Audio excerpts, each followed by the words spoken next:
Lineup for yesterday by Ogden Ash. A is for Alex, the great Alexander. More goose eggs he pitched than a popular gander. B is for Bresnahan, back of the plate. The Cubs were his love and McGraw his hate.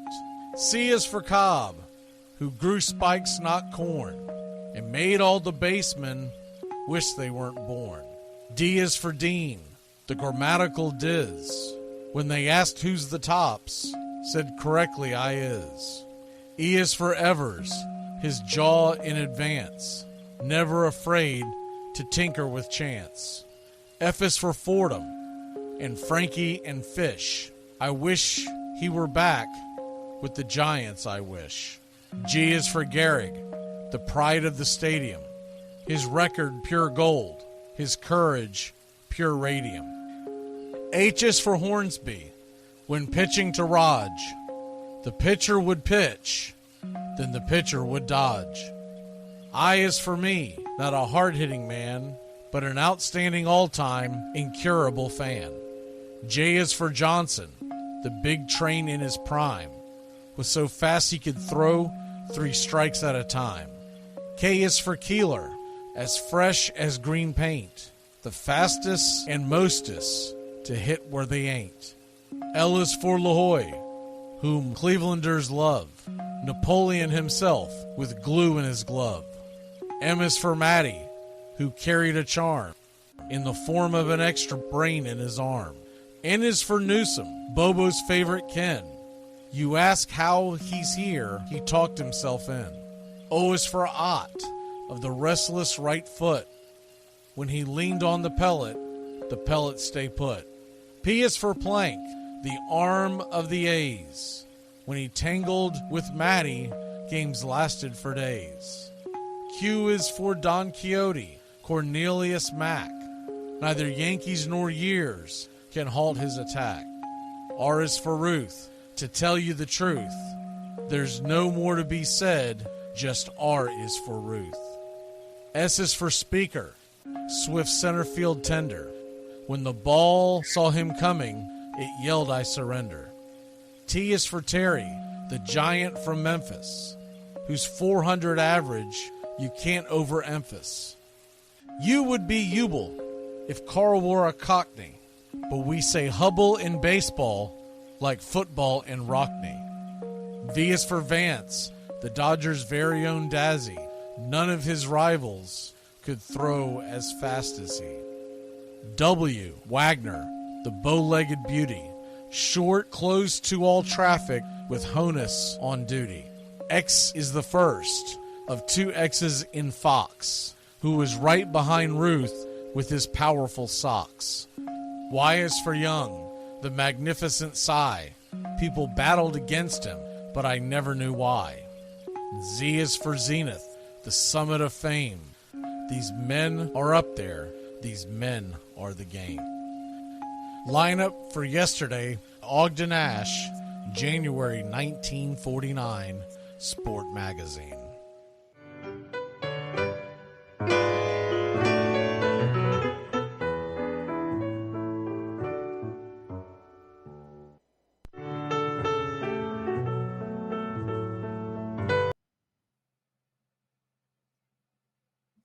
Armchair.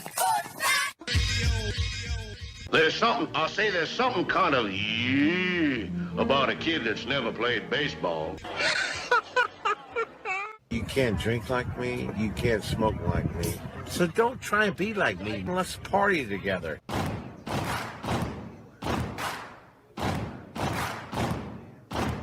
Baseball is a beautiful thing. It's more beautiful in an old park. It's asymmetrical and quirky. But even in a dome with artificial turf, it's beautiful. The way the field fans out, the choreography of the sport, the pace and rhythm of it, the fact that that pace and rhythm allows for conversation and reflection and opinion and comparison. In right field, the crowd is tormenting Strawberries, singing Darryl, Darryl.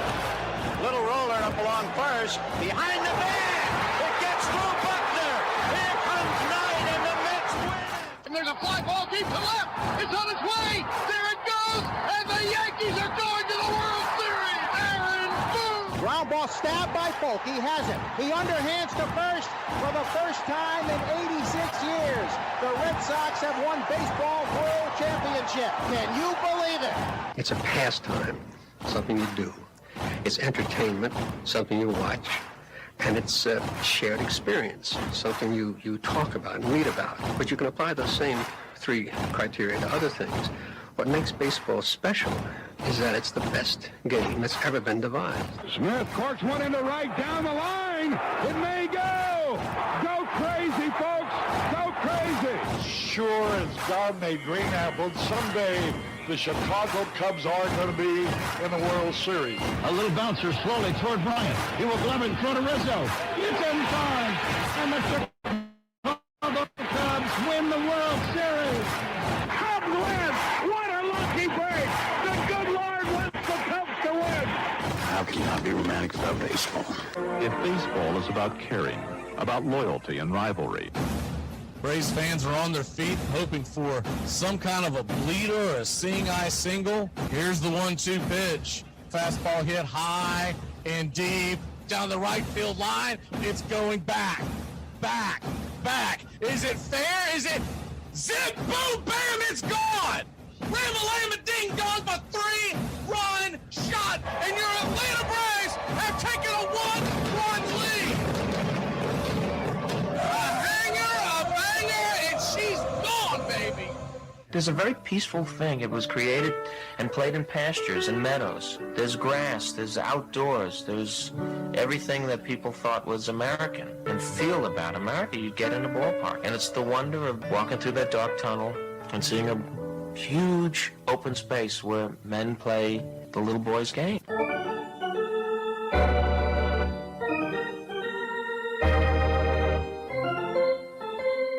I believe in the Church of Baseball.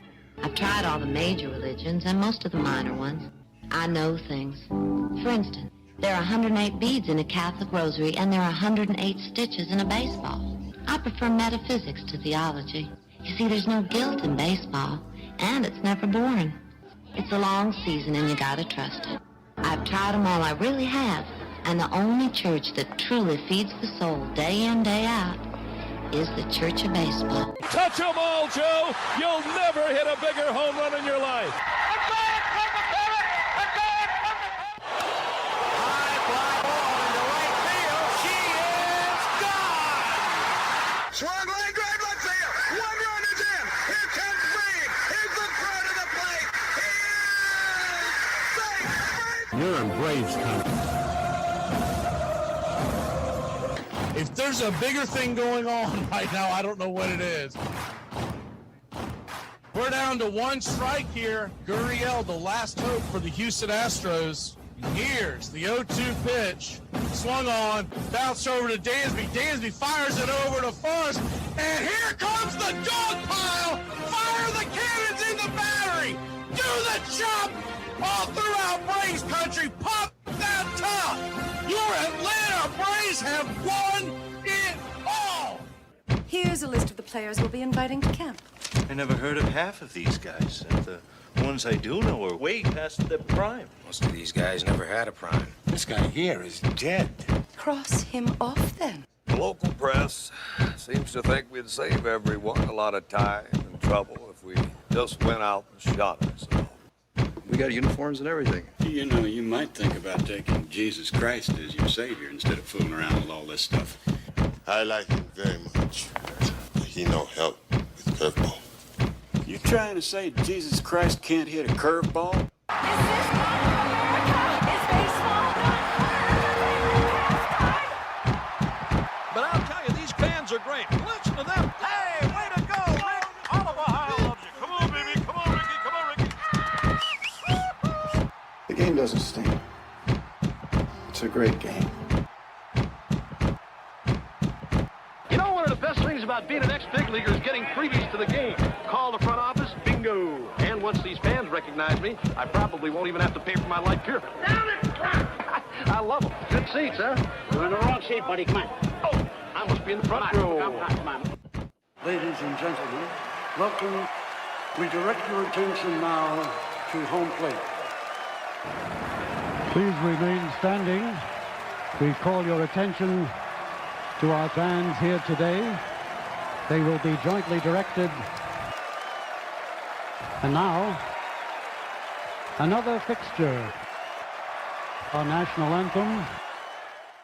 Oh, say, can you see by the dawn's early light what so proudly we hailed at the twilight's last gleaming, whose broad stripes and bright stars through the perilous fight o'er the ramparts we watched were so gallantly streaming, and the rockets' red glare, the bombs bursting in air, gave proof through the night that our flag was still there. Oh, say does that star-spangled banner yet wave o'er the land of the free and the home of the brave? At this time, ladies and gentlemen, we'd like to introduce today's teams as participants in this historic game. Play ball! Good seats, hey, buddy. He missed the tag! He missed the tag! Hey, baseball fans! Mac McGee here for the BCR. Make sure to subscribe and become a member today. All offseason, we have a jam-packed schedule to keep you entertained and informed during the MLB offseason. Weekly shows like MLB Today, and for you country club members, Braves Country Today, going over the world of baseball, how it affects all teams, including the Atlanta Braves. Once Upon a Pastime series, Thursday nights, we'll take a deep dive on the history of this great game. And on Friday nights, Braves Country Theater, we're going to turn back the clock and bring you historic games from the past. We'll bring you a game from yesteryear. That's Braves Country Radio, the BCR. Coming this spring, a jam-packed loaded spring training schedule, wall-to-wall coverage of Major League Baseball. Pitch-by-pitch, play-by-play, the Atlanta Braves, and our out-of-town doubleheaders. American League, National League, we'll see you there for the classic call of the great game of baseball.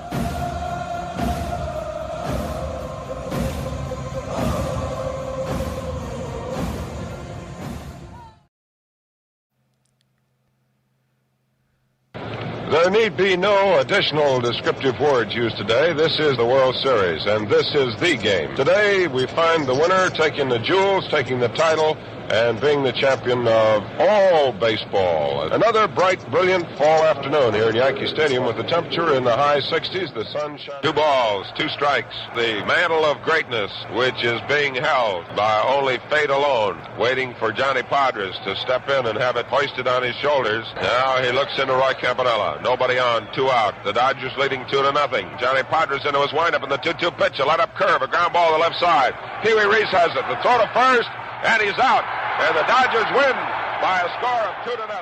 There have been numerous heroics tonight, both sides. The 1-0 delivery to Fisk. He swings, long drive, left field. If it stays fair, it's gone. Home run! The Red Sox win. And the series is tied 3 games apiece. Carlton Fisk hit a 1-0 pitch. They're jamming out on the field. His teammates are waiting for him. The ball hit the foul pole, and the Red Sox have sent the World Series into Game 7. The never say die Arizona Diamondbacks trying to win the World Series in Game 7 in the 9th inning. Rivera ready. Bell is a winning run at third. All the Yankee infielders and outfielders are in. Gonzalez digs into the plate. The stretch. And the 0-1 delivery. And a little Cooper. Base hit! Diamondbacks win! They're the world champions! Gonzalez did it! Bounces one back to Folk. He jumps up to get it. Runs toward first. Underhands to Minkevich. And the World Series is over. And the wait is over.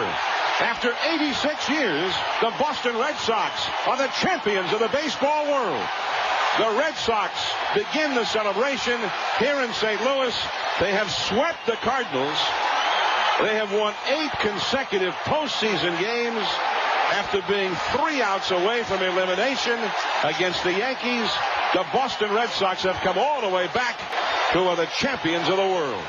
First pitch on the way, swung on, and that ball is blasted deep into the night, and Freddie Freeman, zip, boom, bam, it's gone. Rama ding dong, a grand salami, and Freddie Freeman walks off Nestor Cortez. 6-3 your score. Wow! The first pitch, ding dong, that pitch was dead. Holy cow! He was sitting dead red, and Freddie Freeman steals the show on a game for the ages. If there's a bigger thing going on right now, I don't know what it is. Armchair.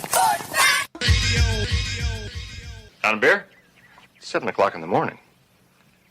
Scotch? Hey, howdy, hi, and how the hell are you? Welcome to October, boys and girls, here on Braves Country Radio. You're listening live as we march closer to crowning a champion for 2025. I'm Mac McGee. It's time to put it all aside and get ready for what should be a great day in Major League Baseball. We'll go over the lineups as the game goes on. Make sure to like and subscribe and become a member today. Jump in the chat. Tell us where you hail from, as roll call is on the way. Buckle up, boys and girls. It's time for pitch by pitch, play by play, the classic call of Major League Baseball. Here are your starting lineups for today's action. Leading off for the Los Angeles Dodgers, the starting pitcher, Shohei Ohtani. 55 home runs, 102 RBI, 20 stolen bases, batting .282.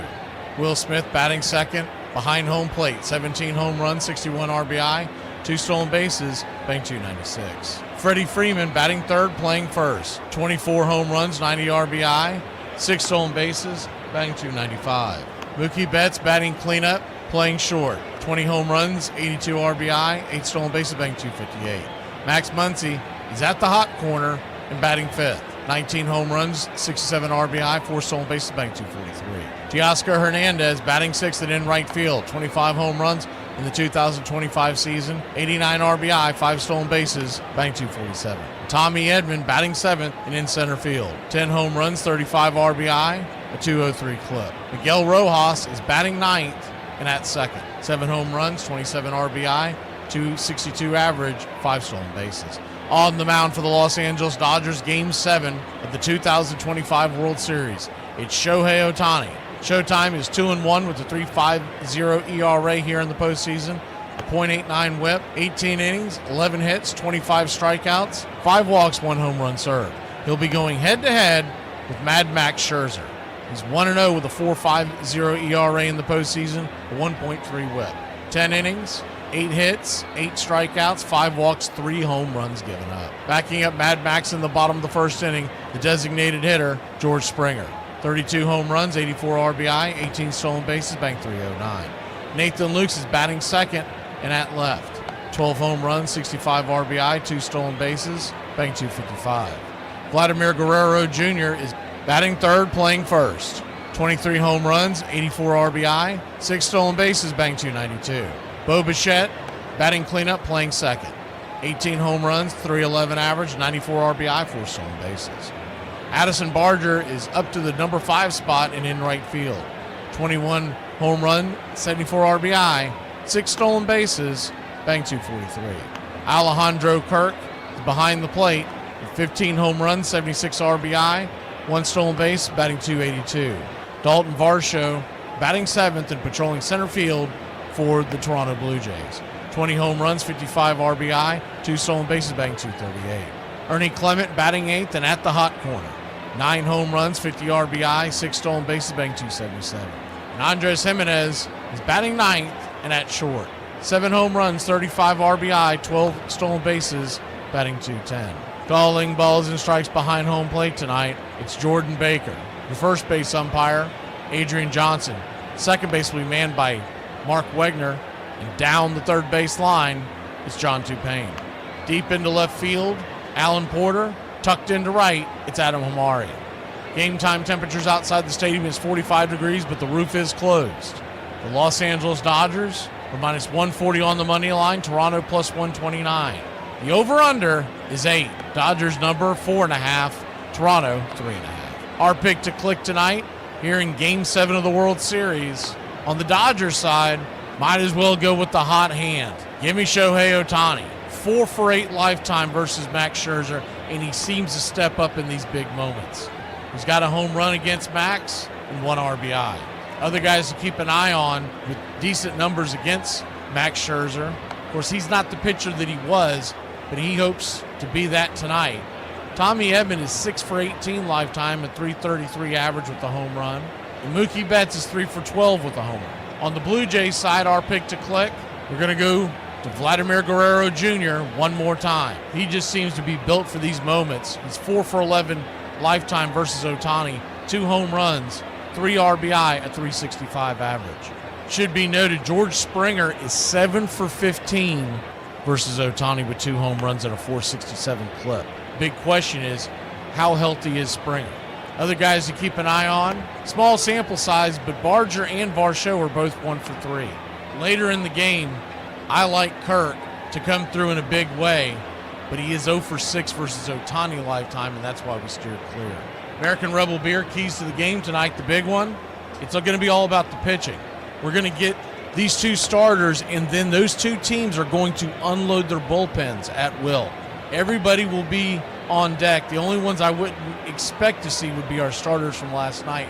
But everybody up and ready to roll in a game number 7. There is no tomorrow. With that being said, just because you go to the pen to grab somebody doesn't mean they're going to come through. We see it all the time in baseball. And if a guy comes out of the pen and has a bad 3 batters because he has to face 3, it could wreck the season. So the managers are going to be weighing that in their mind. Do I pull the guy out there right now, or do I try to get past this next batter? Because they are worried about bringing somebody in from the bullpen that just does not deliver. Normally, you would say that the Blue Jays have a slight edge in the bullpen. But a game like tonight, you're going to be seeing all the starters coming out. I don't know if Glasnow would be available, but expect the rest. Remember, he came in last night. But we're talking about Blake Snell.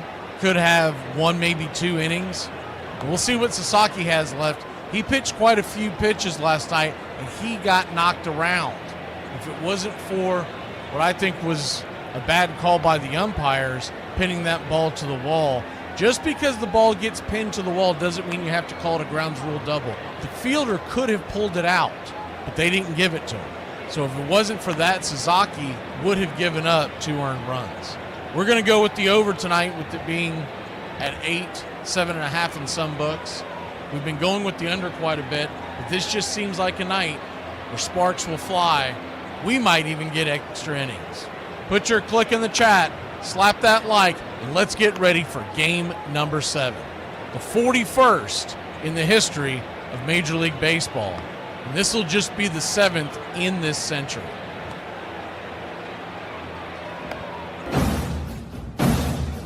Get this bus moving. Stop. Come back. Too late. Roll call! Yeah, roll call! Good evening, baseball fans. As we're getting set for pitch-by-pitch, play-by-play. See who we have here in the chat on roll call. Good to see you, Uncle Charlie. Royal Peta. Both in the club. Shroncy.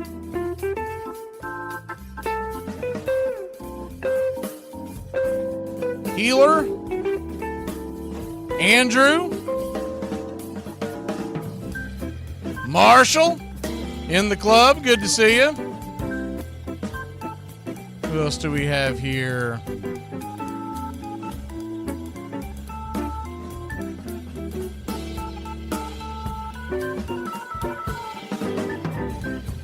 You haven't already, tell us where you hail from, Brandon.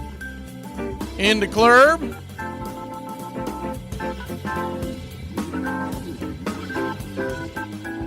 What you talking about, Willis? Ladarius?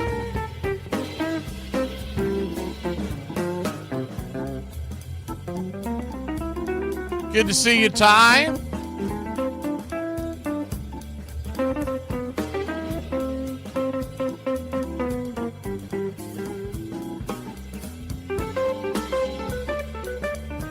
Joyce Robledo from Mexico. Dark Falcon. Jason Up and Adams. Good to see everybody here in the club. As we are getting set for pitch-by-pitch, play-by-play. I know people tend to stagger in late on these football day games, so we'll see a bunch more coming in as the game goes on. But we have a record-breaking day in Braves Country Radio as far as radio stations and countries that we're being carried in. More on that in a little bit. We're just about set. Shohei Ohtani versus Max Scherzer. Let's go ahead and hit the welcome to the club, Ladarius.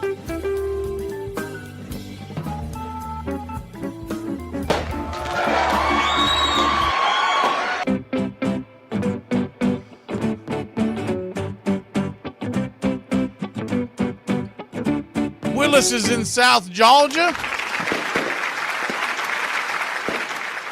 We'll be back in a flash here. Our game number 7 of the World Series. We've got a lot of stuff to go over that as the game goes on.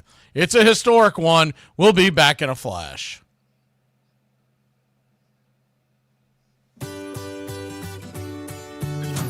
Hey, Braves Country, Mac McGee here for American Rebel Beer. America's patriotic light lager, all natural ingredients. Stand tall, be proud. The perfect beer to celebrate life, liberty, and your pursuit of the American dream. America's patriotic light lager, offering a crisp, clean, bold taste. Perfect beer to celebrate life, liberty, and your pursuit of the American dream. A beer with only 110 calories that tastes like a full-flavored beer and celebrates like freedom.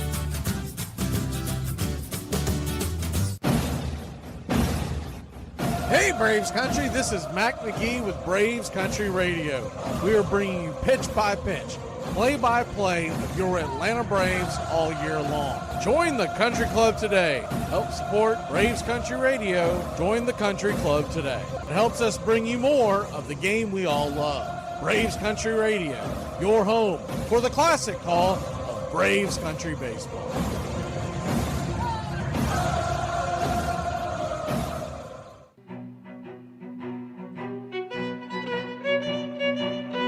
Hey, Braves Country, Mac McGee here for American Rebel Beer. From the mountains to the prairies to your pint glass with white foam, we're bringing back beer with a backbone. All that matters in our brew is taste and a touch of American excellence. American Rebel Beer, born in the USA.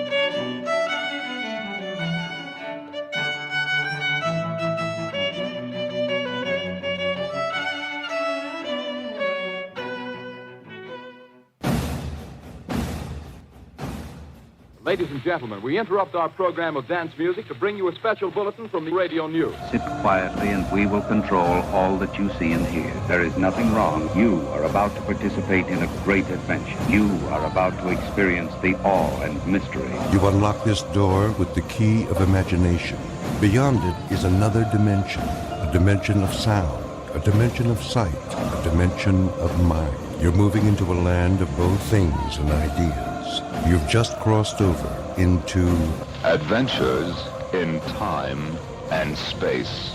We offer you Braves Country Radio, your home for the classic call of Braves Country Baseball. Hi, folks. Join us now for another Braves ball game. Yes, sir. This is the one we've been waiting for. This is it. This makes you feel like it's spring and baseball. No more measles and free tickets to the circus. You're in Braves Country.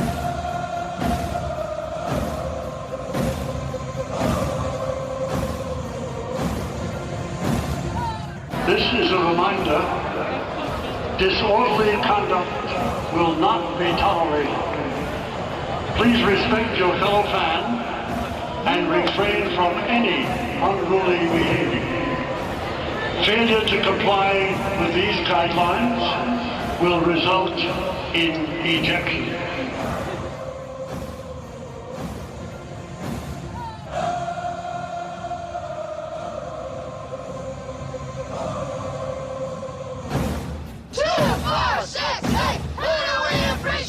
You're in Braves country.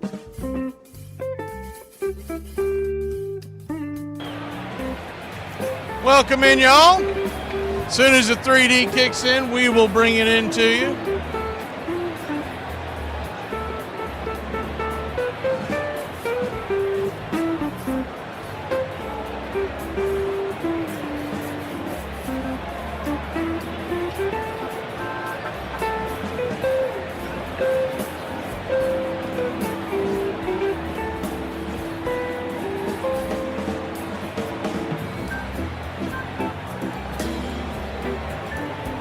Dodgers once again will be wearing their road grays top to bottom. Dodgers across the chest in Dodger blue. Red numerals below that on the left. Names and numerals on the back in Dodger blue. Dodger blue ball cap with the white interlocking LA representing the city of Los Angeles.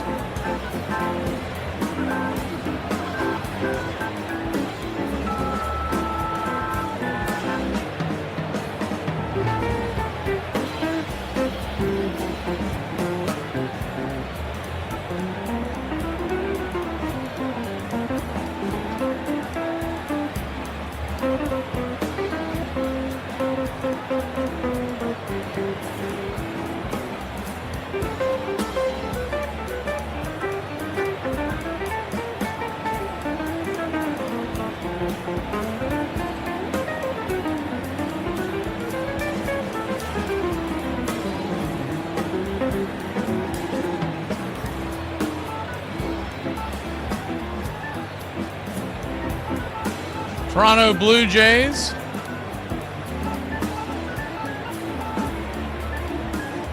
They'll be taking the bats first.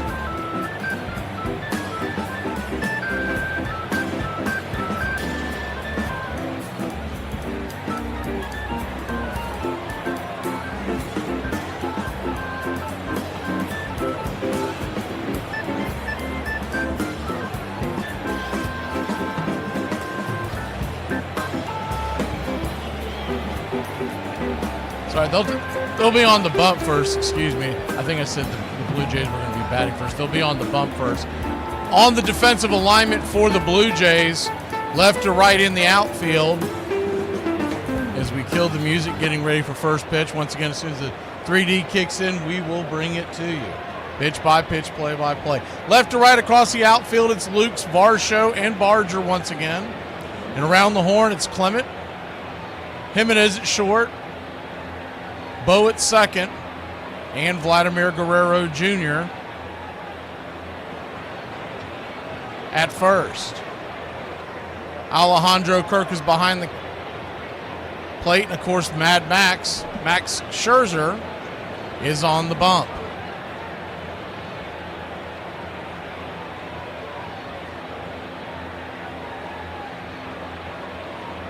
Looking at the starting pitchers for tonight, Max Scherzer throws a four-seamer at 48% of the time, a slider at 23%, changeup at 14% of the time, curve 12%, and the cutter just 2% of the time. Shohei Ohtani is a true kitchen sinker. He has 7 different pitches that he throws. Leans on the four-seamer the most at 39% of the time, and the sweeper at 22%, slider at 12%, curve at 9%, sinker 7%, cutter 7%, and the splitter at 5%.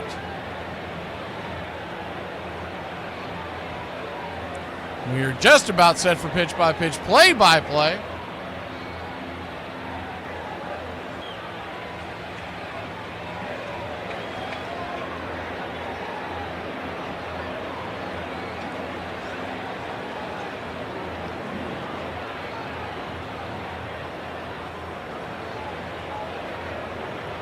Games have been starting at about the 8:08 to 8:10 mark, so we're right in that wheelhouse right now. And as far as the game plan tonight, obviously the managers don't let anybody know where they're going and what they're doing. But my guess would be that we're going to get Shane Bieber pretty early in the game. And from the Dodgers side, you would expect at some point Blake Snell will be involved.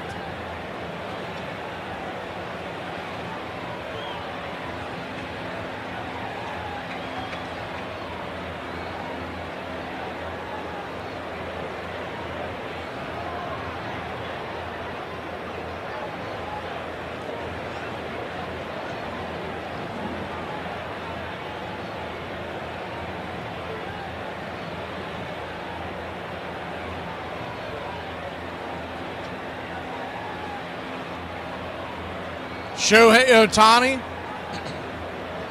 remember he's going on short rest, so there's a very good chance that we only get him one, maybe two times through the lineup. It'll be interesting to see how they play that because he last pitched on Tuesday, so he's going off of 3 days rest. I kind of expected for them to hold him for the end of the game, but they're going to go ahead and get him out beginning of the game. As far as Max Scherzer, he's actually going on normal rest, but even with that being said, after the second time through the order, if he gets that far, I don't think you'll see him.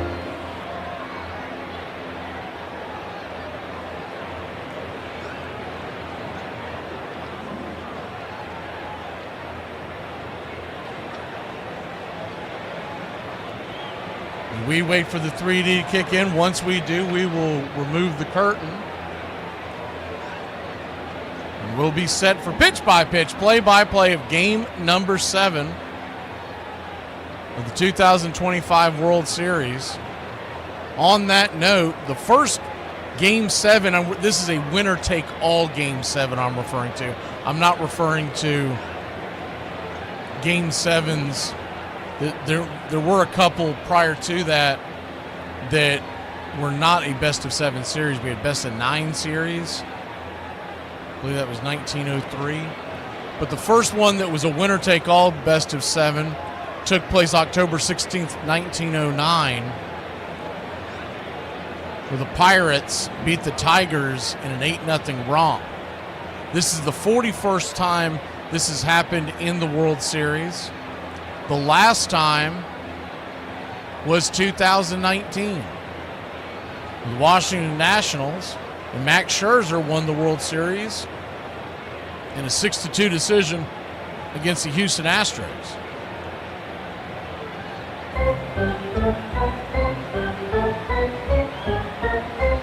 As far as this century, we had one in 2001 where the Diamondbacks famously beat the Yankees.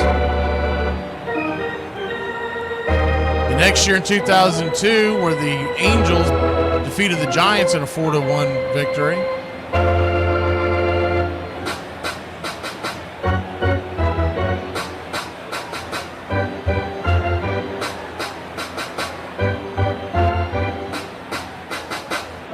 Shohei Ohtani's firing his final warm-up tosses. We'll pull back the curtain.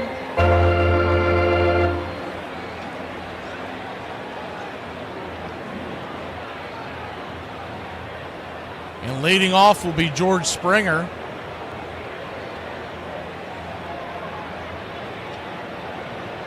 After that 2002 and 2011, so we waited 9 years before he got another Game 7 of the World Series. The Cardinals defeated the Rangers 6-2. Remember, they had that incredible comeback in Game 6 that made that possible.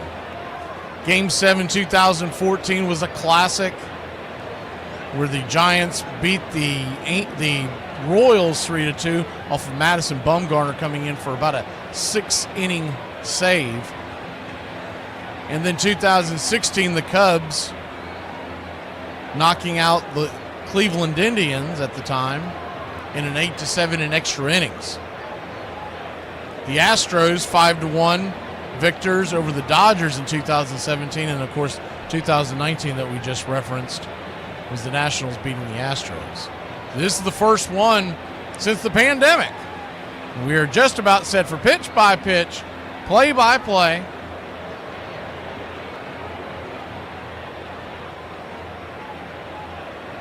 Scherzer goes to the bump.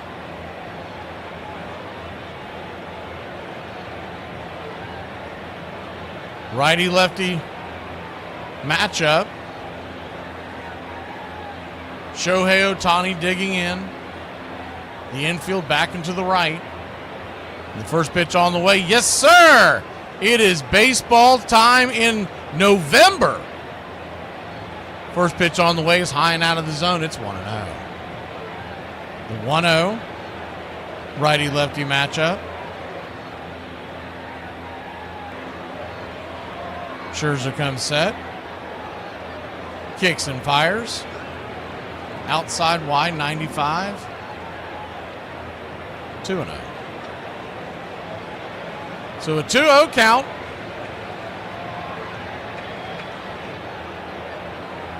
Pitch on the way, sawed off foul, cutter. Right there on the inside, it's 2-1.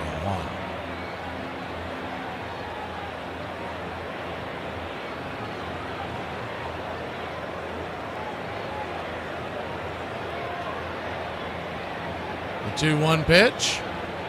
Swung on. That ball is lifted into right center field. That's going to get down for a base hit just in front of Dalton Varsho. He cuts it off before it can get to the wall. Kind of almost a bunny hop, almost trying to jump over his glove, but he'll knock it down. And Shohei Ohtani and the Dodgers have a leadoff double.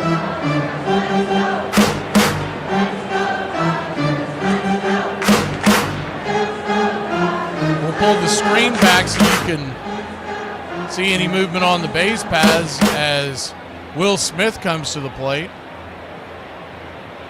Infield back into the left, righty matchup. The first pitch on the way is right down the pipe for a strike. It's 0-1.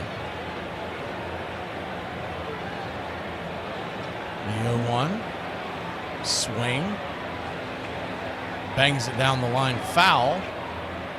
It's 0-2.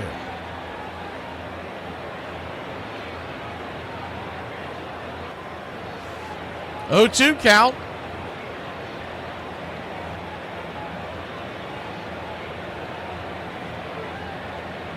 Scherzer comes set. Looks in, the pitch. Check swings it down over towards first. Vladdy backhands it, leaps to his feet. Hits Scherzer on the run. He'll tap the bag, one away. On the play, Shohei Ohtani moves into scoring position. And the LA Dodgers are threatening here. And Freddie Freeman coming to the plate.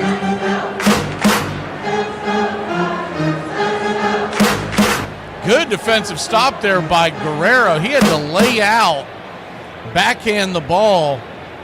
And if he doesn't come up with it cleanly, it's going to be first and second and nobody out, maybe even more. As Ohtani was booking it.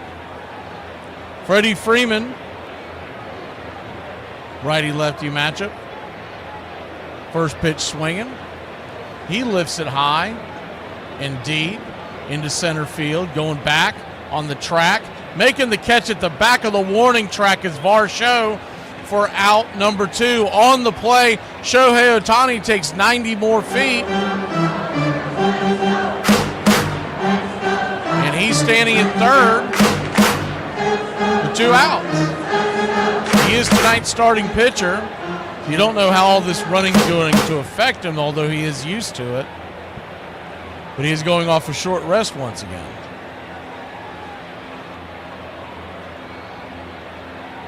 Mookie Betts, the batter, batting 154 in this World Series. First pitch is way outside wide. Misses for a ball. It's 1-0. 1-0.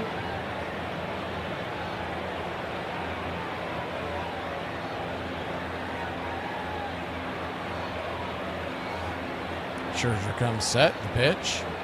Swing, chops it over towards short. Jimenez, he'll flip it over to first, 6-3, and that'll end the inning. So Mad Max avoids the danger. The Blue Jays grab the bats when we return in a 0-0 tie, Game 7 of the 2025 World Series.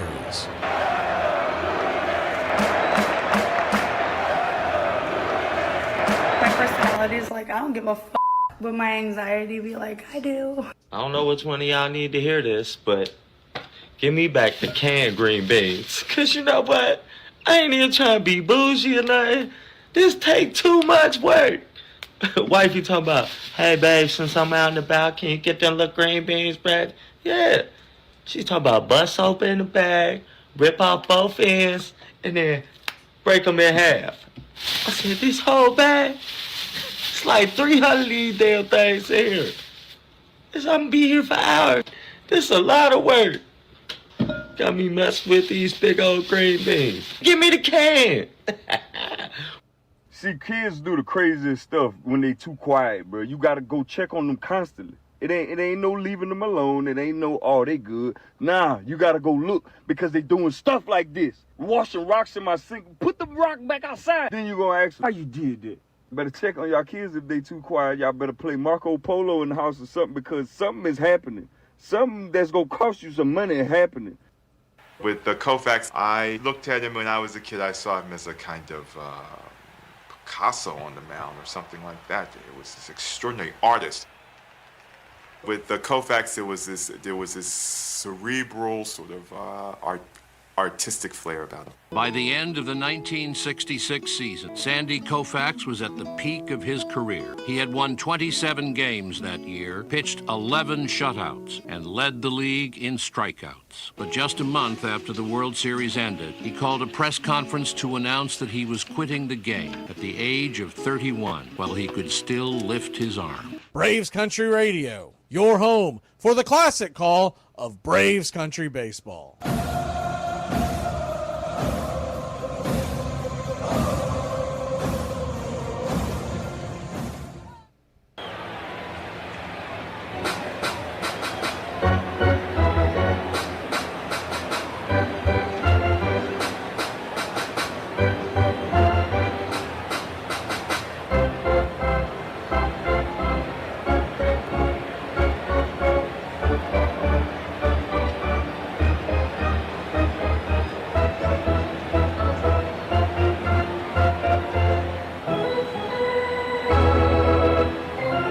George Springer will lead it off for the Toronto Blue Jays, 0-0 your score. We head to the bottom of the first inning. Shohei Ohtani standing on the bump. 3.50 ERA in the postseason. 1.75 opponent's batting average against. It'll be righty-righty to start it all off as he finishes up his warm-up tosses.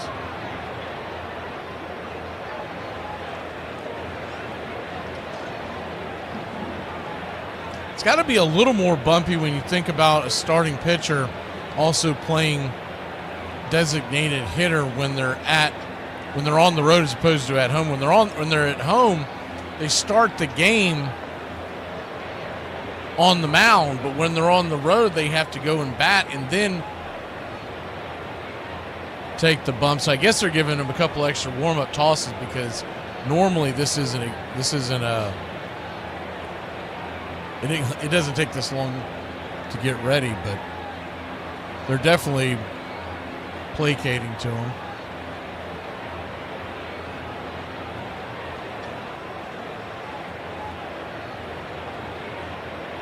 Shohei Ohtani just shook his head, so I think he's about ready to go.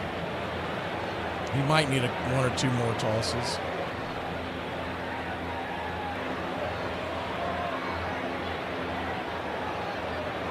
George Springer will lead it off. He'll be followed by Lukes and then Vladimir Guerrero Jr.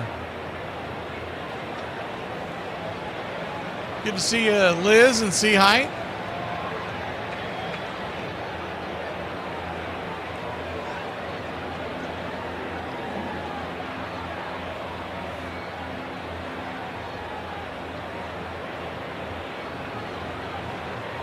We're just about set. First pitch on the way. It misses inside. Up off the plate, it's 1-0. Went with the curveball to start off. Remember, he's a 7-pitch pitcher. 1-0. Kicks and fires. Outside wide. Ball 2-0. 2-0 count.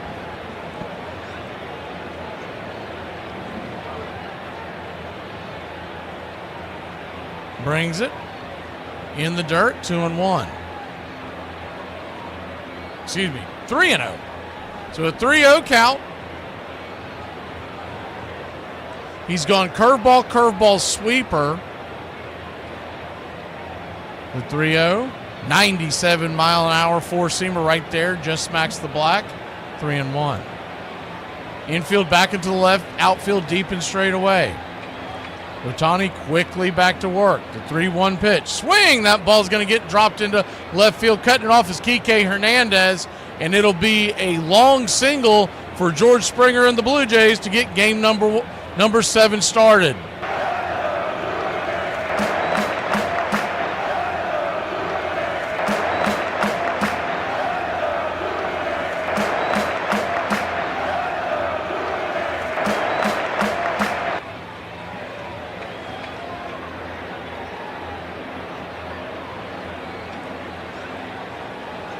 Nathan Luke's the batter.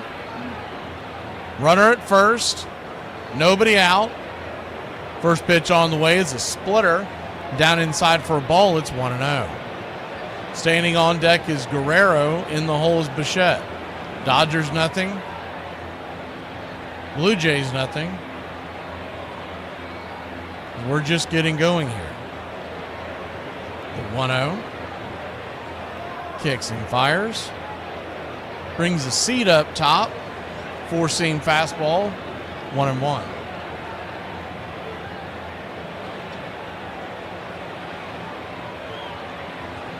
So 1-1 count.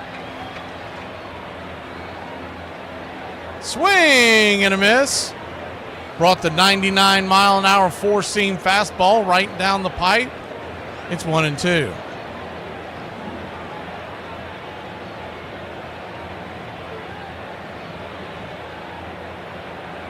The 1-2. Fouls that one off. Four-seam fastball, 100 miles an hour. Ohtani's bringing it. We'll do it again.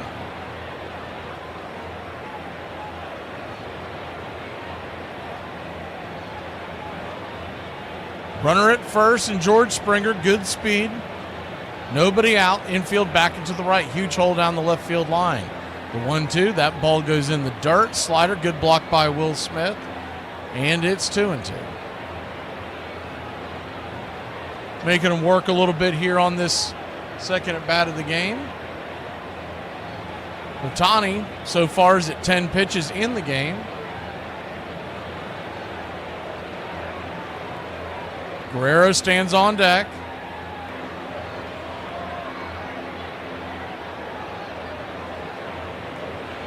The 2-2. Swing. Hammers it down the first base line. Just foul. That ball stays fair. They're running for days. As it was going to carry him off that wall when it shoots out. Teoscar Hernandez would have had a hard time retrieving that before Springer came all the way around. The 2-2. Swing and a miss, strike 3. Pulled the string on that splitter. One away. That'll bring Vladimir Guerrero Jr. to the plate.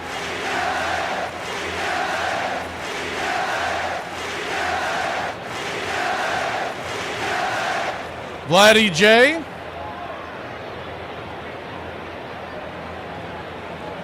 Righty-righty matchup. Double play depth for the Dodgers back into the left. First pitch on the way is a slider down off the plate. It's 1-0. Freddie Freeman holding the runner at first, so a huge hole on the right side. The outfield deep and straight away. The 1-0. Four-seamer misses. Ball 2, 2-0. So a 2-0 count. Good to see Iron Lung.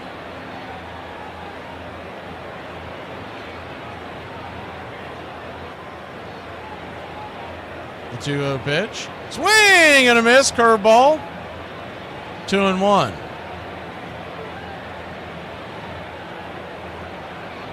Man, he just came over the top on that one.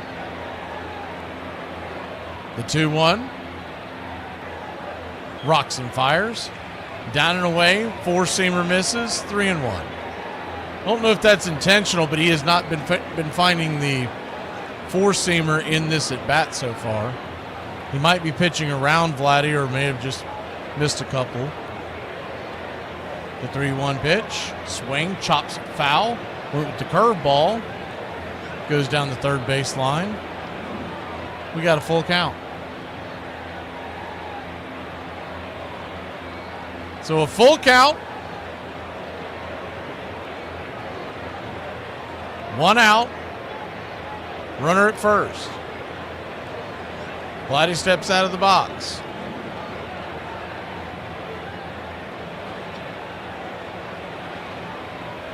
Shohei comes set. Here's the pitch. Caught looking, strike 3, and the throw goes down to second base. And George Springer standing gets tagged about 5 to 10 feet off the bag. He looks confused, almost like he thought there was 2 outs and he was running on a 3-2 count. That's a weird one. He knows where he bats in the order. He knows where Vladdy bats. We'll head to break. A strike him out, throw him out to end the first. Dodgers grab the bats when we return.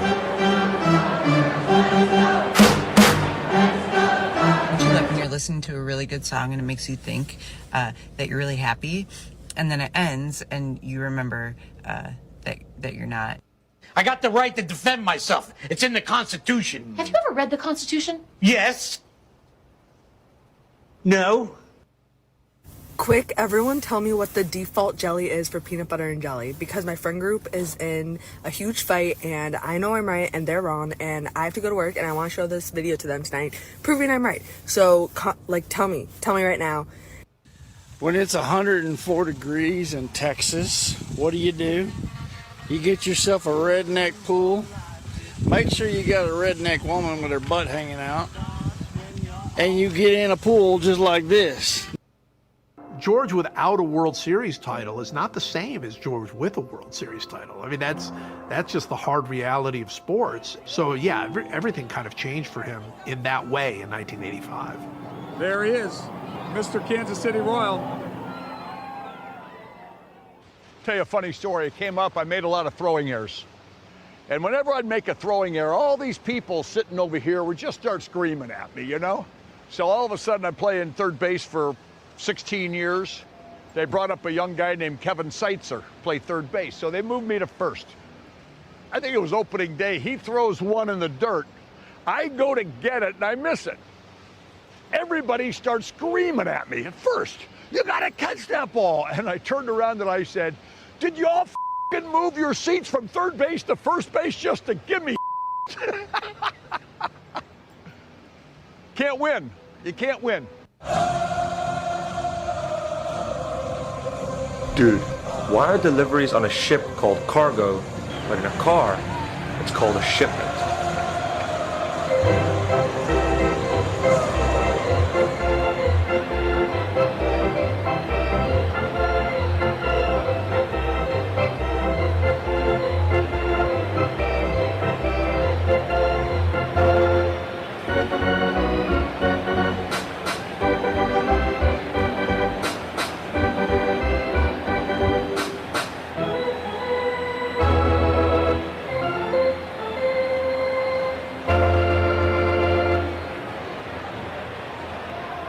Welcome back.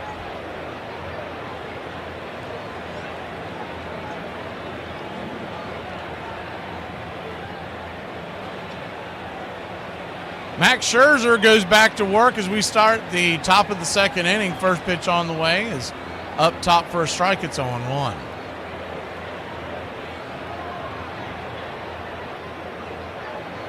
The 0-1. Kicks and fires. Cutter misses up top. Max Muncy, the batter, 1-1. 1-1 count. 0-0 your score. Top of the second. Los Angeles will have as the 1-1 misses 2-1. We'll have Muncy, Teoscar, and Edman. If anybody gets on, Kike Hernandez. The 2-1 pitch. Swing! Chops it foul. Curveball off his foot. That'll even up the count, 2-2.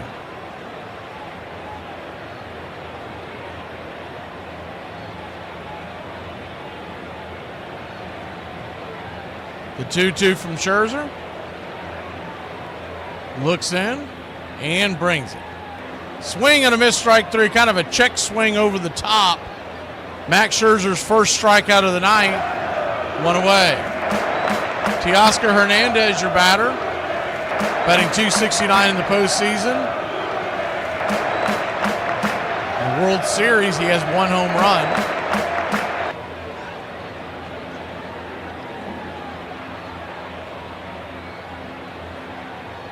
Scherzer looking in. First pitch on the way is a 4-seam fastball right down the pipe. It's 0-1. This is it. Last game until late March as far as games that count in the standings. We do have the World Baseball Classic in early March as the 0-1 lifts it high into right field. Should be an easy F9. It is. Addison Barger there.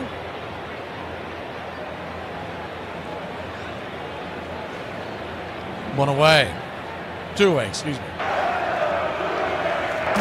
World Baseball Classic. I don't have it in front of me, but I believe it's March 5th that it begins. And we will bring as much to you as we can, along with spring training baseball. For the first time this year, we're going to bring you spring training outside of the Braves. We're going to go around all around Major League Baseball, bringing as many games as we can. First pitch on the way is inside to Tommy Edman. It's 1-0. 1-0.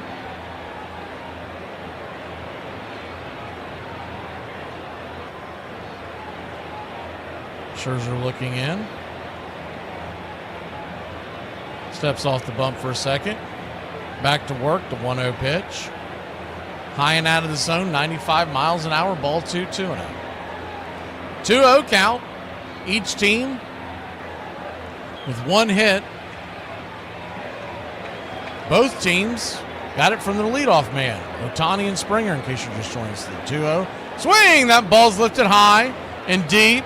Going back on the track in right field. At the wall, making the catch is Addison Barger for a loud out number 3. We'll head to the bottom of the second. The Blue Jays, Dodgers, 0-0 here in game number 7 of the Fall Classic.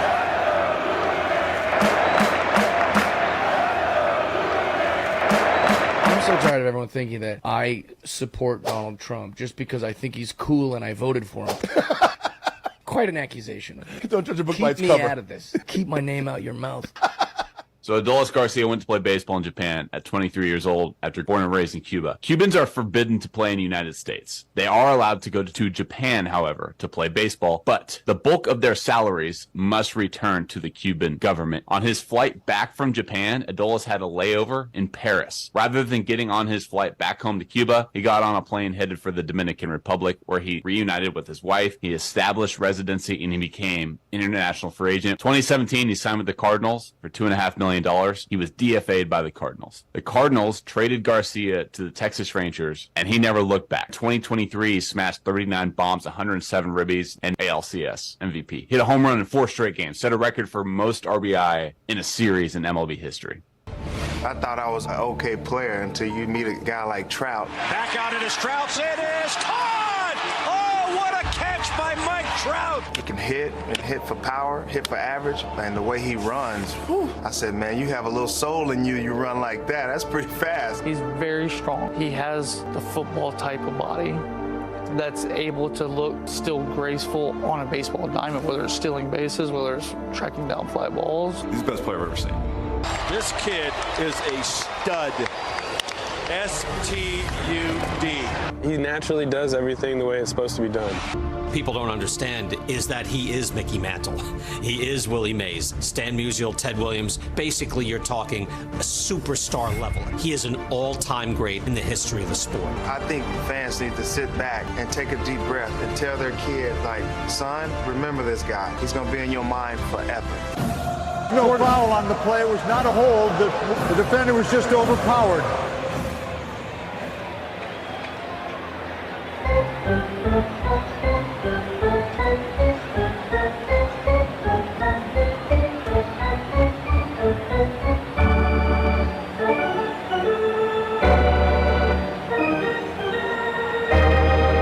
Welcome back.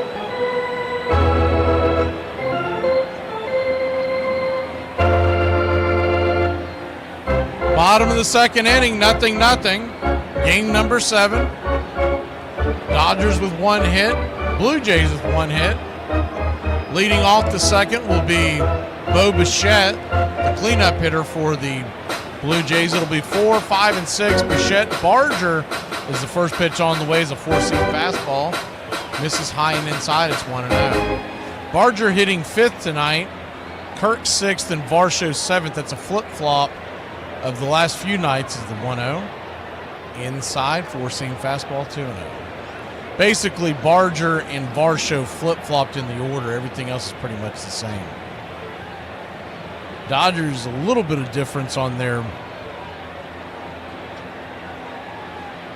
as the 2-0 pitch is a 4-seam fastball right there. It's 2-1. They're a little different on theirs tonight, and I think it's mainly because they are typically Dave Roberts doesn't worry too much as the 2-1 inside. Misses high, 3-1. On putting righties and lefties back-to-back and whatnot. But tonight he's got it righty-lefty pretty much down the line. Foreseeing that they're going to end up in a bullpen type of game before it's all said and done is the 3-1. Outside wide ball 4. So Bo Bichette heads on down to first.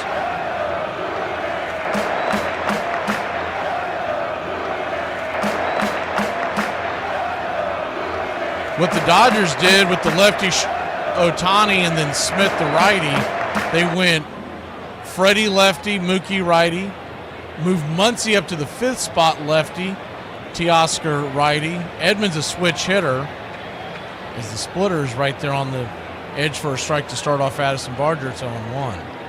And then back to a righty with Kike Hernandez and then the number 9 hitter Rojas. Is he 0-1? Out wide, 1-1.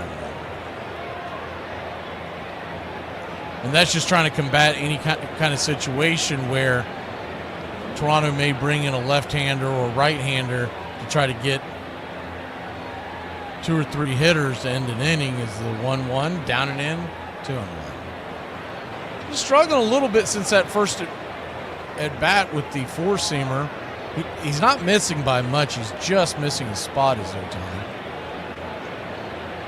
2-1 count. Kicks and fires right down the pipe. 4-seam fastball, 2-2. On deck is Kirk. Now, as far as the Blue Jays, they've pretty much put their lineup like that all series long, so this isn't really any difference. It was just putting Barger above Varsho in the order. Mainly just because Barger has been swinging a hotter stick. Is the 2-2 outside wide, 3-2. Full count now. Runner at first, nobody out. Kirk on deck. Ohtani, 28 pitches in. No outs here in the second, so a pretty high pitch count. We'll keep an eye on that. The payoff pitch. Swing, rips it into right field. That's going to get down for a base hit, and they'll go station to station. As Bichette had to check to make sure it wasn't going to be caught out there in right field by Teoscar.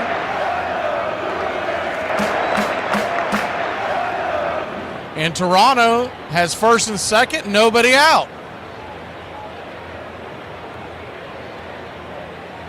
So So a good start to the second inning for the Blue Jays, as Ohtani will face Alejandro Kirk. Kirk, a double play candidate with lack of speed, but he does try to keep the ball in the air. First pitch on the way. Drops a curveball up top. Called for a strike. It's 0-1. That was the 30th pitch by Ohtani. If he gets out of this fairly quickly, it's not a big issue, but going on short rest, they're going to be monitoring that pretty heavily. The 0-1 swing. Pops it up. First base side, Freddie Freeman coming over in foul territory. He'll make the catch, and there's one away.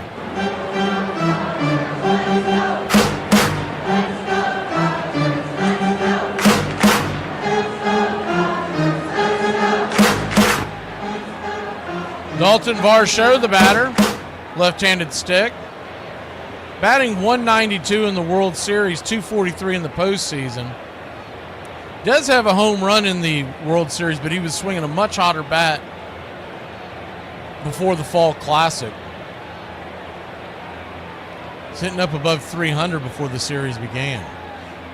That's why he was dropped down to the 7th spot. The first pitch on the way is a slider, a little inside, but called for a strike. It's 0-1. Jordan Baker does tend to give a pretty generous strike zone. Mostly east to west is where he's known to give it away, as the 0-1 outside wide, 1-1.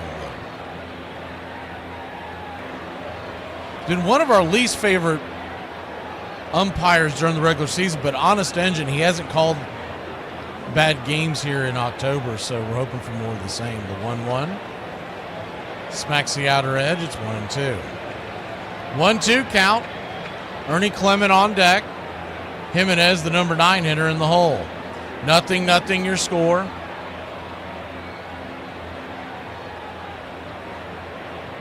The 1-2. High and out of the zone. Ball 2, 2-2.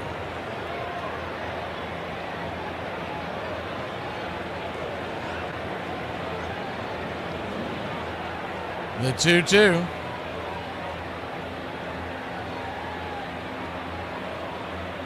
Dodgers nothing, Blue Jays nothing, bottom of 2. Pitch, swing, lifts it. High into right field.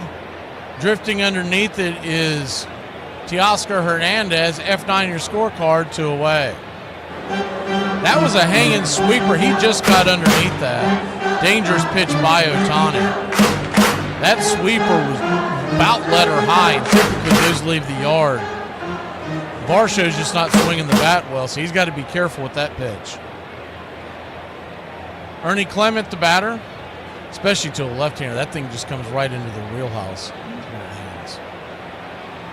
First pitch on the way, check swing. That was the sweeper. It was up top again. It's 0-1.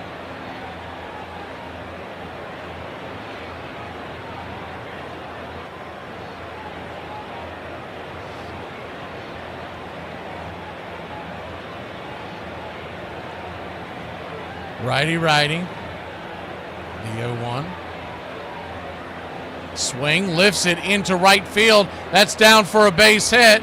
Here comes the throw into the infield, and they're going to hold Bichette. Bo Bichette was making the turn. He was held up. Not really sure why that was. Now I see it. He didn't get that great of a jump. Remember, he's coming off that leg injury, and that might just have something to do with it, that he didn't look like he was running 100% down the line.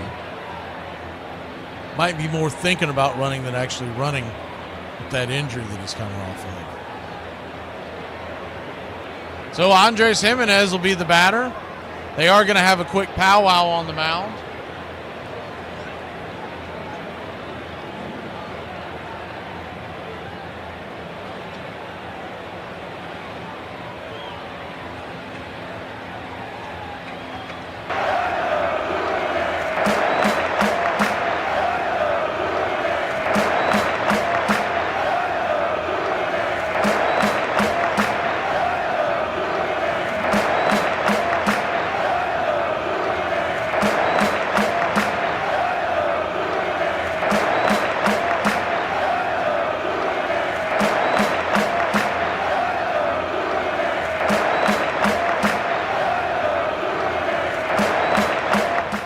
Bases loaded, 2 outs.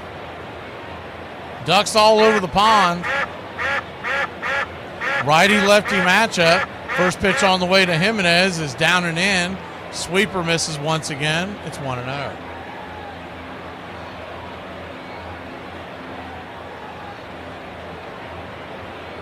The number 9 hitter, you got George Springer standing on deck. 1-1. The pitch hits the top of the zone, evening up the count.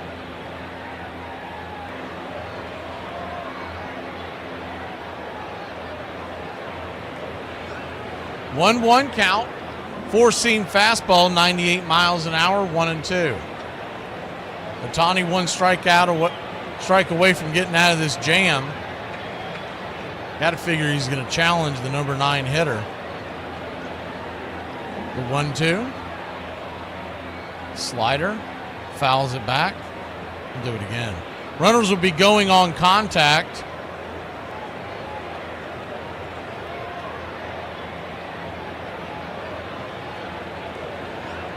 One-two count. Ohtani looks in. The wind up the pitch. Swing and a miss, strike 3, 99 right in on his hands, and that'll end the inning. Ohtani struggling a little bit, but he got out of it with no runs scored. We'll head to the top of the third, 0-0 in Toronto. The Dodgers grab the bats when we return.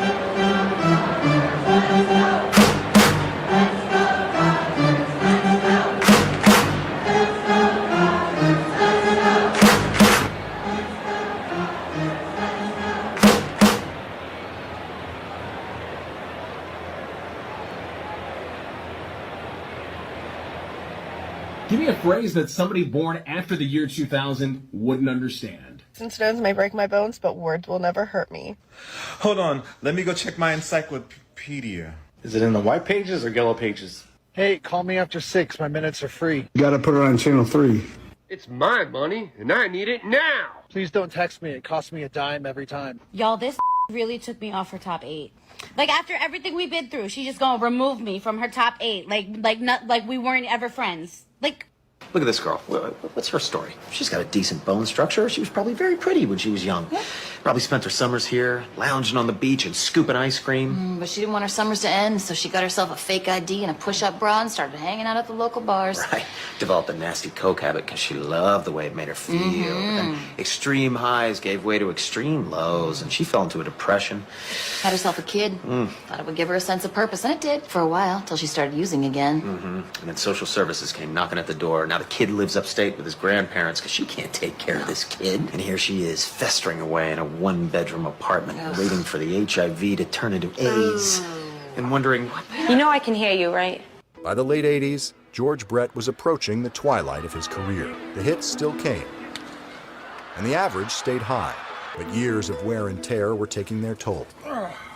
And after a slow start to 1990, Strike 3 called. questions began to surface about whether Brett's career was approaching its end. Boy, that's about as upset as I have ever seen George Brett. He's 37, the body is breaking down. You know, his first half was the sort of bad that makes you think, oh, this is over. He is thinking very seriously about retiring. What's up, Braves country? Looking forward to a great Atlanta Braves season. See y'all at the ballpark. Love you.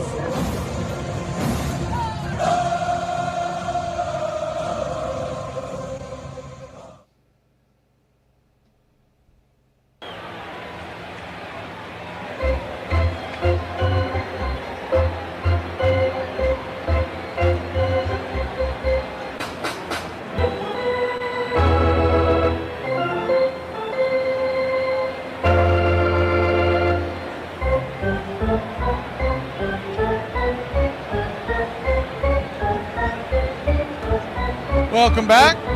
0-0 your score, Dodgers and Blue Jays, as we head to the top of the third. First pitch on the way from Max Scherzer is a four-seamer at the knees. It's 0-1.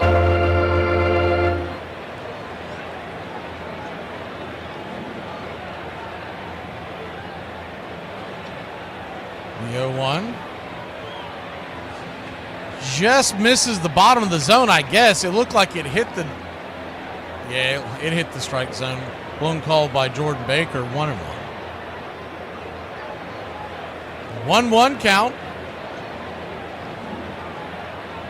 Swing, lifts it, high into center field, drifting over, making the catch, and Kike Hernandez is retired on F8 in your scorecard, 1 away. It'll be Kike, Rojas, and then backed up to the top of the order, Shohei Ohtani here in the top of the third.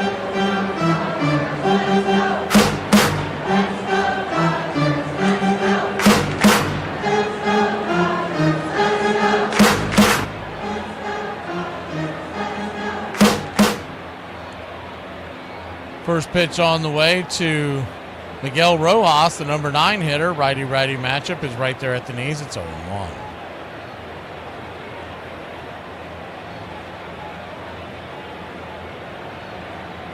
The 0-1. Swing, fouls it back.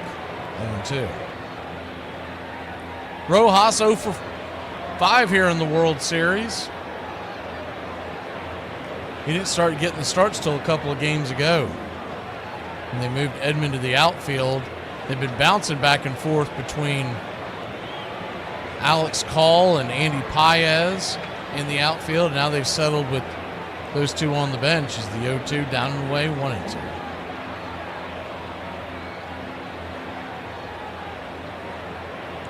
One-two count.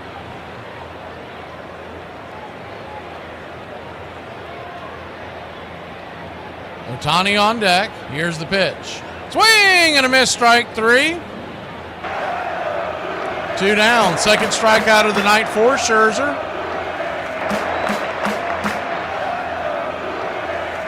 Shohei Ohtani, who's 1 for 1 on the day, took the ball to left center. I guess I should say right center on a long single his first time up. Almost jumped over Varsho's head. He was stranded at third in the first. Righty-righty matchup. First pitch to Ohtani. Swing, lifts that. High and deep into left field. Going back on the track. Catching the ball and slamming into the wall, y'all. Good play by Nathan Lukes, and that'll end the inning. Dodgers go down 1-2-3, but it wasn't a quiet one. We'll be back in a flash. Bottom of the third we go. The Blue Jays grab the sticks when we return. Everyone's always like, oh, TikTok's selling your data to China. The Chinese want your data. It's like, let them have my data. I'm wearing shoes that their children made. That seems like a fair trade.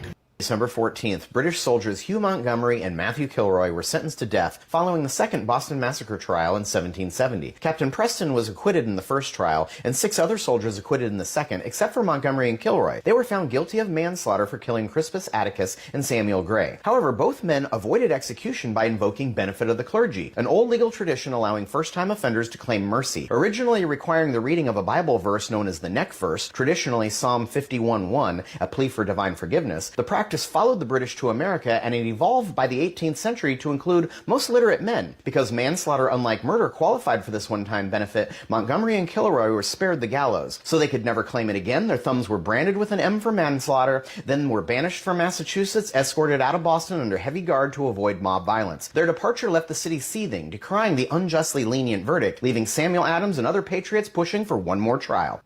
Well, my wife and I went to a couples counseling meeting today. And the speaker said something about 80% of men don't know what their wife's favorite flower is. I whispered to my wife, self-rising, isn't it? I remember going into Boston. I got up to bat and it was late in the game. I got a standing ovation. Going, what the hell's this?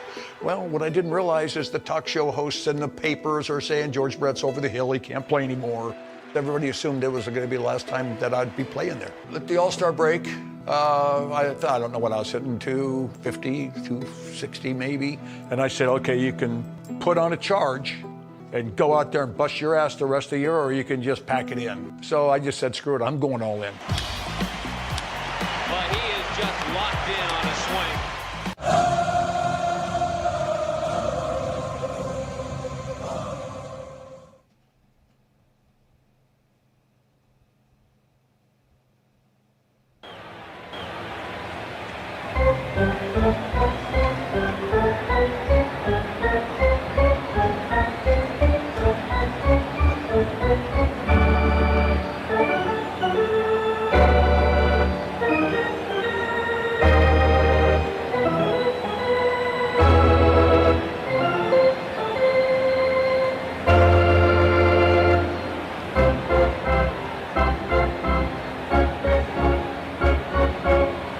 Welcome back.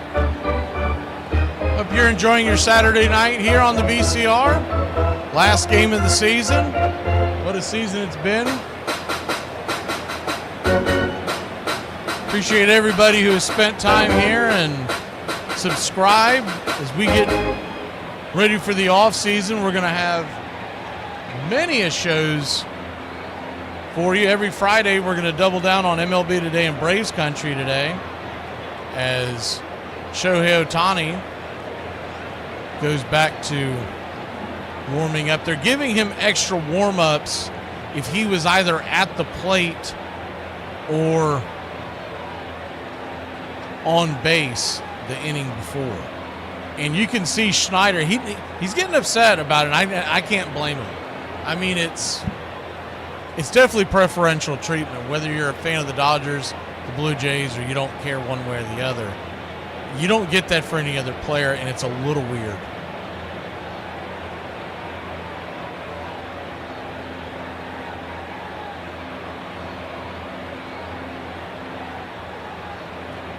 Next Friday night, we're going to bring you Braves Country Theater for the first installment of that. I think a lot of people will enjoy that for you country club members. We're also doing Once Upon a Pastime series on Thursdays. That'll be open to the public. And those will be doing deep dives on different chapters of the game. First pitch on the way is swung on by Springer. He falls to his knee. Fouls it away. It's 0-1. First one of those on Thursday night. The ones on Thursdays will be at 6:30, trying to give people a chance to get home. 6:30 Eastern is the 0-1. Swing and a miss. It's 0-2. 9-9 down the plate. First installment of that on Thursday will be the curious case of Shoeless Joe to the Hall of Fame in our Once Upon a Pastime series. As the 0-2 fouls it away, 1-2. 0-2, excuse me. 0-2 count. George Springer is 1 for 1 on the day. Singled his first time up.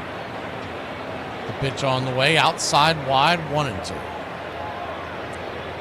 Then Fridays, we got a full day. It'll be 9 a.m. MLB today. That's open to everybody. You country club members, Braves Country today at 10 a.m.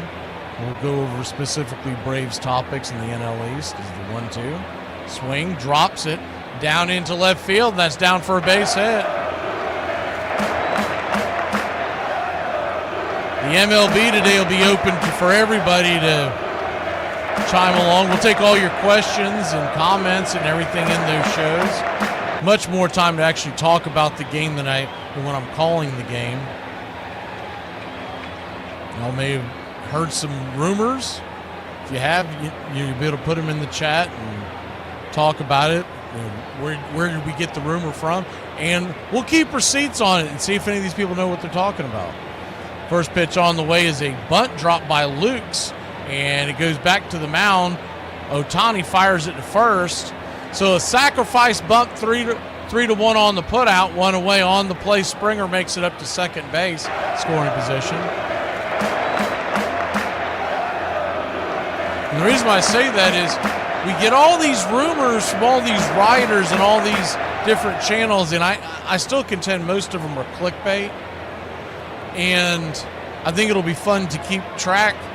If you see one out there, jot it down and then put it in the chat so we know where it came from, what writer and whatnot. First pitch on the way is a wild pitch, and Springer's going to make it on down to third base with 1 out.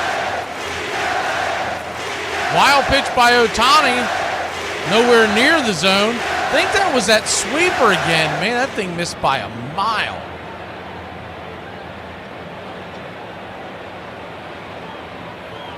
And looks like they're going to go ahead and intentionally walk Vladimir Guerrero Jr., and that's interesting because you do set up the double play, but you're also putting an extra run on the base.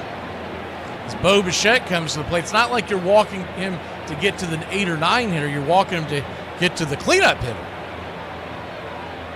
Bo Bichette walked his first time up.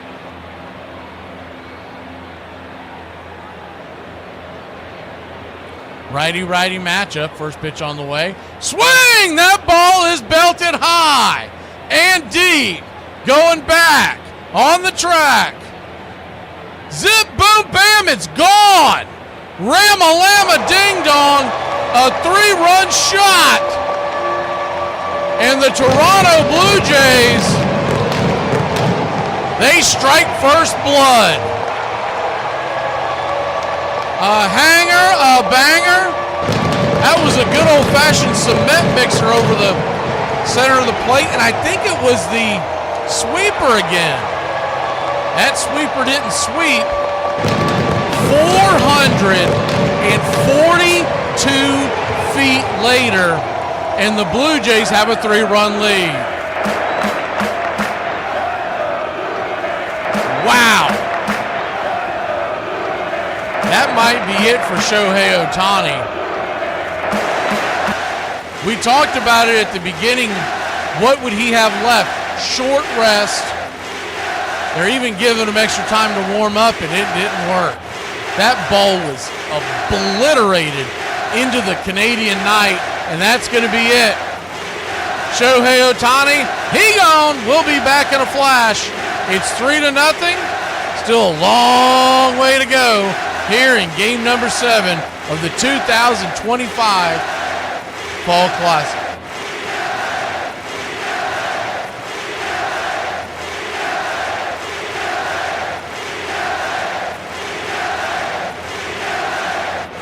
In this date, 1920, Babe Ruth, acquired from the Red Sox in the offseason, bats cleanup in the New York Yankees lineup and wins, giving up 4 runs when he tosses 4 innings as the starter in the team's 14-7 victory over the Washington Senators at the Polo Grounds. During his 15 seasons with New York, the Sultan of Swat will take the mound just 5 times, including a complete game victory in 1933.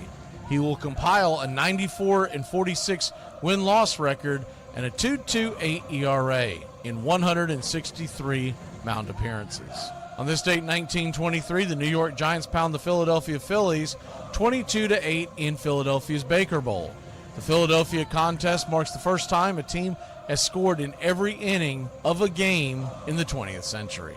And on this date, 1975, California right-hander Nolan Ryan 100th career victory is a memorable one when he no-hits the Baltimore Orioles at Anaheim Stadium 1-0. The Angels fireballer ties Sandy Koufax's big league mark, notching his 4th career no-hitter at the time, when he fans Bobby Grinch looking for his 9th strikeout of the game. And that's your Braves Country Radio on this date in baseball history. Find us on YouTube and Facebook today.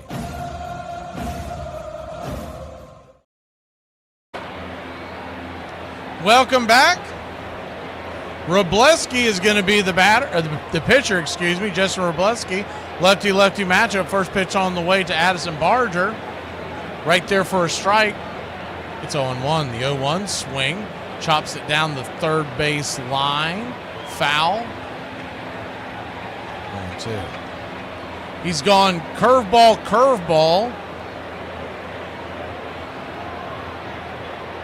To start the at-bat.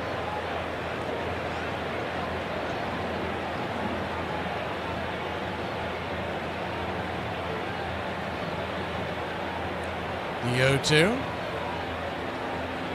Barger gets back in. He's 1 for 1 on the day with a single. Pitch on the way. Swing. Lifts it into center field. That's going to get down for a base hit. Giving chase was Edman, but could not get there in time. And the hit parade continues for the Toronto Blue Jays.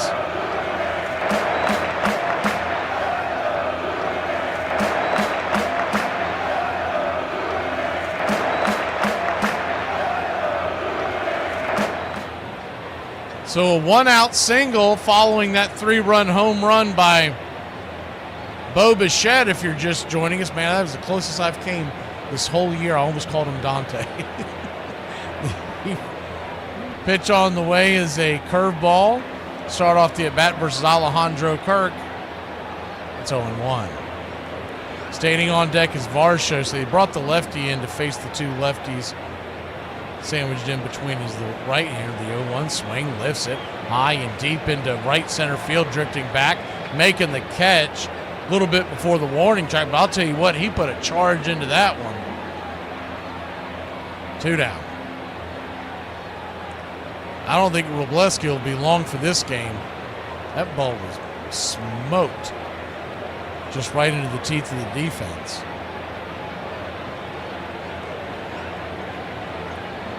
Looks like Glasnow's warming up in the pen. Pitch on the way, down and away. 1-0. 1-0 count.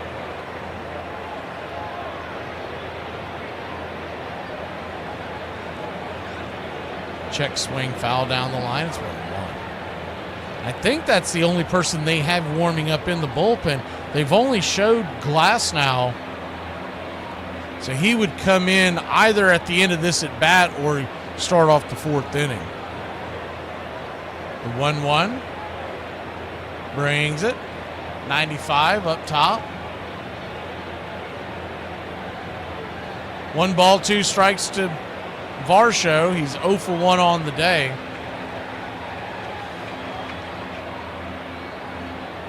You got to look at it. You got 3 right-handers due up after Varsho is the 1-2. Swing and a miss, strike 3. Chases a curveball in the dirt, and that'll end the inning. But not before the Blue Jays put 3 on the board. Little Bo Bichette going bonzo in game number 7 on Otani. America, you tricked me. America, you have pranked me. A lot of Americans said to me, why don't you pet a lot lizard? Like it was some kind of exotic animal. I was excited to stroke a lot lizard. Turns out it was, I can't even say it on this video. I will not be doing that. Is he the most athletic person that you've ever been on a field with? No, my cousin Junebug. He was a crackhead and a good dude though. But he was very athletic because he was still stuff when I came home from college and could never catch him. And he would sell it, and I would have to go get it back at the hood from the drug dealers. He was probably the most athletic, my cousin Jumbo. But next to that, I think it was Bo. The great number 7, Mickey Mantle. The Mick didn't have much pressure on him in 51. After all, he was just succeeding Joe DiMaggio. It's hard to imagine any team seamlessly passing the baton from one all-time great player who will always be in the discussion of the greatest center fielders of all time to another who is also in that same discussion. He could run, he could throw, he hit well from both sides of the plate, right or left. Mantle, he was the best player of our era. Certainly baseball's greatest switch hitter. Mantle stunned fans and players alike with his tape measure home runs. You could close your eyes with Mickey Mantle at bat during batting practice, and the sound of the ball coming off his bat was different. Mantle was such a stallion in the outfield, it's hard to believe he played most of his career on balky knees. He hurt his knee in 51, and he played the rest of his career without a real good leg, and that was unbelievable that he played as well as he did with that kind of an injury. I couldn't have stood it if I thought I was sitting on the bench and Whitey Ford was pitching a shutout game and we was getting shut out. If I could have been out there and maybe hit a home run or made a catch or something to help him and I didn't do it, that would have bugged me to death. So I would like to be remembered as a team man. I think I was.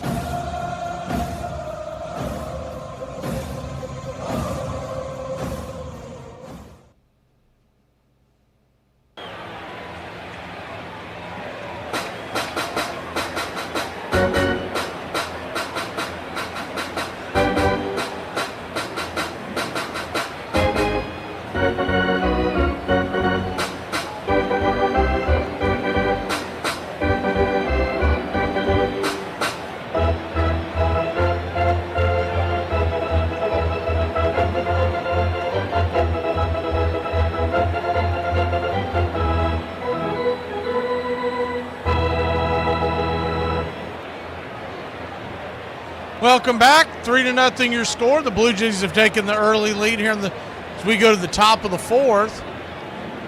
Will Smith will lead it off. He's been swinging a good bat here in the postseason. They've moved him up to the number 2 in the order. First pitch on the way from Max Scherzer. That ball's a hanger and a banger going up and off the glove off a leaping Varsho. Getting the carom is the left fielder, Lukes, and Will Smith smokes that ball. It's a leadoff double for the Dodgers. Wonder how long they'll keep him in. This dope Tom Verducci is literally interviewing Dave Roberts in the middle of this inning. I mean, he could not be more clueless on what he's doing. Runner at second, nobody out. The first pitch on the way is right there. Change up at the knees. It's 0-1. I know they're going to say he's just doing his job, but it's absurd. Read the room, son. The 0-1.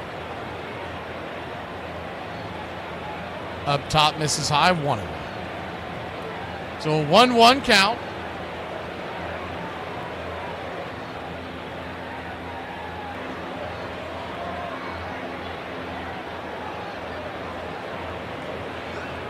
Righty, lefty, Freeman. Swing, rips that over the leaping glove of Bichette. That's down for a base hit.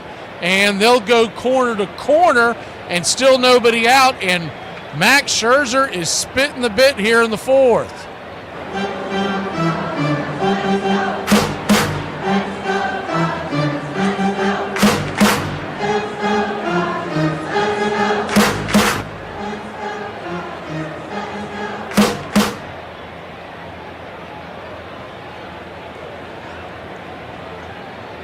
Next batter up is Mookie Betts. Righty-righty matchup. First pitch on the way. Inside. Did he go around? They checked down the line. First base umpire Adrian Johnson said he did not. It's 1-0.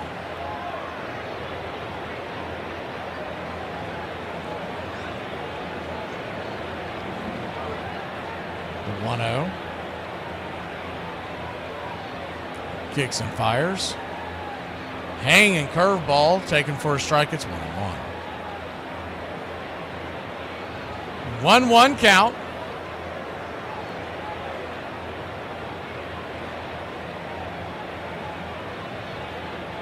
Scherzer comes set. The pitch. Swing, pops it up. High, shallow, right center. All three defenders converging on it. Barger calls everybody off. He'll make the catch. One away. Everybody will stay put. Very shallow fly ball. Wisely, Varsho backed off of it. Barger's got the best throw coming in as a right-hander charging from right field. You can tell Max Scherzer's leaving everything up. This is also second time through the order. We talked about it before. I mean, I'm a little surprised that they still have him out there. He loses a lot after that first time through the order all year long, especially in the postseason. Max Muncy, the batter, righty-lefty matchup. First pitch on the way. Swing! Might have got a piece of the hanging curveball. It's 0-1. That's another one. Just a cement mixer. That is 2 in this inning. He's lucky he's gotten those balls back. Sir Anthony Dominguez is warming up in the pen. The 0-1. Down and in, 1-0. 1-1 count. Schneider probably didn't have anybody warming up in the pen, so he's really behind the 8 ball here as Scherzer is coming apart at the seams. 1-1, runners on the corners. Pitch way outside, wide, ball 2, 2-1. So a 2-1 count.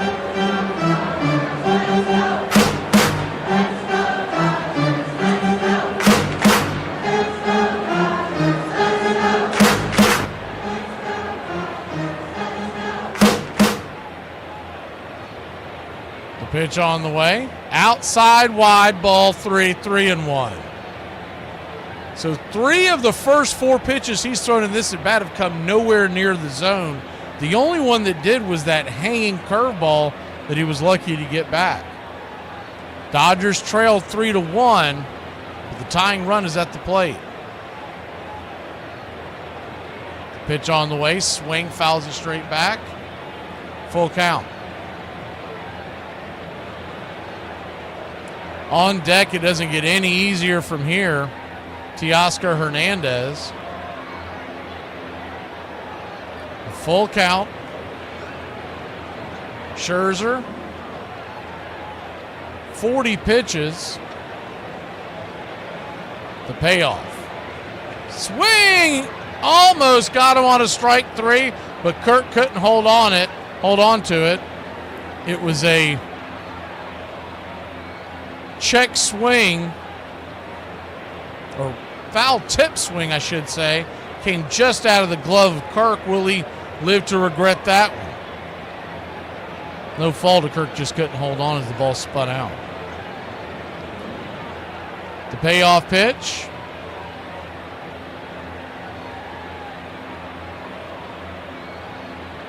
As he gets back in.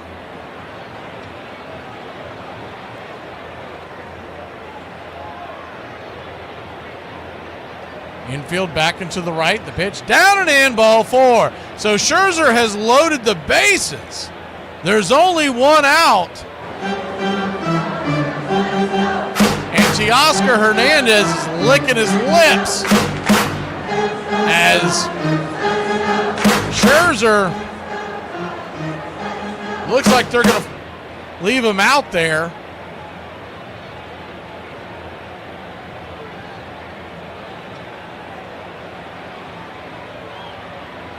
Righty-righty matchup. First pitch on the way. Down and in for a ball. It's 1-0.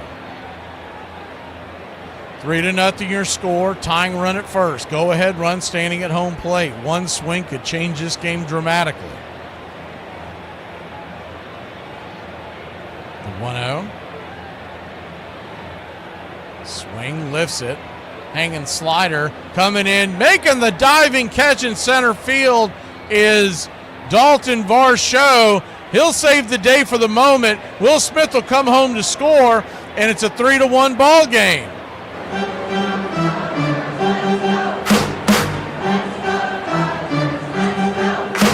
Another hanger out there. This time he was fortunate that it hung out on the outer edge of the plate. He was still able to get enough of it. I don't know how Varsho got to that in time. That ball was dying quickly.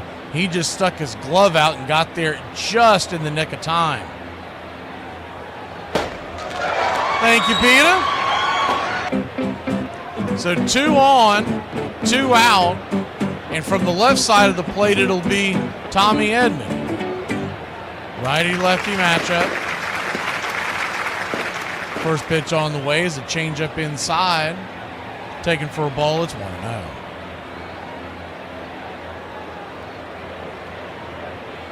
I think I missed one on Willis. This is the 1-0.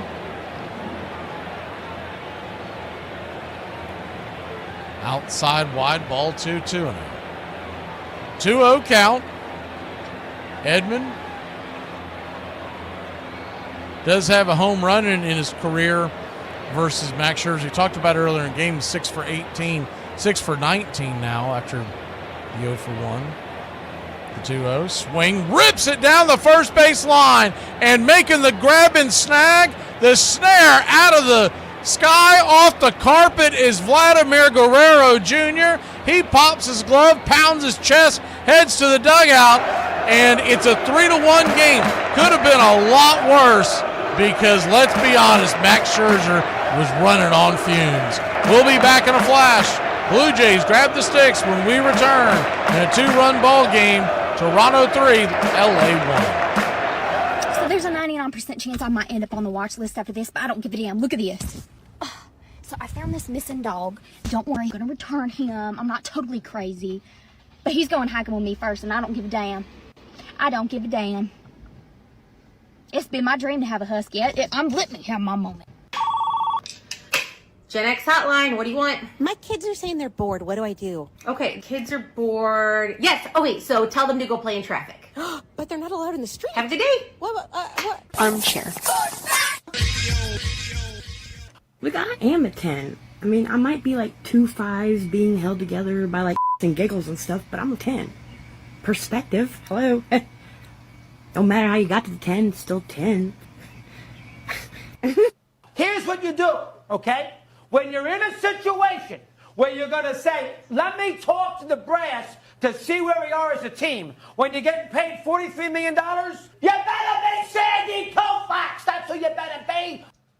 On the evening of May 24th, 1935, Larry McPhail, general manager of the Cincinnati Reds, arranged for President Franklin D. Roosevelt to push a button in the White House that lit up Crosley Field in Cincinnati for a game between the Reds and the Philadelphia Phillies.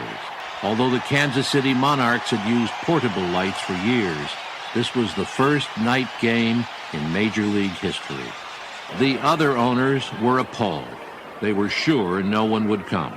Then they saw the money McPhail was beginning to make. Braves Country Radio, your home for the classic call of Braves Country Baseball.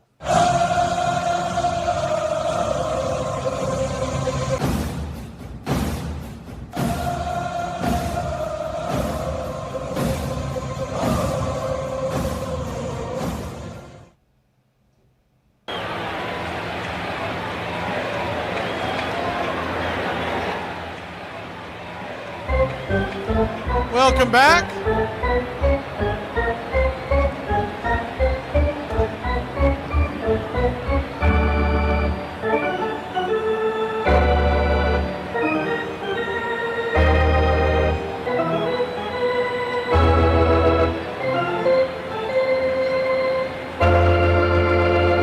Bottom of the fourth we go.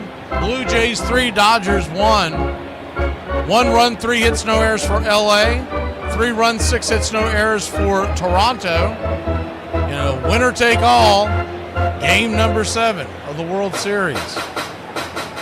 Well, I'll be darned. First pitch on the way. Robleski is back out there, and the ball will be scooped up by Mookie Betts. He'll fire it to first. 6-3 on the putout. 1 away. Not sure what happened. Mookie, for a second, double clutched. Freddie must have stumbled getting over there, because when they finally put the camera over there, he was kind of teetering back and forth. Mookie came up with the ball, looked like he was ready to fire it, and then he had to almost double clutch. That almost cost them, because they only beat Clement by about a half step. That'll bring Andres Jimenez, who's 0 for 1 on the day, batting .210 in the postseason. Lefty-lefty matchup. They may just be leaving him out there to face Jimenez, and then they'll go to the righty. See what they do here. You got to figure the Dodgers, with all their arms, aren't going to have Robleski in there too long. With the 4-seam right there on the outer edge, 1-1. It's kind of a gutsy call to put that lefty against Clement, because Clement, even with that out, still hitting .400 in the postseason. 1-1, chops and fouls, 1-2. 1-2 count. Blue Jays lead at 3-1. You just got the feeling that this isn't going to be enough for Toronto to outlast Los Angeles in a Game 7. You got to figure all the bats are going to be a-coming. As the 4-seam fastball inside spins him around. It's 2-2. So a 2-2 count. That pitch was up and in. Not sure what happened there with him. Was he? What did he do? He brought his hand off. That was weird. Almost like he was trying to get it hit as he was pulled back, the 2-2. Inside, hits him in the hand, and that's going to be a hit by pitch. Jimenez is not happy at all, and here come both benches. Both benches are clearing. We've got a misunderstanding of the fellers at the middle of the field. Everybody's talking, shoving, smack talking. Here come the bullpens. They unload. And the crowd is not happy either. Holy cow. I can't imagine Robleski hit him intentionally, but you almost wonder, was there something prior to this? Is there something in the past between these two teams? See, the first pitch that went on through Jimenez flipped his wrist up is the best way I can describe it as the ball went by. Almost like he was trying to get hit. The second one did get him in the hand. But there's no way you're doing that intentionally. He's the number 9 hitter.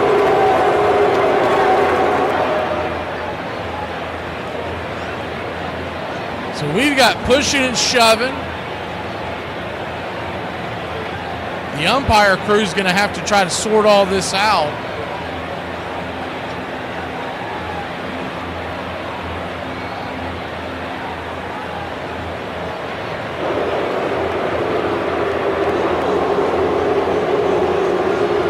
Last thing anybody wants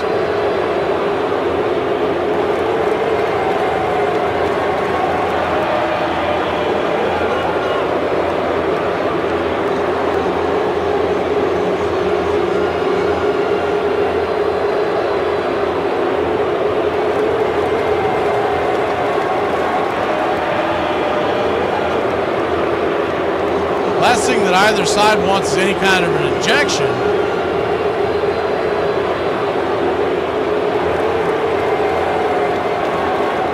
Toronto leads at 3-1 over Los Angeles. Bottom of the 4th if you're just joining us.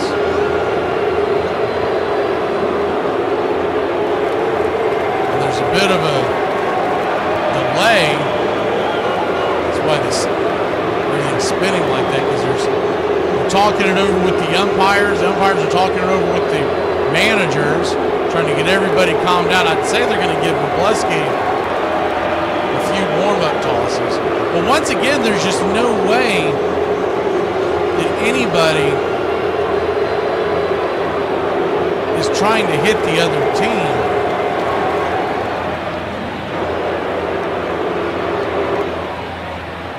As Wrobleski gets back onto the bump. Meanwhile, you got a runner at first with good speed and Jimenez. The top of the order due up, and it is a 3-1 lead for the Blue Jays.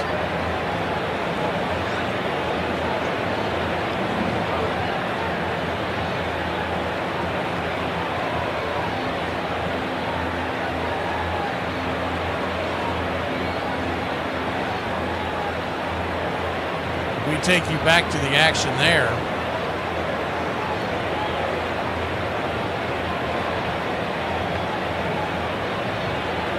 So let's reset one more time. Runner at first.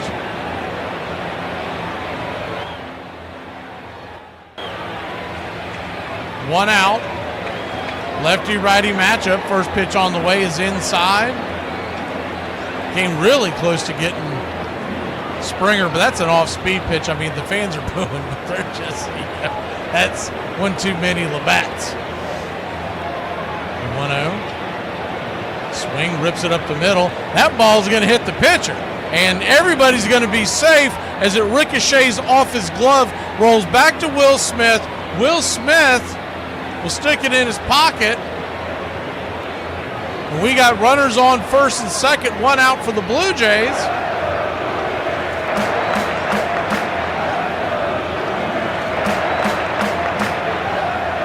Gotta figure this has got to be it for.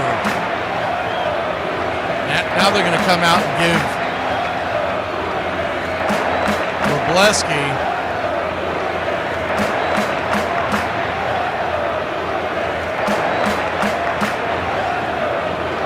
some warm-up tosses.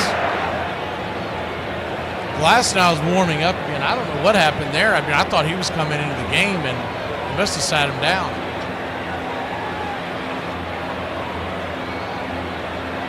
He's back in the bullpen, firing warm-up tosses again.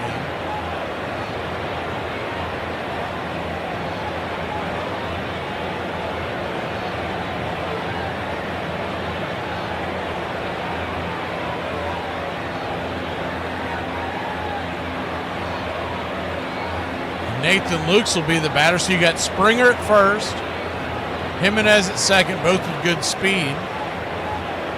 And Nathan Lukes, there's no way Wrobleski's going to be in to face Vladimir Guerrero Jr. if he gets this far in that inning. Gets that far in this inning. As he looms on deck.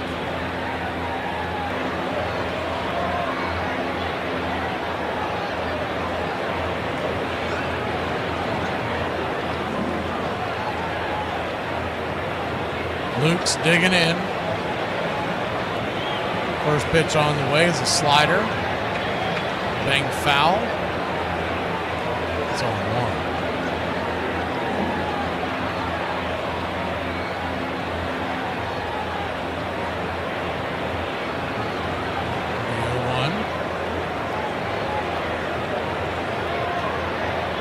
Lefty-lefty matchup.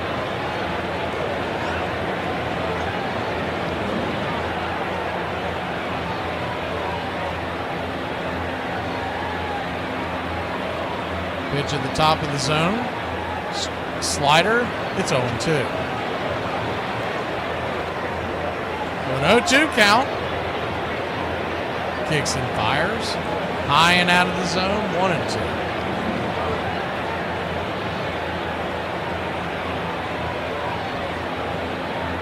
First and second. As the 0-2 misses high and out of the zone, 1-2. 1-2.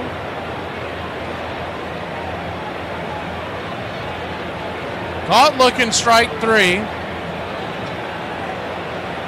And 2 down. That'll bring Vladimir Guerrero Jr. to the plate. And just as I suspected, Wroblewski's heading to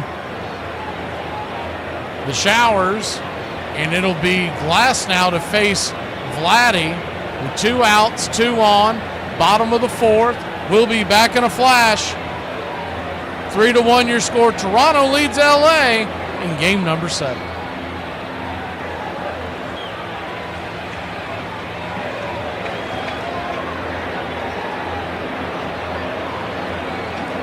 This date in 1859, the first collegiate baseball game is played as Amherst defeats their arch rival Williams College 73-32.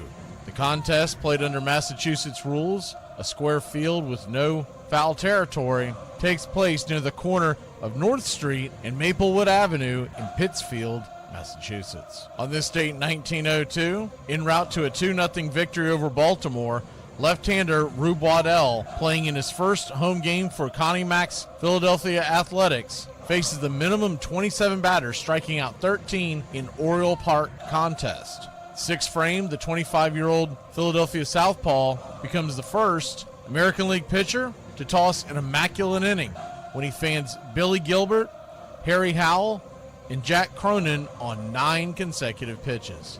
And on this date in 1920 at Fenway Park, Walter Big Train Johnson becomes the season's only no-hitter hurler, defeating the Red Sox 1-0. The 7th inning, Bucky Harris boots Harry Hooper's grounder for an error, ruining the Big Train's bid for a perfect game. But it's the Senators' second baseman 2-out single in the bottom of the frame that drives in the game's lone run. And that's your Braves Country Radio on this date in baseball history. Find us on YouTube and Facebook today.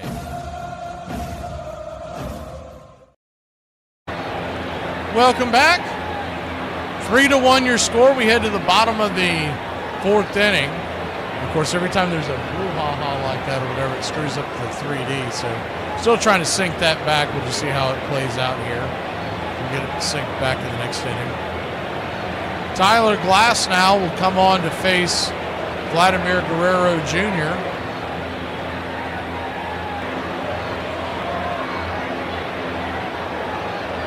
Righty-righty matchup.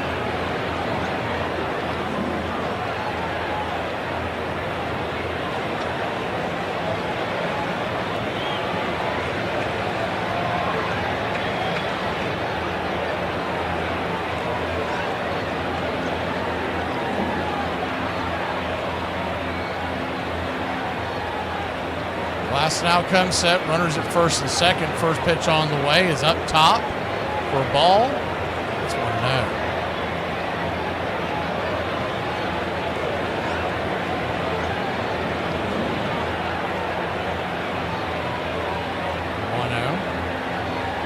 Infield back into the left, outfield deep and straight away. Right there on the outer edge for a strike. Sinker.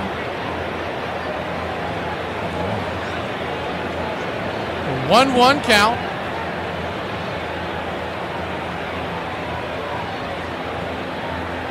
Check swing, four-seam fastball. Right there. Called it a ball, 2-1. He did not go around on the call. So a 2-1 count.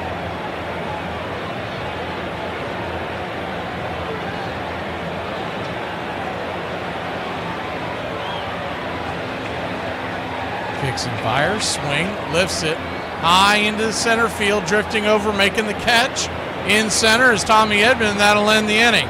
So after a bunch of pushing and shoving, there was a whole lot of nothing. 3-1 your score. We go to the fifth in game number 7. A 2-run game. Dodgers trail the Blue Jays 3-1.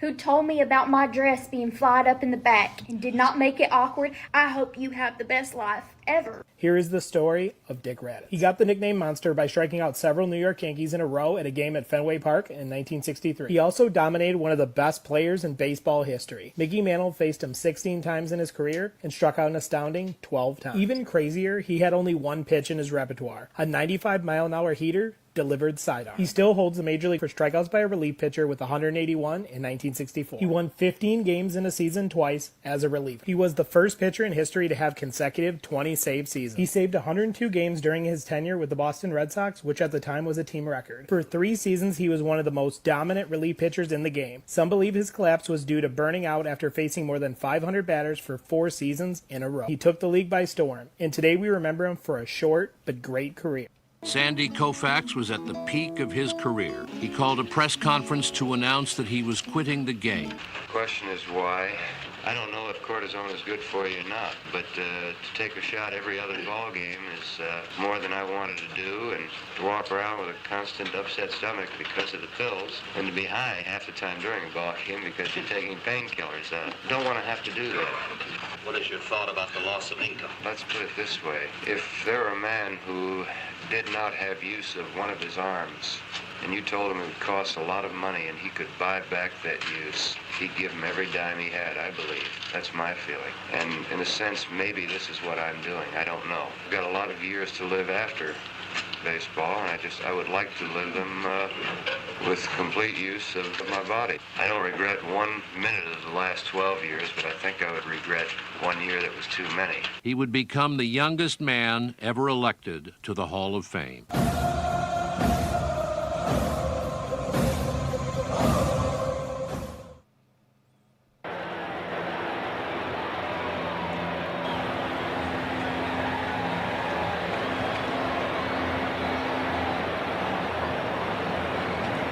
Welcome back.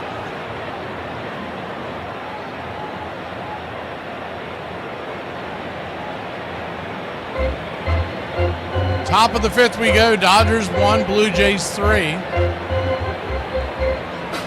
1 run, 3 hits, no errors for the Dodgers. 3 runs, 7 hits, no errors for Toronto. You got to be kidding me. Max Scherzer's going back out there for another inning. Buckle up, boys and girls. He was lucky to get off 1 run last inning. First pitch on the way. He finishes warm-up tosses. Right there for a strike, it's 0-1.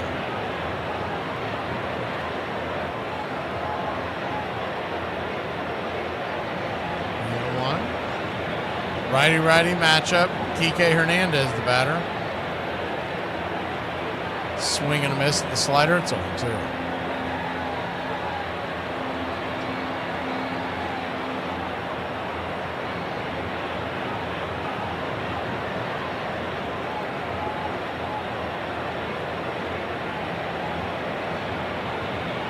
So an 0-2 count.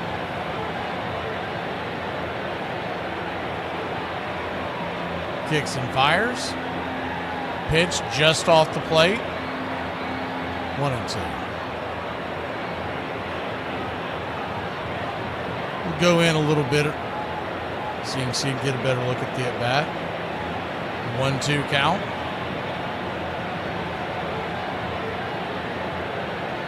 Brings it inside. 2-2.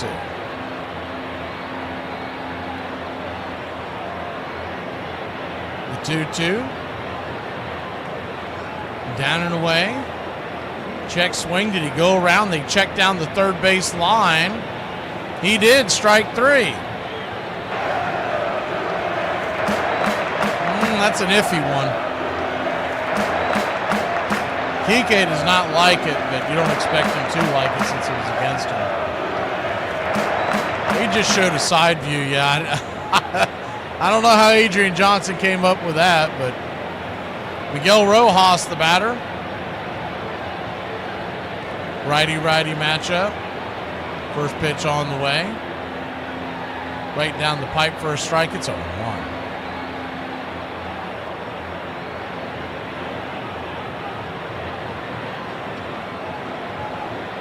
The 0-1. Turns and fires. Swing, rips it into left field. That's down for a base hit. That ball was slaughtered, but it'll get cut off by Lukes. He'll fire it in the infield, and it's a one-out single for the Dodgers. That should be it for Max. This will be the third time through the order. Shohei Ohtani will be coming to the plate. You wonder if Schneider played with his food too long, because you're going to bring the tying run to the plate in the form of Shohei Ohtani. I think he might be a little scared of Max Scherzer. I think that's where it all comes down to. We'll be back in a flash. It's a 2-run game. Dodgers have the tying run at home plate. 3-1 your score.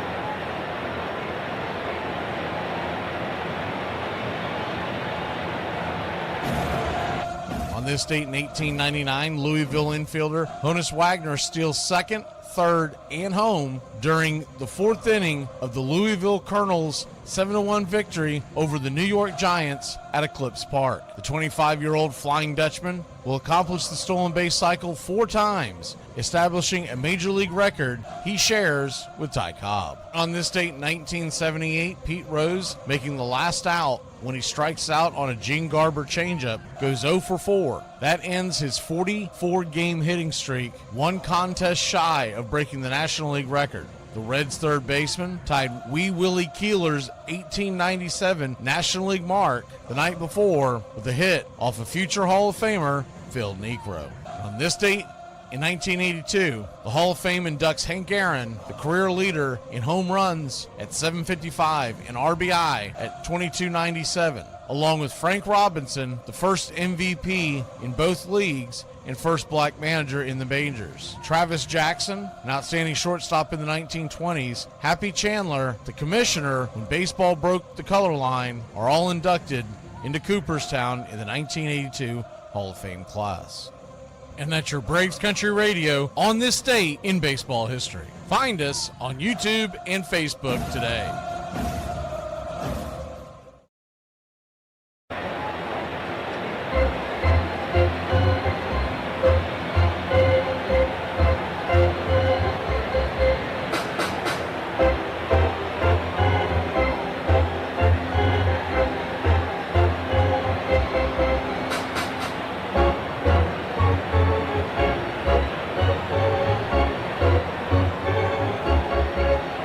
Louis Varland, the right-hander,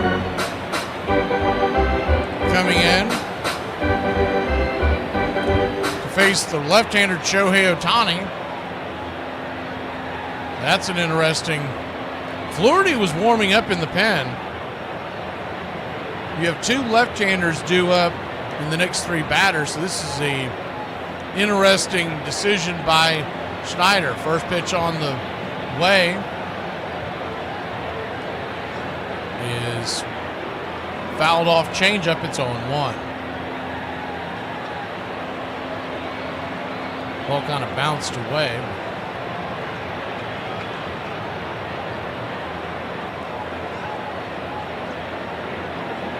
Flaherty's still walking around in the dugout. I don't really understand that one. Doesn't look like he's injured. Is the 0-1. Swing and a miss. Knuckle curve. It's 0-2. 0-2 count. You got Will Smith on deck, but then you've got another left-hander, Freddie Freeman, after that, so it would have made more sense to bring in the lefties. They decide to battle the right-hander into the mix. The 0-2, swing, and that ball's chopped through the infield. That's through for a base hit, and the Dodgers have first and second. One out. This doesn't pay off. If this ends up costing them the lead in the game, circle the fifth inning, because conventional wisdom would have told you to pull Max Scherzer before this inning ever started, as Will Smith comes to the plate. And then the idea that you let him go out there just to bring in another right-hander is really odd. Pitch on the way is a knuckle curve right there on the outer edge. It's a 1.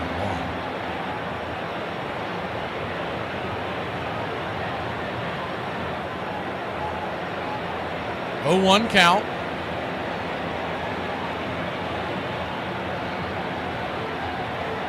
Outside wide, 1.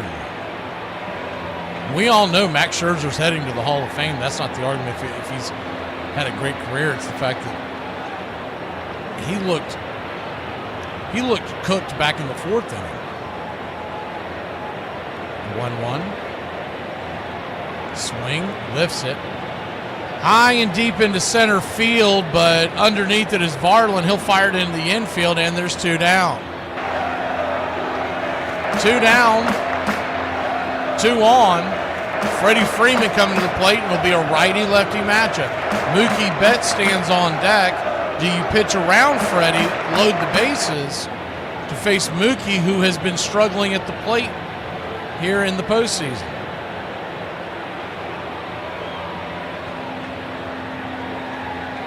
Three to 1 your score. Dodgers trail.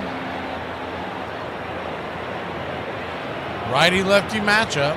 First pitch on the way. Swing. Chops it foul down the line. First base side. It's on 1.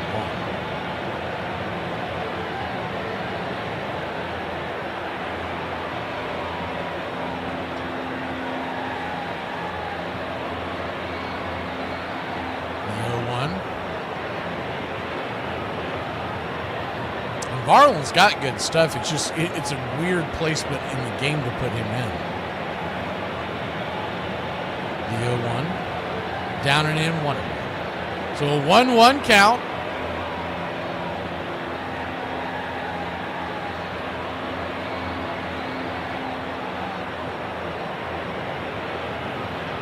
If he does get out of this, Jamie, you would think he leads off pitching in the 6th, because Mookie would lead it off. The 1-1 swing, lifts it high into center field, not quite deep enough. It's playable, making the catch out there. F8 in your scorecard is Dart and Varsho, and that'll end the inning.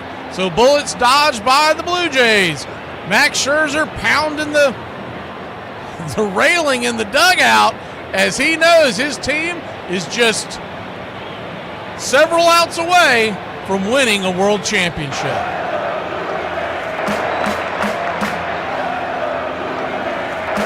I wish I could say the D word. What'd you say? I said I wish I could say the D word. Okay, I hate to ask, but what is the D word? Will I get in trouble if I say it? Well, I don't know if you're going to get in trouble, because I don't know what you think the D word is. So can I say it? All right, just say it so I know what you're Maybe I shouldn't have asked.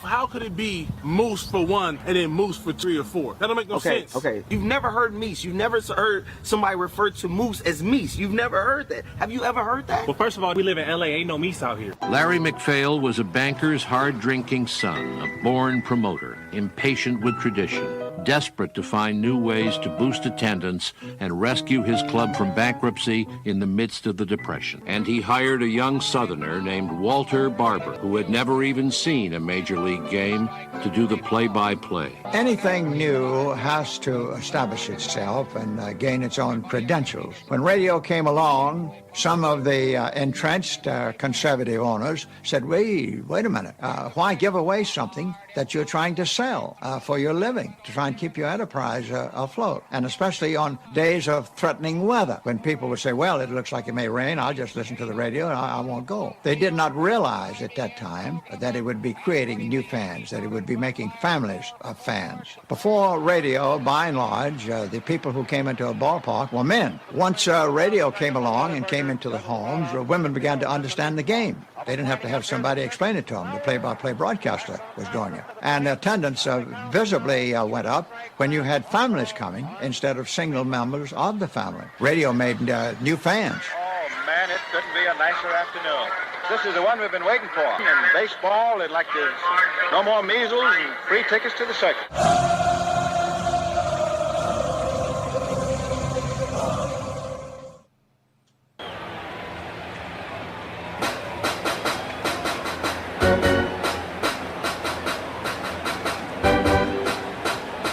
Tyler Glasnow going back out there for the 5th inning, set to face Bo Bichette. Then you got the left-handed Barger, Kirk, and Varsho.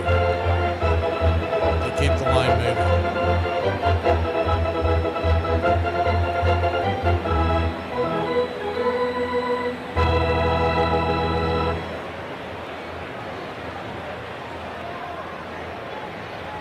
First pitch on the way is four-seam fastball. Up top to Bo Bichette.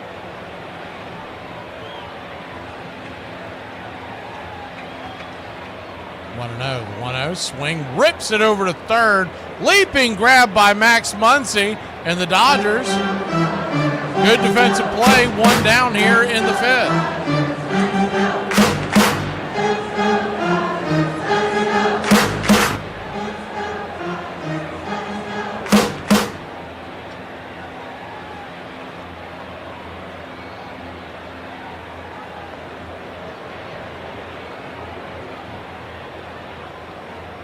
So righty-lefty matchup is Addison Barger, who comes to the plate.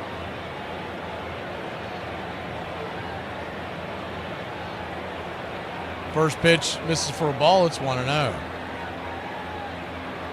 Rob wants to know what the first game was. The first game was the Pittsburgh Pirates in 1921. 97-mile-an-hour sinker. Right there, 1-1. Chris Bassett is warming up in the pen.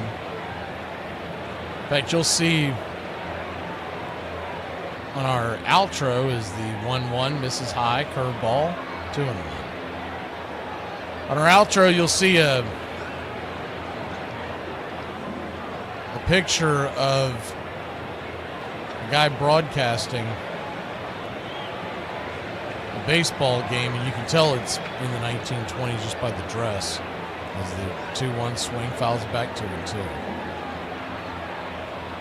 2-2 count.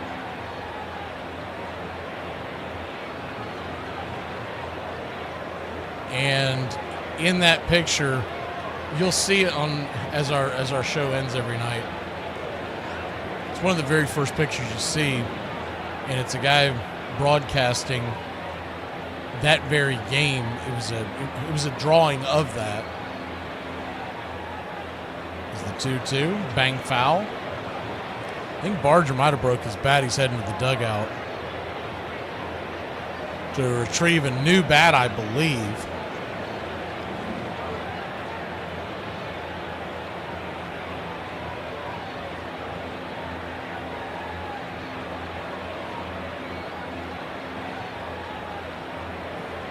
Three to 1 your score. That was on radio station KDKA. I want to say it's even in the picture too, the KDKA, but I'm not 100% sure. I just know that we found the picture a while back and put it into our... We have all kinds of little things that if you're not really paying attention, and why would you? But they mean something to us, but we have all little things in baseball radio that are in our intros and outros. 2-2 pitch, swing and a miss, strike 3. Bender in the dirt, 2 down.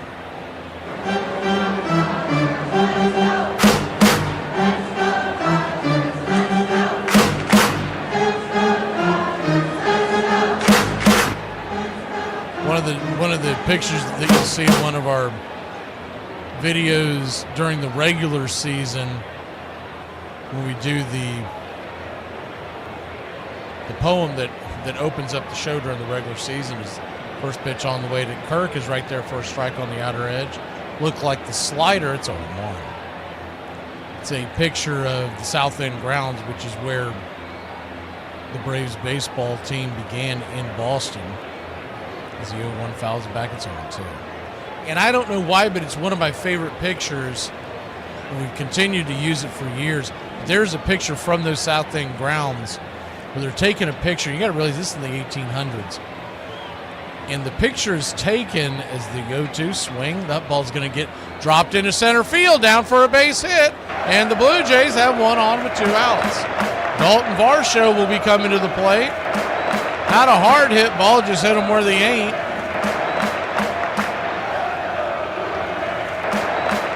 You'll see a picture they're all in black and white. They're all wearing the garb of yesteryear, the round bolas and everything. And there's one guy that's looking over his shoulder, staring at the person who's taking the picture. I don't know why, but I've always liked that picture. So we've put it into so many things. But he's one of the original, what is now the Atlanta Braves baseball fans. Pitch on the way is a slider, down and in for a swing and a miss strike. It's 0-1. At that time, they were called the Boston Red Caps, or Red Stockings, and then eventually the Red Caps. The 0-1. Righty-lefty matchup, the pitch. Down and in, 1-1. 1-1 count.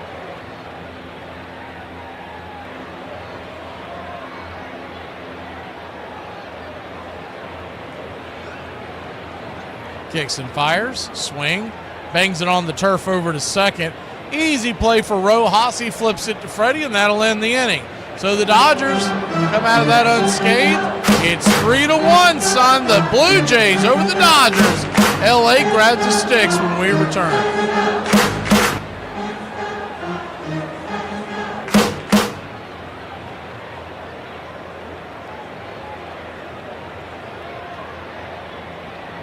Tell me one thing that you trust more than President. Gas station sushi, Somalian cruise line, prostate exam from Captain Hook, Helen Keller flying a plane, a mechanic who tells me my blinker fluid is low, breast milk from Bruce Jenner, a mixed drink from Bill Cosby, a blood transfusion from Charlie Sheen, carpooling with John F. Kennedy, going to the theater with Abe Lincoln, a girl who says, I'm fine, and a rattlesnake with a pet me sign.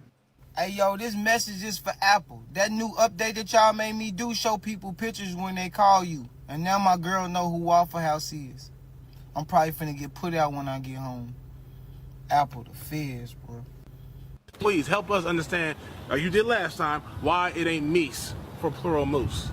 I do not know why they created it that way. I cannot explain it because I didn't create it. The scholar. Yeah. Okay, so look, help me understand. Mouse, mice. House, heist. Yeah, that's right. Heist. Is heist... So you saying that's wrong too? House and heist. It's supposed to be house for 1 and heist for 2 or 3. Yeah. Heist is not even a... Have you ever heard somebody say something about a whole bunch of heists? In 1938, MacPhail left Cincinnati and moved to New York to take over the Brooklyn Dodgers. He brought Red Barber with him. No one ever came up with the expressions that Red Barber had. And so what he brought to New York, to the metropolitan area, was that country flavor that they were not familiar with at all. And so he became part of the language. I mean, there were just a million of them. Suddenly say, I wonder what that looks like when somebody leaps up against the wall or dives headfirst into second or bowls over the catcher. So they would come out to see what they had been listening. Right field, back goes Ruppel, and he can't get it at the homer. A mighty smack squarely out over right field.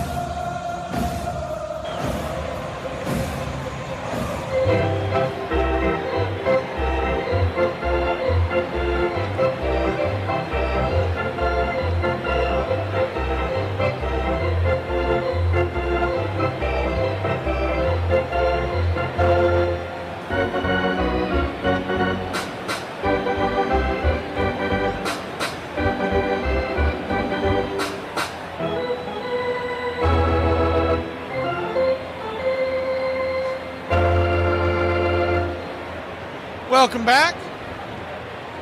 3-1 your score. Chris Bassett back on the bump for the Blue Jays. Mookie Betts leads off for the Dodgers.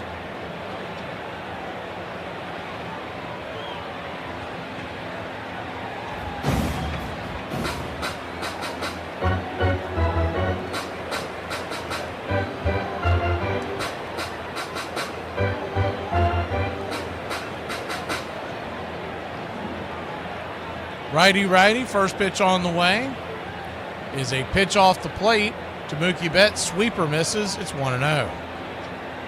Mookie Betts 0 for 2 on the day. Being .232 in the postseason.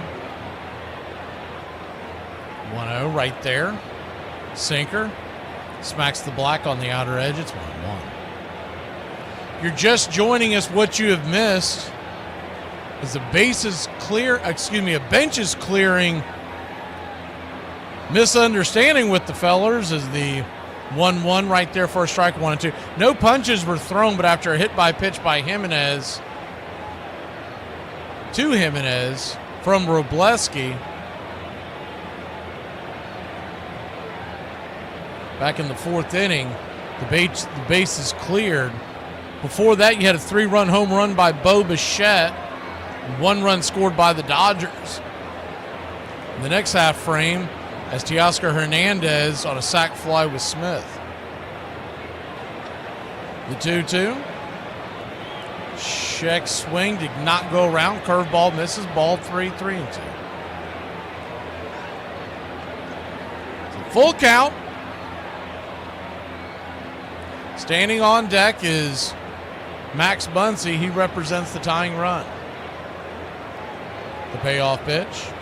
Outside wide, ball 4. Mookie heads on down to first, works his way aboard. Remember, he's got good speed, so they got to keep an eye on him.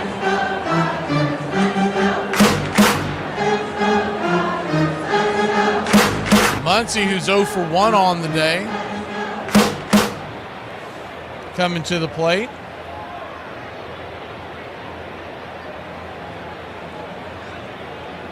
Righty, lefty. First pitch chopped off the plate. It's 0-1.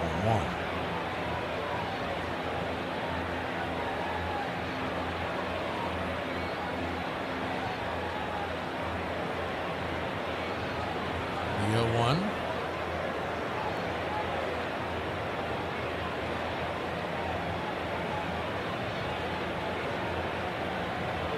Bassett comes set. The pitch, swing. That ball's going to get dropped into right field. Down for a base hit. The Dodgers go station to station. They've got runners on first and second. Nobody out. And Teoscar Hernandez, who's been known for the big moments in the postseason, is coming to the plate.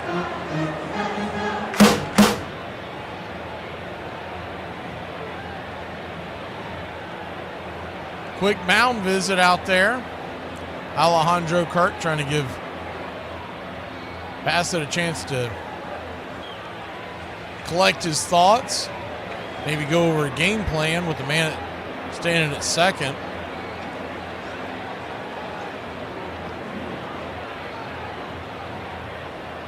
Teoscar Hernandez batting .265 in the postseason. He's 0 for 1 tonight with the sac fly. Righty-righty matchup as the Blue Jays get on the horn with the bullpen once again.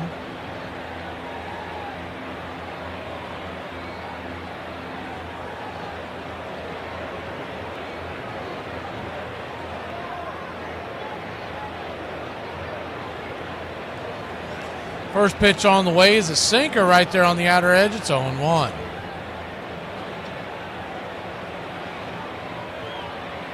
Infield back and to the left. Outfield deep and straight away. Anything to the right side of the infield is going to be a problem for the Blue Jays defense, as Vladimir Guerrero is essentially about there by his lonesome. As the 0-1 misses. 1-1. 1-1 count. Double play depth, but to the left. It's going to be tricky to turn a double play, but they can do it. As far over as they're playing Vladdy. The 1-1 misses high. Looked like it, yeah, it did touch the top of the zone. 2-1. That's been Jordan Baker's MO all night and pretty much his whole career. He calls them wide down low, but north and south he pinches. The 2-1. Swing! Fouls it away. 2-2.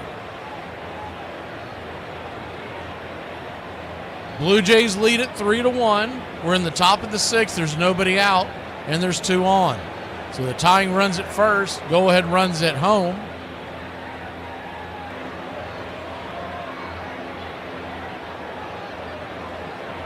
The 2-2 is Teoscar readjusting his batting gloves. Steps back in. Bassett comes set. Here's the pitch. Swing. Chopper back to the mound. And he'll fire it to second. He'll get the runner there, but it will not be a double play. Mookie makes it down to third. There is 1 out. But now a fly ball could turn this into a 1-run game. Tommy Edman coming to the plate. Slow developing double play as it was a high chopper back to the mound. By the time it came down for Bassett, he got it to second. No real chance to get Teoscar heading down the line.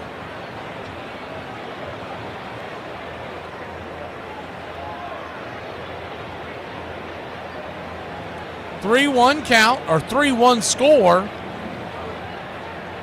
First pitch is way outside wide. Sinker misses. It's 1-0.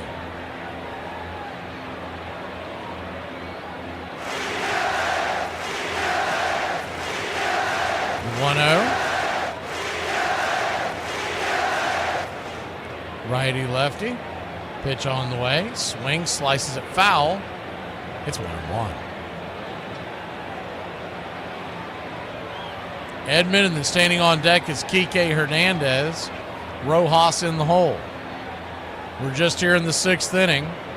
Game 7 of the Fall Classic 2025. The winner is crowned champion. The 1-1 swing, pops it up high.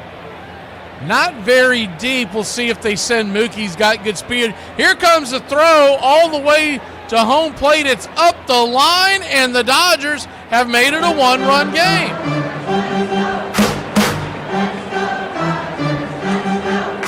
How about that?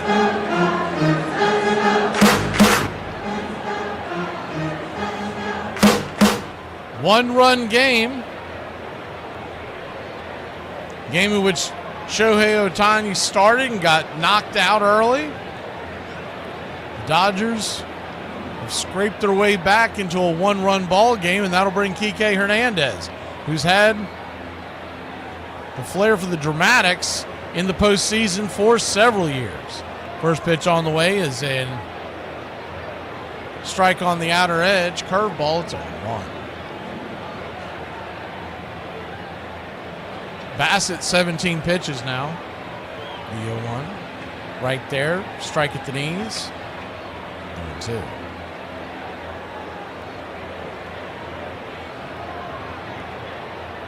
(0-2) count.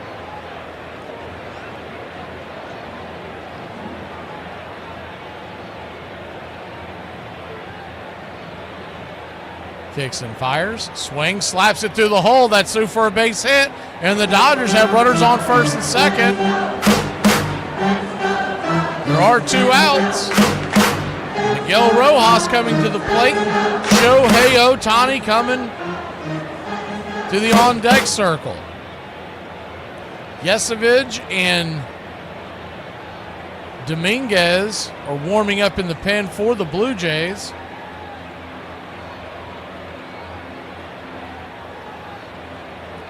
This may be the last batter with Shohei Ohtani on deck for Chris Bassett.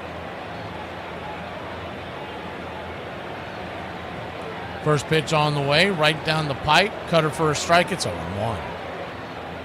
Bassett, normally a starter, but has pitched very well in the postseason, coming out of the pen for the Jays. The 0-1 misses high. 1.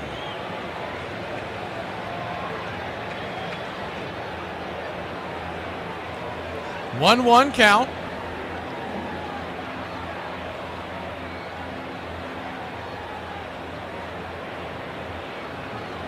Swing and a miss.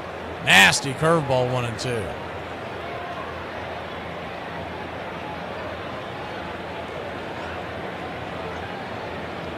Runners on first and second, 2 out, so they'll be running with the crack of the bat.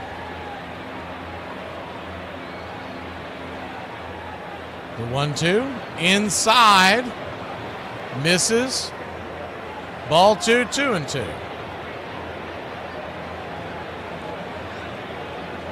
2-2 count. 3-2 your score. Dodgers trail the Blue Jays. Here's the pitch. Swing! Lifts it down the right field line, but just foul.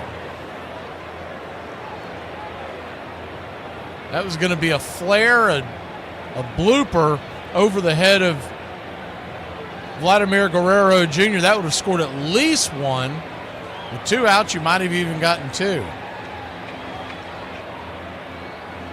Deuces wild, top of the 6th. Dodgers 2, Toronto 3. 2 on, 2 out. The 2-2 pitch, the windup, the pitch, high and out of the zone. Ball 3, 3-2. So a full count.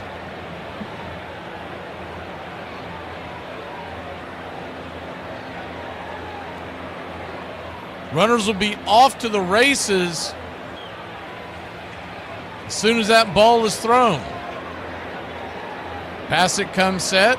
The wind up, the pitch, swing, chops it over towards the first base line. Bassett's on it, grabs it, and he'll tag Rojas on the chest, and that'll end the inning. Not before the Dodgers put one on the board. The Blue Jays grab the bats when we return. It's 3-2. Bottom of the 6th we go. Mice, right? House, heist. It makes sense, man. You right. No, bro. you all are making up words. These words you've never heard. Like, just because it rhymes doesn't make it a word. Like, listen, like, I don't understand. Like, we went to the same school. I don't know where we missed each other and how the lines crossed. I don't know what happened. I don't. But listen, that's not a word. It's just house. So it's okay for you to make up words, but we can't. I'm not making up words. Look, I'm done, bro. Trying to help y'all grow, man. You teaching 5-year-olds me. I'm scared for our future. It's very important that when you get in the batter's box to prepare to hit a baseball, you're fearless. You can't be scared of getting hit with the ball. If you're scared of getting hit with the ball, if you're back on your heels, and the scout's watching in the stands, he's going to put a big X down by your name. It means you have no chance of ever becoming a baseball player. So don't be scared of getting hit with the ball. Look at it like this. If you get hit with the ball, you get to go to first base. That makes it faster to get around the home and score a run. So we're not scared. We're in the batter's box. Now, the next thing, we got to get a stance that feels comfortable to us. Don't try to copy my stance, or don't copy George Brett's stance, or Wade Boggs' stance, or Mike Schmidt's stance. Get the stance that's comfortable to you. I just happen to have a stance that's pretty well spread out because I hit off my back foot. And don't worry about how you stand or how you look. And I don't hit the ball on the plate. If I hit it over the plate, that's a foul ball. So you hit the ball out in front of the plate, 8 inches out in front of the plate. You have to hit the ball out in front in order to hit it fair ball. My first memory of baseball is radio. Listening on the car radio to Red Barber talking from Ebbets Field in Brooklyn. My father wanted to know how the games were going on. He was following Brooklyn. My mother and I was an only child, driving in the car, began to listen, I suppose, out of self-defense. And both of us, at about the same time, my mother and I, became caught up in the drama of the game. DiMaggio swinging. It's a whistling line drive to left center field. It's a base hit. It's taken on the second hop.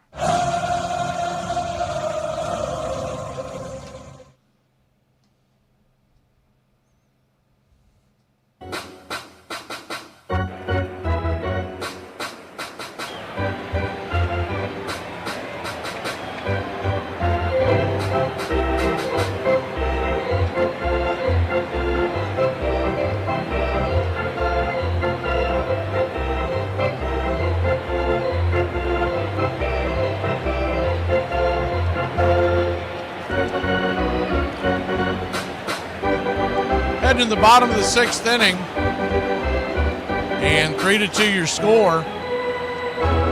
You almost wonder if we're destined for another marathon like we had the other night, where we went, what was it, 18 innings before the walk-off by Freddie Freeman. The game has that feeling once again. First pitch on the way to start the bottom of the sixth from Tyler Glasnow once again is a slider just off the plate to Ernie Clement. It's 1-0. Righty-righty matchup. Ernie 1 for 2. 1-0, swing and miss.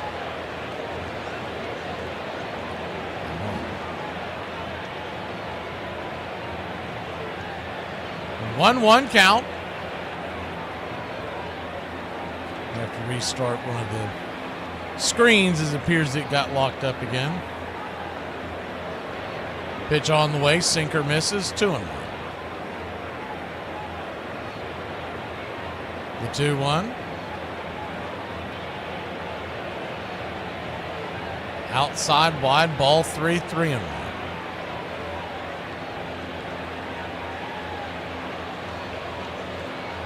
Three-one count.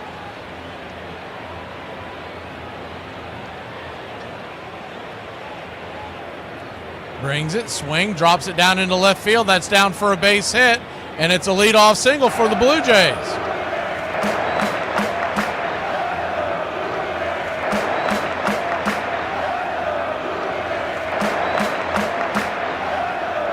Andres Jimenez will be the batter. 1 on, nobody out.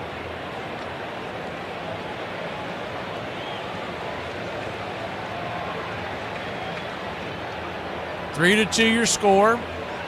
Blue Jays lead the Dodgers in Game 7. Winner take all.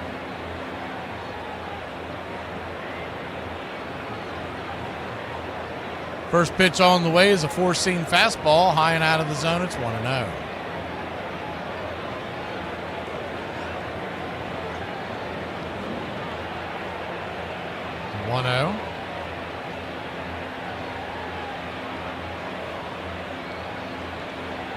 Showing bunt, high and out of the zone. 2-0. 2-0 count.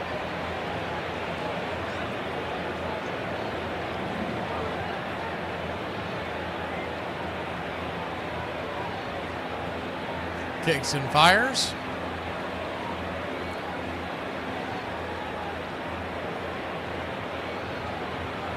Right there for a strike. Runner at first. Nobody out. Infield back to the right. Runner goes. Here's the pitch. Right there on the outer edge, and he will be safe. In fact, that won't even draw a throw. Ernie Clement got a walking lead and took off like a bat out of hell, and he's in scoring position. Good base running by Clement. 3-1 right down the pipe, full count. The payoff pitch. Swing! That ball's dropped into right center field. That's down for a base hit. Rounding first, heading to second, and it's going to be an RBI double. An RBI double. And the Blue Jays have taken a 4-2 lead. Hard hit ball by Jimenez.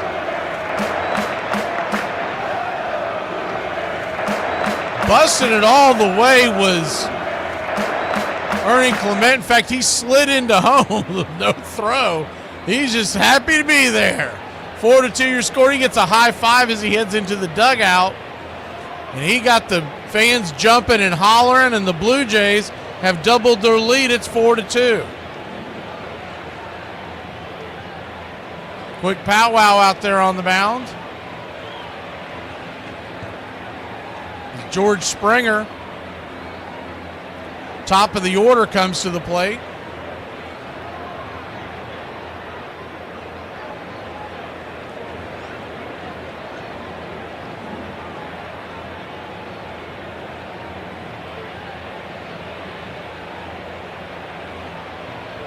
Righty-righty matchup, Glasnow. First pitch on the way. Swing and a miss at the slider. It's 0-1.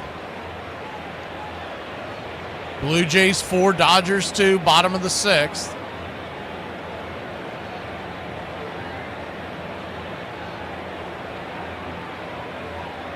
The 0-1. High and inside, four-seam fastball, 1-1.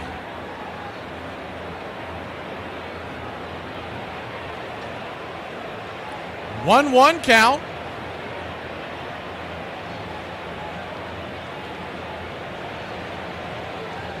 Four to 2 your score. The pitch. He turns back.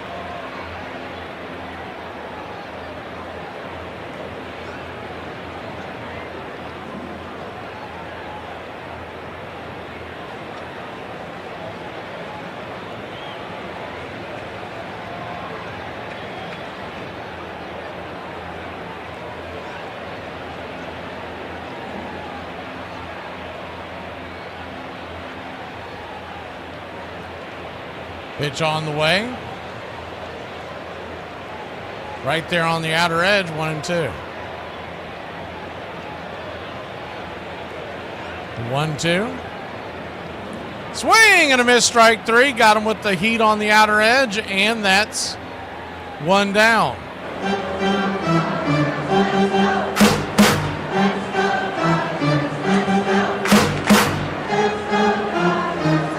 Nathan Lukes will be the batter.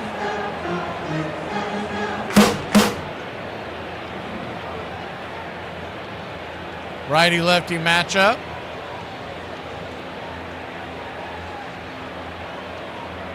First pitch is down and inside. For a strike, it's 0-1.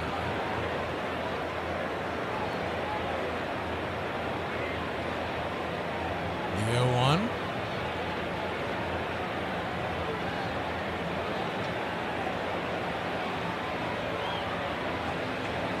Kicks and fires, swing, lifts it into center field.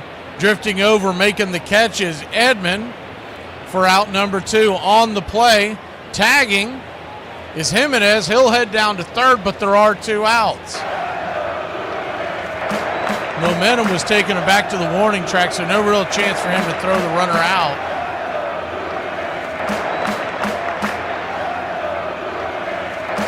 Four to 2 your score.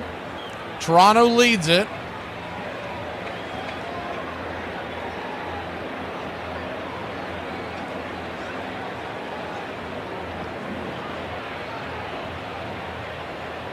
Vladimir Guerrero Jr. will be the batter.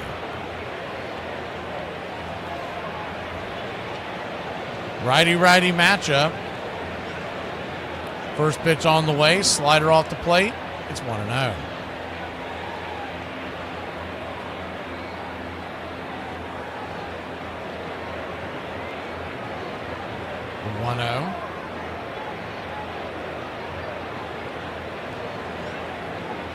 Kicks and fires, swung on, chops it over to third. Muncie's got it. He'll fire it to Freddie. Just gets Vladimir Guerrero Jr., who was busting it down the line, and that'll end the inning. But not before the Bluebirds put one more on. They got a 2-run lead on the Trolley Dodgers. Top of the 7th we go in game number 7 of the 2025 Fall Classic.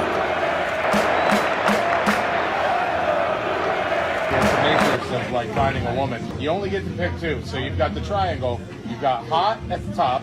Yep. You've got sane. And then you've got single. Yeah. Okay? You only get to pick 2. Okay. So basically, if she's hot and she's sane, then she's definitely not single.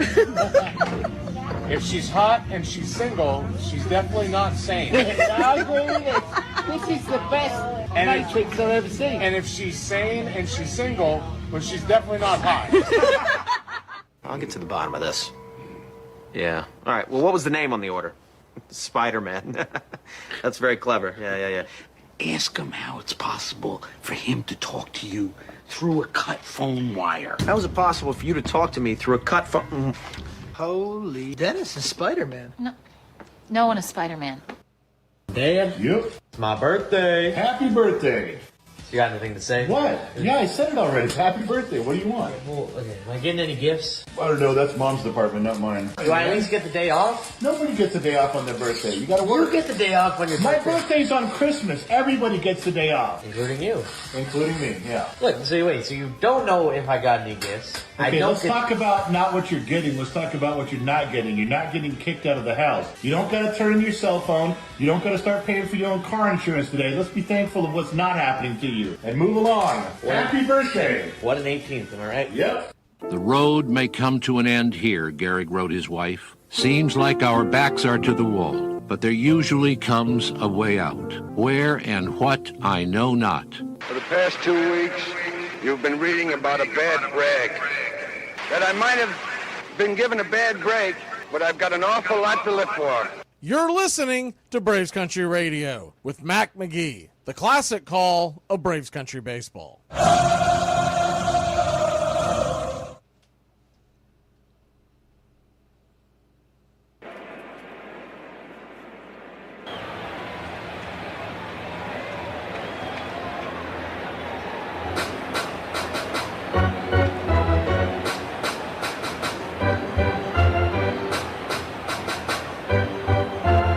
Welcome back.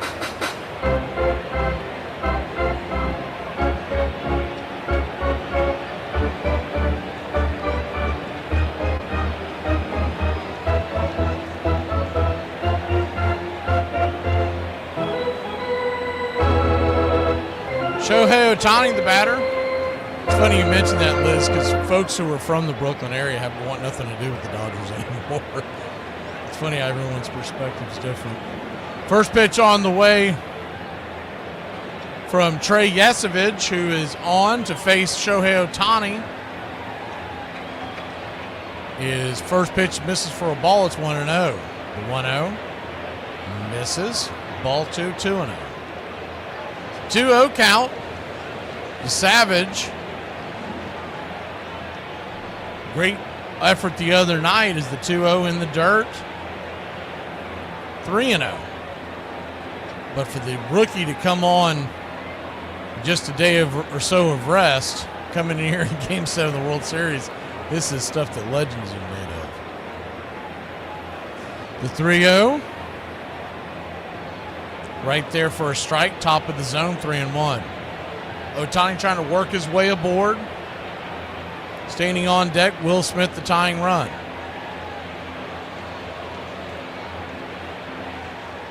Three-one count. Down and in, ball 4. So Ohtani heads on down to first.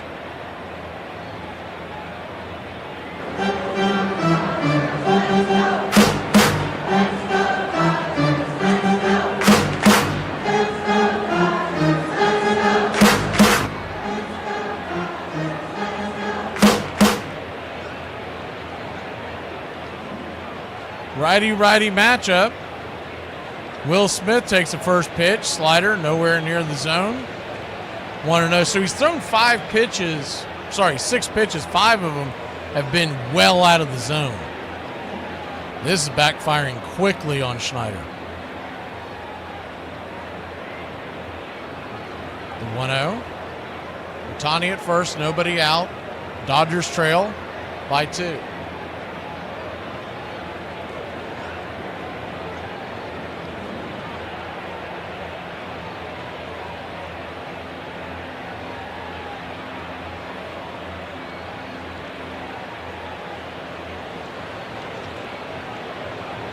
The 1-0 kicks and fires right there for a strike, 1-1.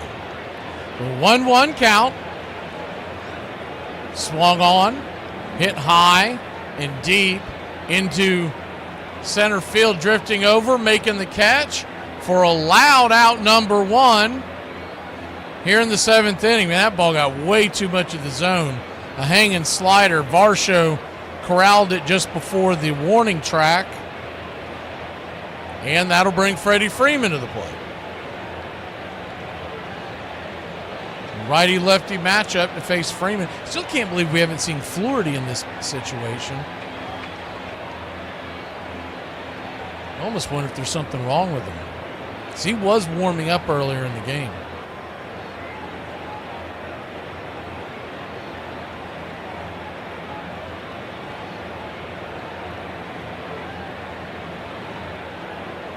First pitch to Freddie Freeman, misses high for a ball. It's 1-0. The 1-0. Splitter right there for a strike. 1-1.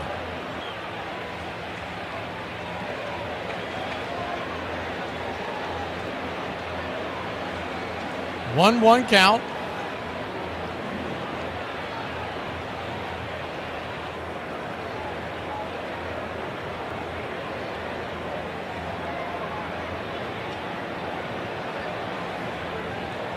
Savage, outside wide. Ball 2-1. The 2-1. Infield is back into the right. Double play depth. Good speed at first. Outfield deep and straight away. The 2-1 pitch swung on. High chopper over to Vladdy at first. Vladdy fires it to second, and Jimenez relays it, makes the catch, and that'll end the inning. Vladimir Guerrero Jr. high step into the dugout, and Bo Bichette rooting them on like a college cheerleader. Are you kidding me? We go to the bottom of the 7th inning. The Blue Jays are 6 defensive outs away from their first world championship in 32 years.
Welcome back, y'all. The last 7th inning stretch of the season.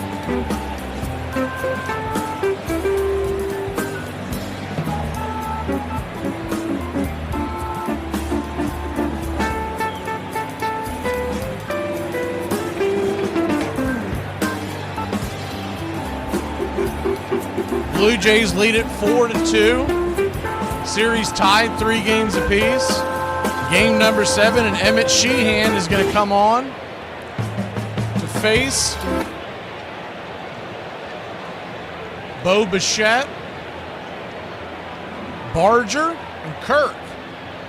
Here in the bottom of the 7th, anybody gets on, it'd be Varsho. First pitch from Sheehan is a 4-seam fastball. For a strike, it's 0-1. The 0-1, swing and a miss. 4-seamer. Quickly 0-2. The 0-2. Fouls it off.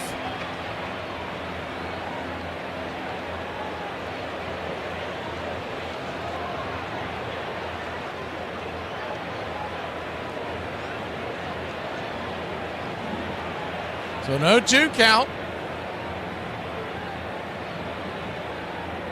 Curveball misses outside wide. 1-2.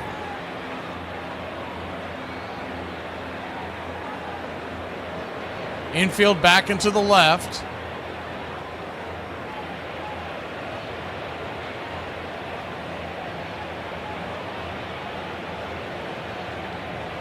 The 1-2. Swing and a miss, strike 3. Got him with the high cheese. 1 away. That'll bring Addison Barger to the plate. Blue Jays lead it 4-2 over the Dodgers. We're in the bottom of the 7th. And you got to figure out Hoffman. Do you bring him in the 8th, or do you bring him wait till the 9th? First pitch to Barger. It's down and in, curveball. It's 1-0.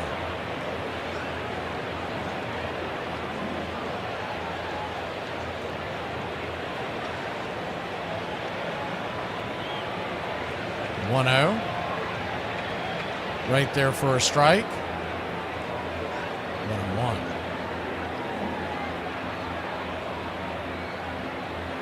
So 1-1 count. Infield back into the right, outfield deep and straight away. The 1-1 to Barger. A kick and fire. Change up down and in. Ball 2, 2-1. 2-1 count. Standing on deck, Alejandro Kirk. Varsho in the hole. The 2-1. Swing, chops it over to first. On it is Freddie Freeman. He'll step on the bag. G3 in your scorecard, 2 down.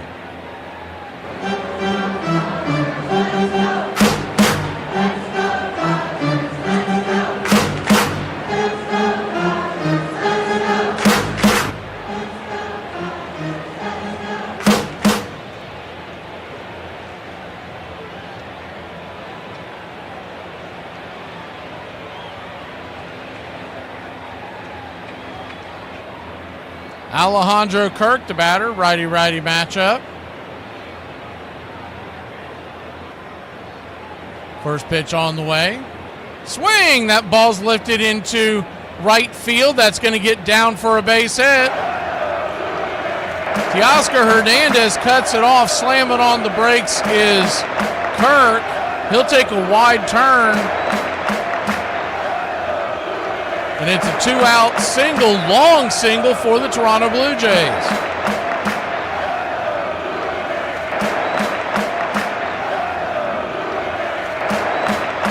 We'll pull the screen back so you can see anything going on the base paths. Dalton Varsho comes to the plate. Varsho, righty-lefty matchup. First pitch on the way. Right there for a strike. It's 0-1.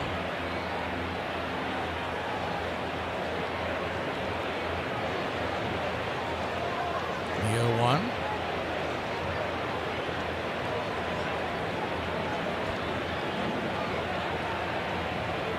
Kicks and fires. High and out of the zone. Ball 1, 1-1. Evens up the count. So a 1-1 count. Runner at first. There are 2 outs. Infield back and to the right. Outfield deep and straight away. The 1-1 pitch. Swung on, fouled back. It's 1-2.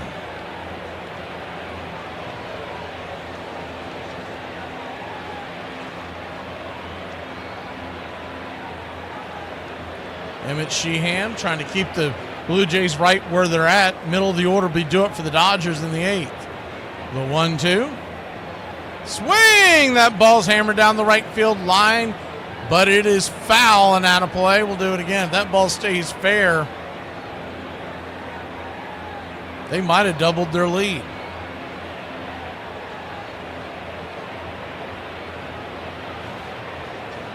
One on, 2 out. The 1-2. Kicks and fires. Swing and a miss. Strike 3. Got him with the high heat, and that'll end the inning. Mookie Betts, Max Muncy, Teoscar Hernandez. The heart of the order due up for the Dodgers when we return. Inning number 8, and you know what that means on the BCR. 106 miles to Chicago. We got a full tank of gas, half a pack of cigarettes. It's dark, and we're wearing sunglasses. Hit it. It's happy hour. When wins become losses and losses become wins. You guys going to happy hour? Yeah? Yeah, I'll come for a couple. Just a couple, though. Not like last time. When buying a beer, don't make this mistake. Buying only one beer can cause a misalignment in your spine due to the uneven weight distribution. This can cause unnecessary back pain and potential spine issues. To prevent this, carry 2 beers, ensuring your body is balanced and proper health maintained. Okay.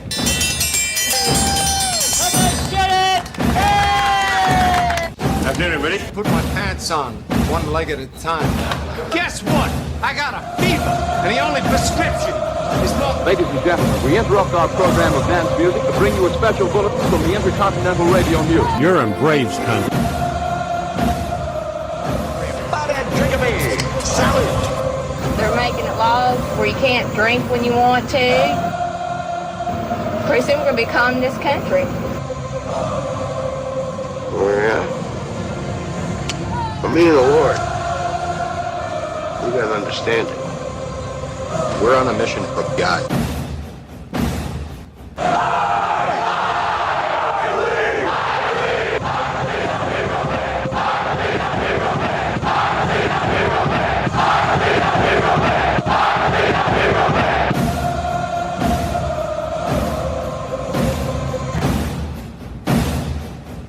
If you want to stop me, you're gonna have to kill me!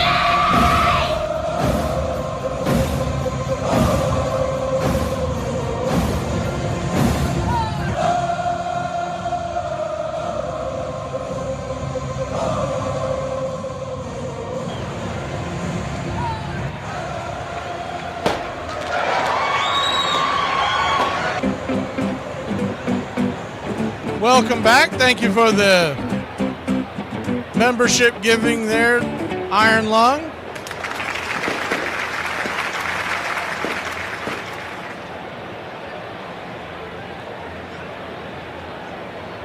As we head to the top of the 8th inning.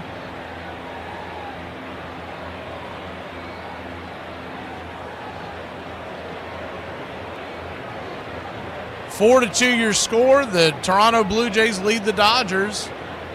And it looks like Trey Savage is going to go back out there for another inning. He walked Shohei Ohtani, but then got out of the jam. I thought they may go to Hoffman here, but looks like they're going to start off against Mookie Betts with Savage. I'm sure Hoffman's warming up in the pen.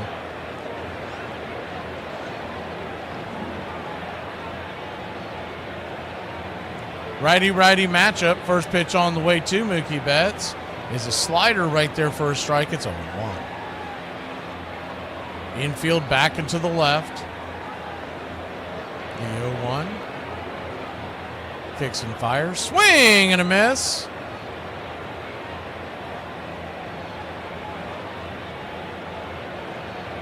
It's 0-2. 0-2 count. Muncy on deck, Teoscar in the hole. The pitch, swung on, chopped off the plate. Got a piece of Mookie. We'll do it again. Toronto Blue Jays looking for their 3rd World Championship. First in 32 years, 1993 when Joe Carter walked off the Philadelphia Phillies. The 0-2 swing, knocks it on the ground over towards short. Jimenez has it. He'll fire it to first, and it's a 6-3 put out, 1 away.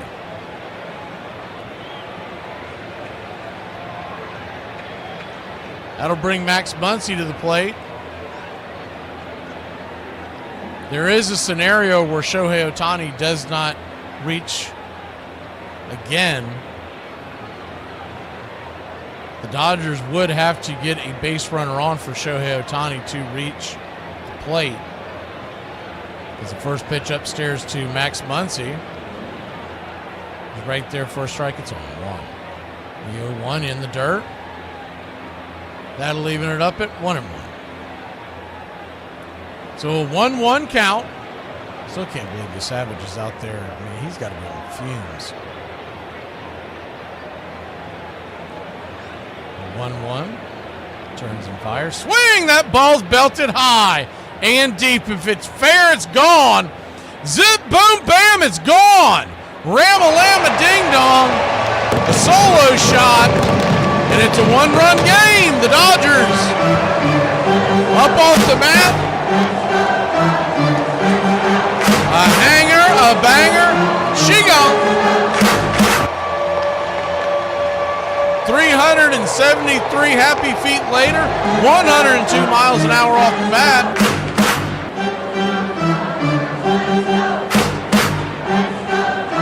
So that will ensure that Shohei Ohtani makes it to the plate one more time. Righty-righty matchup now. Teoscar Hernandez, the batter, first pitch, swing and a miss at the slider in the dirt. It's on 1. And this is yeoman's work for. Typically, when you bring a guy in who just pitched a couple of days ago, as long as he pitched, you only bring him in for 1 inning. This is above and beyond the call of duty. The 0-1 swung on, chopped up the middle, and that's going to be grounded into a 6-3 putout.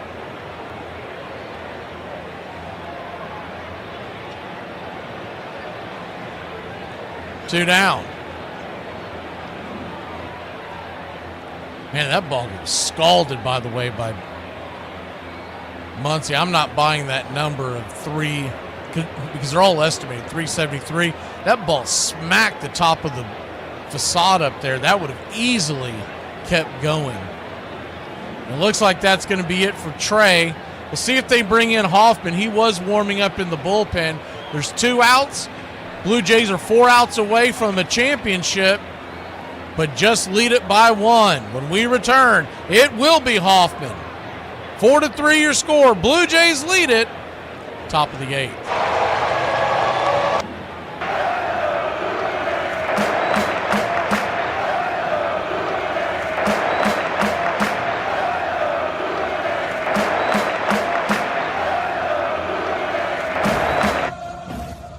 Date 1890 on Labor Day at Brooklyn's Washington Park. The Brooklyn Bridegrooms, later to be known as the Trolley Dodgers, win all 3 games against the Pittsburgh Alleghenies, who will become the Pittsburgh Pirates the following season, 10-9-4.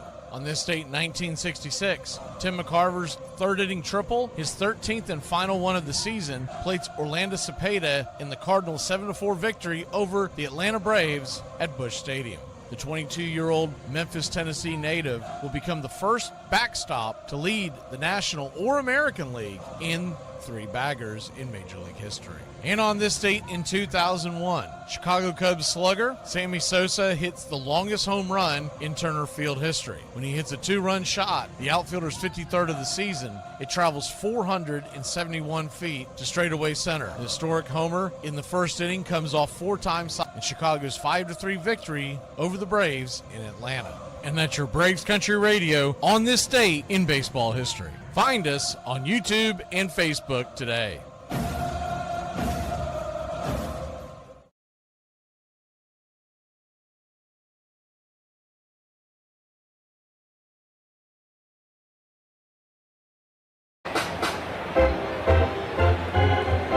Jeff Hoffman will be the pitcher. Hoffman, 11 innings, 1 earned run in the postseason, 33 saves in the regular season. He's set to face Tommy Edman. It's a 1-run game.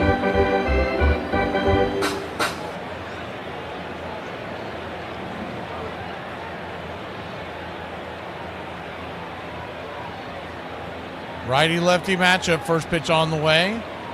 88 on the outer edge. Called for a ball. It's 1-0. 1-0.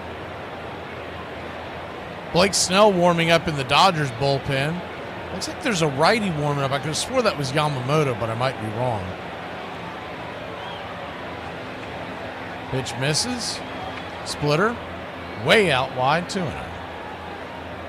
So a 2-0 count. Infield back into the right. He'll throw another splitter, and it's outside. Grabs the outer edge, smacks the black. 2-1. Jays 4, Trolley Dodgers 3. Top of the 8th, 2 outs. The 2-1. Swing, chops it over to second. And Bichette's got it. Be a 4-3 put out, and that'll end the inning. But not before the Dodgers put one on the board. It's a 1-run game. We'll head to the bottom of the 8th. We'll see if that's going to be Blake Snell time here for the Dodgers bullpen.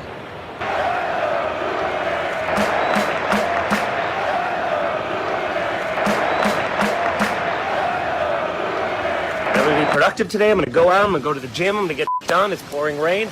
This. I'm getting drunk. Join the Country Club today. Help support Braves Country Radio. Join the Country Club today. Every time I come in the kitchen, you in the kitchen, in the damn refrigerator, eating up all the food, all the chicken, all the pig feet, all the collard green, all the hog maws. So I've heard it said you could walk up to any white girl, stop her, look in her eyes and say, "I'm sorry about what Josh did to you." And it'll ruin her day because every white girl hates a guy named Josh.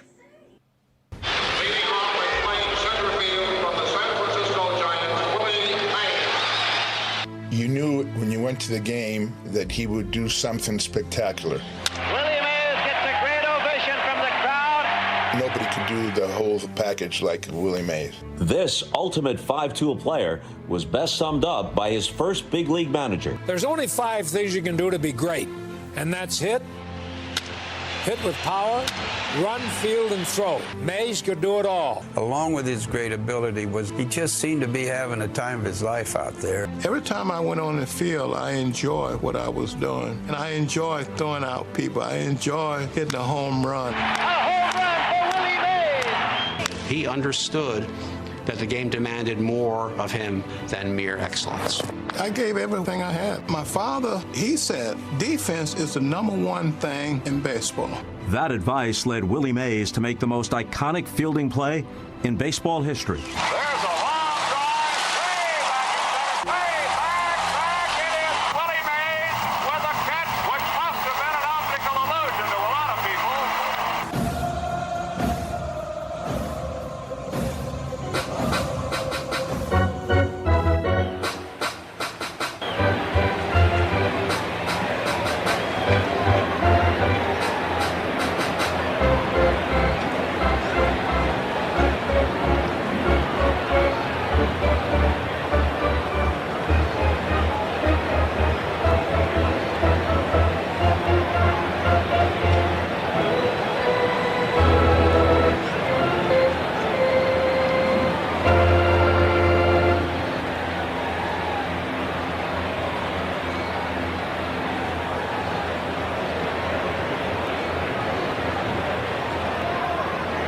Welcome back. Emmett Sheehan goes back to work. The first pitch on the way is a swing and a miss and a strike from Ernie Clement. It's 0-1. Righty-righty matchup. Blue Jays lead it by 1, 4-3. If this score holds, they'll win the series 4-3. The 0-1 drops a curveball up top. It's 1-1.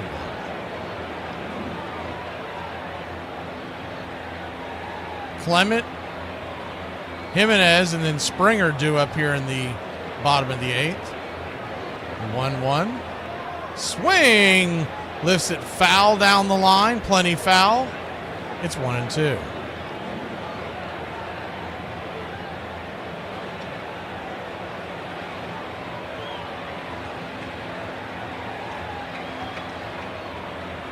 One-two count.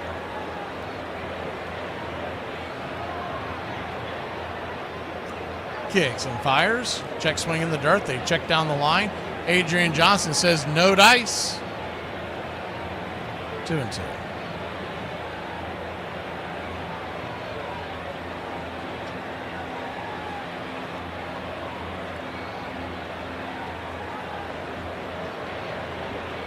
2-2. Brings it. Swing, rips it into deep left center field. That ball's going to get down off the wall. It gets down where the green grass grows. And the Toronto Blue Jays have a runner at second and nobody out.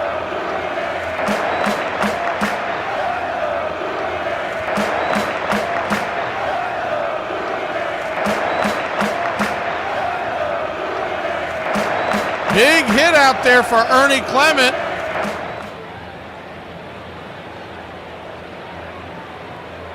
As he leads this 8th inning off with the double, and I think that's going to be it for Sheehan. So he'll hit the showers. Here comes Blake Snell out of the pen. We'll be back in a flash. It's 4-3 Toronto over Los Angeles here in game number 7.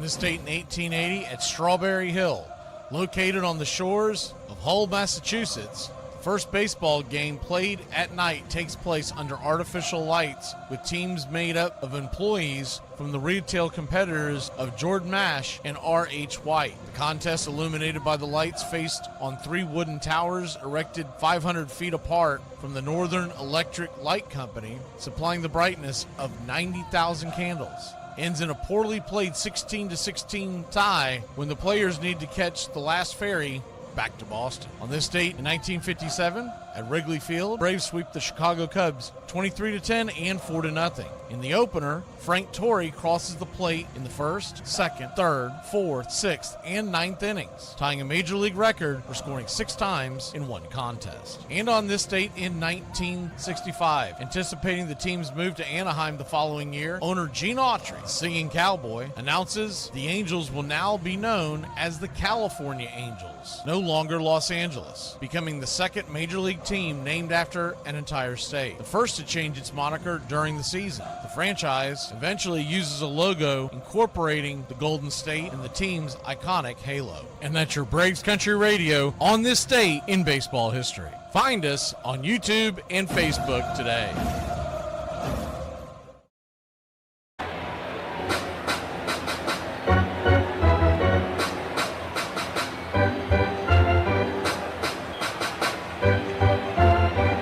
Runner at second, nobody out, and Blake Snell is coming on to face Jimenez. And then you'll have the right-handed bat of George Springer, and Luke's would be due up, but they'll probably go to the bench. First Game 7 of the World Series since 2019. And it's been a dandy.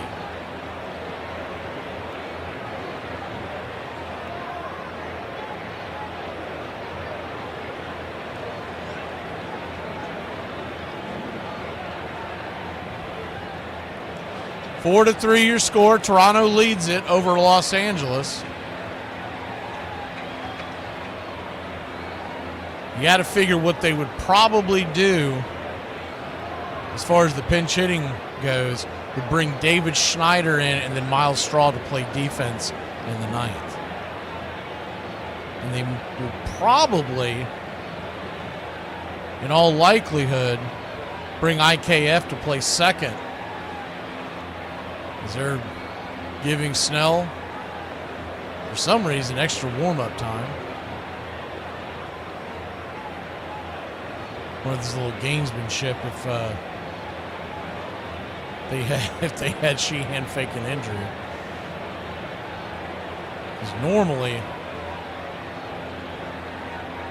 it looks like that they may have been messing with the mound. Okay, so that's what the delay is.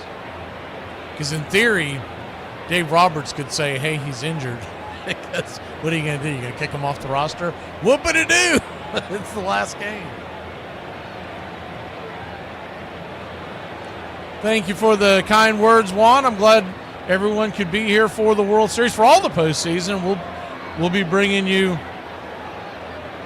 a lot of out-of-town coverage, games that won't be involving the Atlanta Braves in 2026. We really enjoyed this experiment, doing more games than we've ever done on the out-of-towns.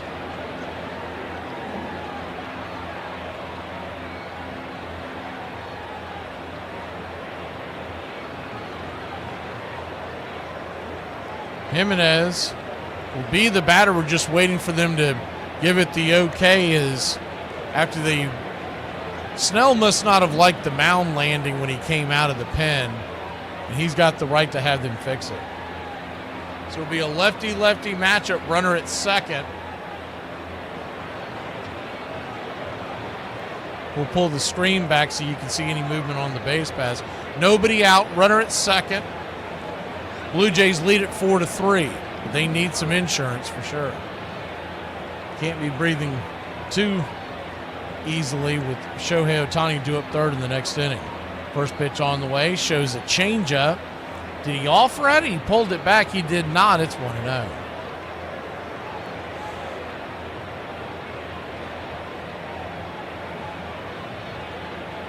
And 1-0.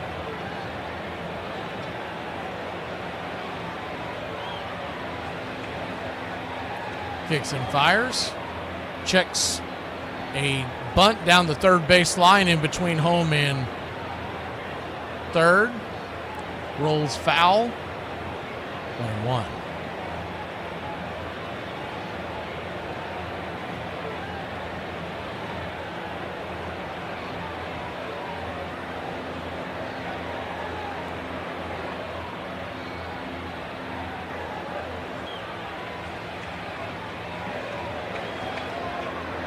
One count.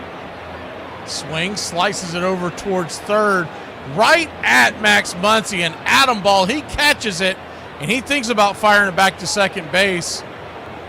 But the runner was back in plenty of time. Clement, good base running there. He was well aware that ball was caught and dove back into second.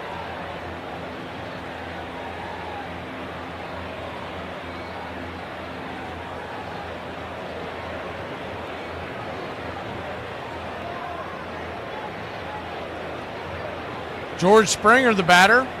Lefty-righty matchup. First pitch on the way. Fouls it back out of play. It's 0-1.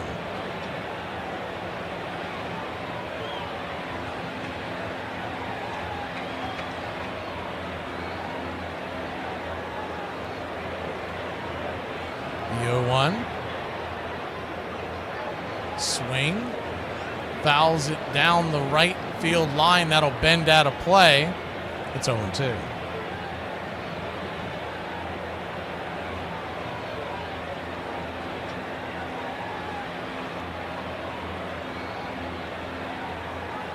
Oh, 2 count.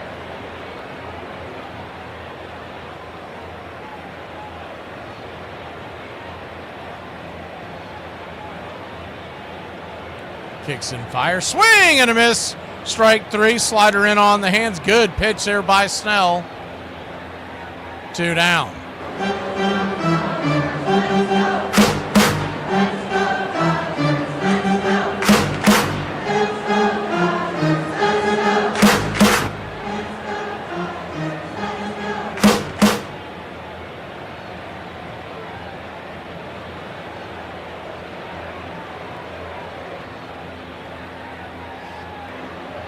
It will be Davis Schneider coming in. So a lefty-righty matchup. No quick mound visit. I believe Pryor went out there to the mound as well. Couldn't quite see it, but it looked like that's who it was. Runner at second, 2 outs. What started out promising inning. Blue Jays are now down to their last out. You do have Vladimir Guerrero Jr. standing on deck.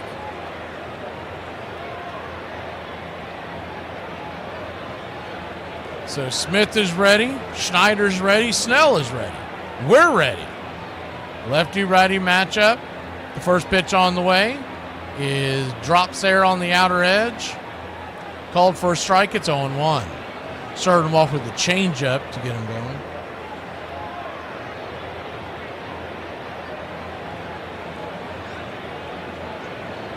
The 0-1. into the dirt. Slider misses. 1-1.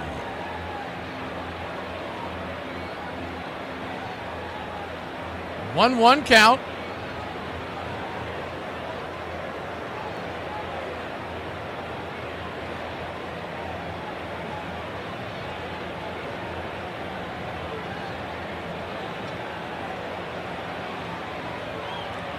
Slider in the dirt once again, 2-1.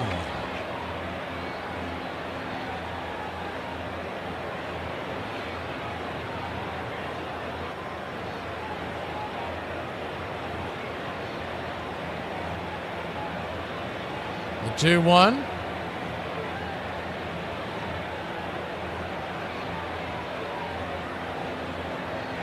Change up right there on the outer edge, 2-2.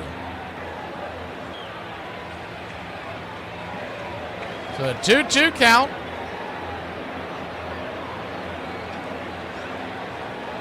Infield back into the left. Runner at second. 2 outs. Blue Jays lead it 4-3. The 2-2. Kicks and fires. Swing and a miss. Strike 3. Got him with the curveball, and that'll end the inning. The Dodgers will grab the bats one last time if they don't get a run. It's Hernandez, Rojas, and Ohtani due up when we return. I heard that corduroy pillows are trending. They're really making headlines.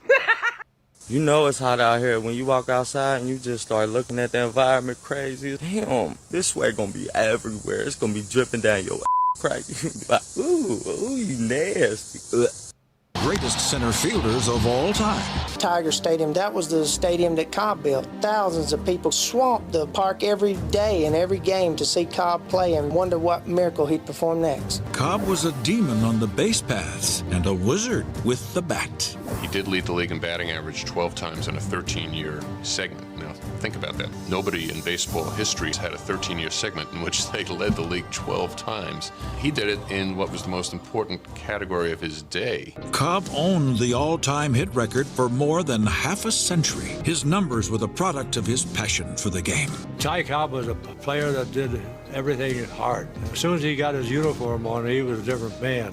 He hit those bases hard, and he went after that pitcher hard all the time. And that's just kind of a ball player he was. I think he got a pretty bad rap because he was mean and nasty in the early part of his career. It was that competitive fire that made him so great. You could talk about all you want. I don't care anybody else. Cobb was by far the greatest ball player ever lived. In 1950, there was a poll of who the greatest players were in various sports. Ty Cobb was the winner in baseball. He beat out Babe Ruth. And that sort of confirms the original Hall of Fame vote in 1936. Cobb got the most votes, 222, and that's how he was regarded by people who saw him play. Well, this is a great day in my life. I'm very happy to be here. I feel greatly honored, the privilege of being here. No problem, Gino. This guy dead dogs. Just lay it in there. Eat and die, Ricky. Eat live, Bill. Welcome back. Yeah, eat, bleep, and live, WB. 4-3 your score. Top of the 9th inning. And it will be Hoffman going back out there. Kike Hernandez is leading it off. Wasn't sure if they may go to... I got to figure they're going to go to a pinch hitter when it's Rojas' turn, but you never know.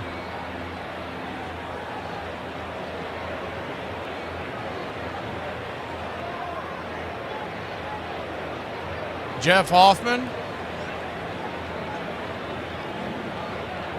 just threw a few pitches in that last inning to get the last out. First pitch on the way inside, almost gets him, spins him around.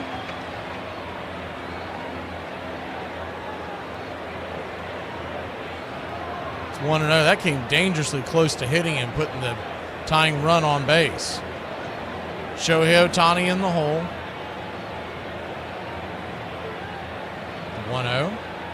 Swing and a miss. Slider down and in. It's 1-1.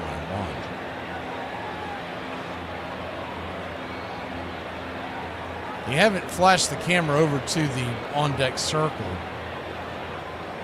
But you would think they're going to go to somebody other than Rojas because they got a handful that can pinch hit from the other side. The 1-1. Swing, rifles it foul down the line. Out of play. It's 1-2. Of course, Alex Call and Paez, I guess, would be the main two, and they may not feel good about bringing him on. The 1-2. Swing and a miss. Strike 3.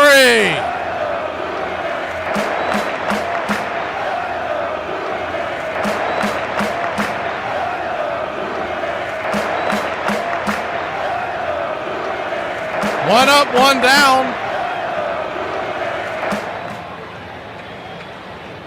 And Miguel Rojas will come to the plate. Guess they figure he gives them as much chance.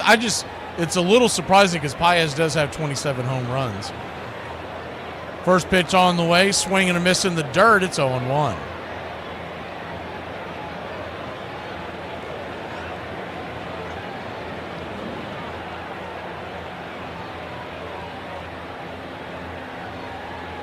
You've also got the Ha-Sung Kim as the 0-1 in the dirt. 1-1. He does bat from the left side. The Dodgers have a ton of right-handed bats. It might be something that they change in the offseason. 1-1 count.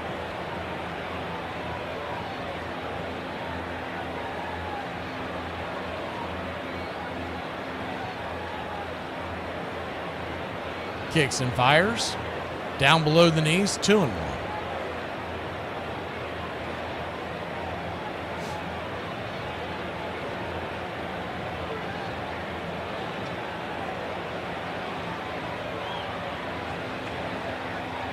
The 2-1 pitch. Ohtani on deck.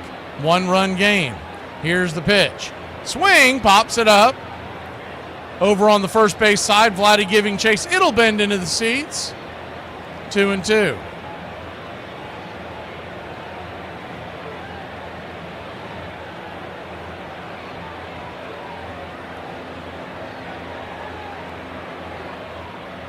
So a 2-2 count.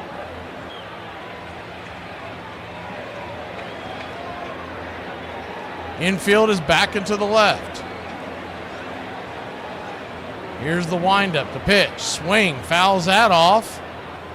We'll do it again.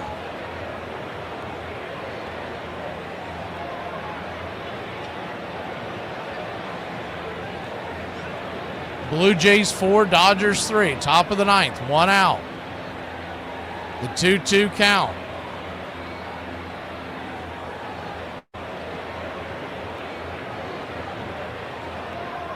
Pitch misses high, ball 3, 3-2. So a full count.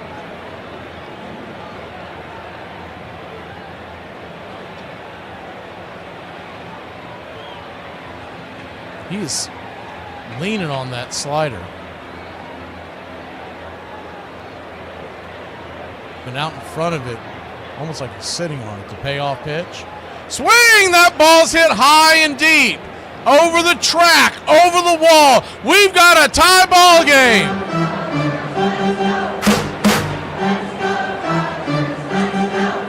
Jeff Hoffman throws a hanger.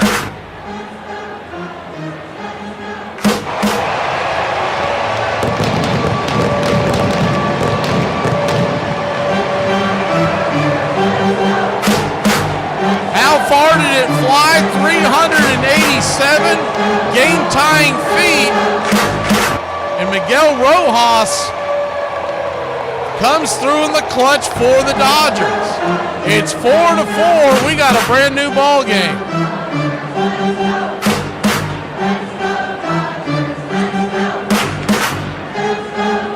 First pitch on the way by Shohei Ohtani. That ball is blasted high and deep into left field. Drifting back on the track, making the catch at the wall is Miles Straw for a loud out number 2. So 4-4 the game, 4-4 the score, and 2 outs here in the ninth.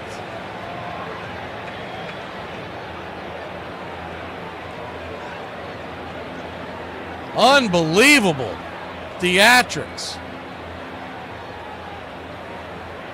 Will Smith, the batter. First pitch on the way. Right there for a strike. It's 0-1. Remember, Vladimir Guerrero Jr. leads it off for the Blue Jays in the bottom of the ninth. Would that be a story or what if he hit a walk-off? Is he 0-1 outside wide? It's 0-2. So an 0-2 count. He's gone slider again.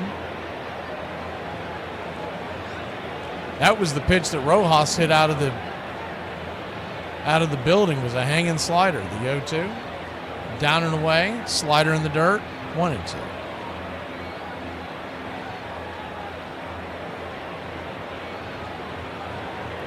So a 1-2 count.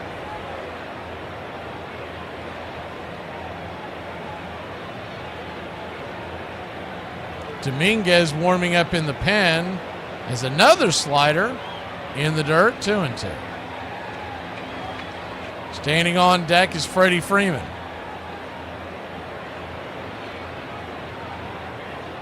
The 2-2. Hoffman comes set. Here's the pitch. Outside, wide ball, 3-2. So he's in danger of walking Smith. Freeman is on deck. Dominguez warming up once again. That's at least the third time he's warmed up tonight. The payoff pitch.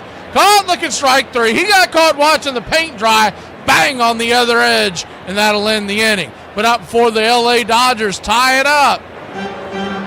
It's 4-4. We go to the bottom of the ninth. Here in Game 7, does it get any better than this? Vladdy leads it off when we return. There are 5 Little Debbie snacks they no longer make that they need to bring back. Debbie, I hope you're watching this. Number 5 is orange cream cakes. This was like summertime in a box. Taking a bite of one of these was just like eating an orange creamsicle, except it didn't melt all over you and make you look like Garfield. Number 4 is the Little Debbie cracker. I don't think Debbie had anything to do with this. I think Oreo knew that when she did this, and she did it really well, she was coming for them next. I'm on to you, Nabisco. Number 3 is the Boston cream rolls. These were delicious, but they suffered some branding issues. See, this is the South. Little Debbie's a Southern thing, and nobody wants Boston anything. So just change the name, Debbie. Bring them back and make them the Biloxi cream rolls. Oh no, that's a bad idea. Number 2 are the PBJ oatmeal pies. I don't have to explain this to you. Look at this. I don't know why this went away, but it needs to come back because I feel like we are so close to Little Debbie making a fried bologna cookie. Just trust me, it will be delicious. Number 1 hurts because the wound is still fresh. Banana Twins, I don't know where they went. I don't even want to ask because nothing makes sense anymore. I just know that one day I know they'll be reunited because all of the world's greatest foods are at the banquet table in heaven. And I know right by Jesus is probably a box of Banana Twins. Armchair.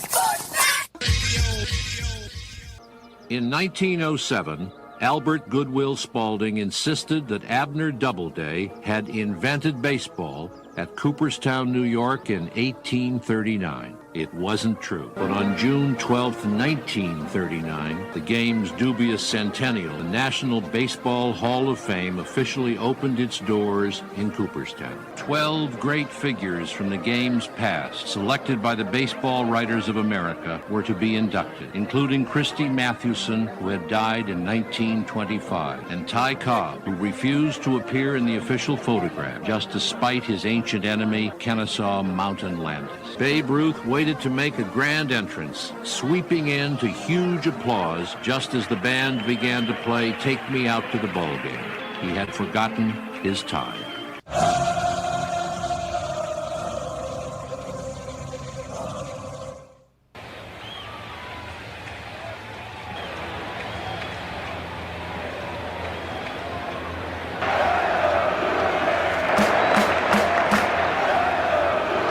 Welcome back.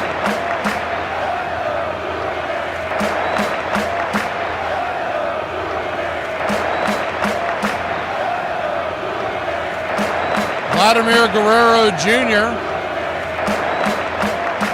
is coming to the plate. 4-4 your score. World Championship on the line. Blake Snell is going back out there for another inning of work.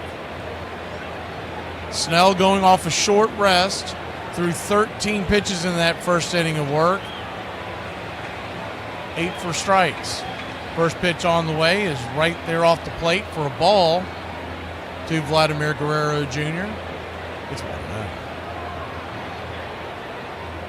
Lefty-righty matchup, the 1-0, down and away, slider misses, ball 2-0.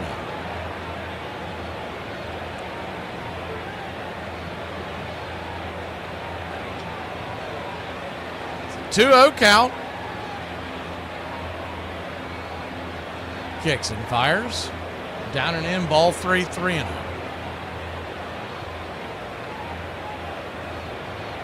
Can't imagine that he wants to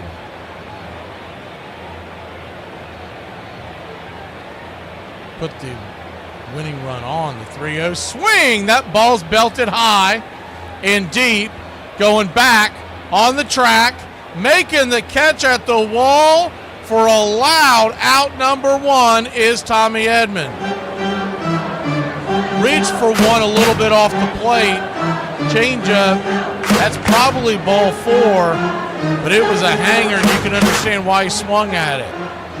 That brings Bo Bichette to the plate, and he did hit a 3-run shot earlier in the game to give the Blue Jays a 3-0 lead. First pitch on the way is a slider down and in for a strike. Taken all the way. It's on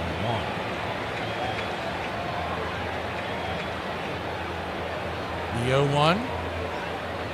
Snell kicks and delivers. Changeup misses. 1-0. 1-1 count.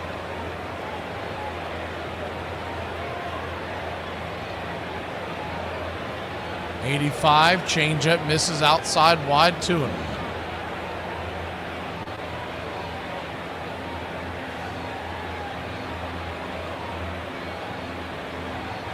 The 2-1 count.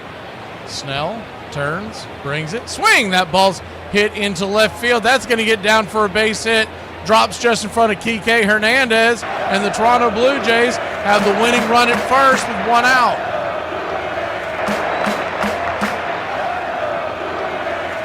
They will pinch run for Bichette. We thought they might bring him in for defense, but with him hitting so early in the lineup into the 9th, the good gamble by Schneider paid off. He leaves Bichette in, he gets the base hit, and now IKF will come on to run and stay in for defensive purposes if needed. Addison Barger, the unsung hero of October, stands at the plate. First pitch on the way. Slider down and away. It's 1-0. Lefty-lefty matchup. I guess the biggest question you have is how many pitches can Snell throw? It is Yamamoto warming up in the pen. He blows his arm out. The players' union's going to have a field day. The 1-0. Outside wide, 97, 1-1. 2-0, excuse me. 2-0 count. First I thought he was raising his arm for a strike, but he did not. The 2-0. He set up out wide. The pitch. That one does grab the zone. Curveball, 2-1. Standing on deck is Alejandro Kirk. IKF is at first. The 2-1 pitch. 90 miles an hour, well below the zone, but called for a strike. 2-2. And now he's getting the what for home plate umpire Jordan Baker. The fans do not like these calls. The first strike you can make the argument for. The second strike was definitely below the knees. So a 2-2 count. Barger's going to have to protect the plate now. The 2-2. Swing. Did he get a piece of that? I guess he did. Change up. Fouls it off his end step. 2-2.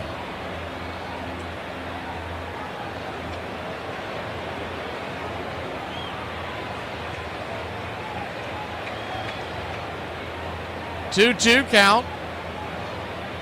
It looks like they're going to come out and look at him. The trainers are out there looking at Barger.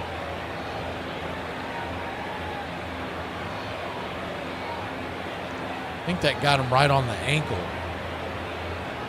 He does not wear any protective gear down there like most of the batters nowadays have some kind of a shin guard strapped to their install.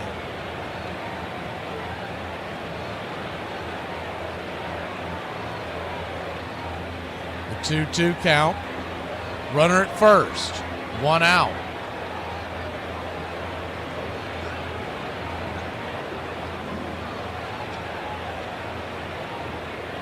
Snell at 24 pitches.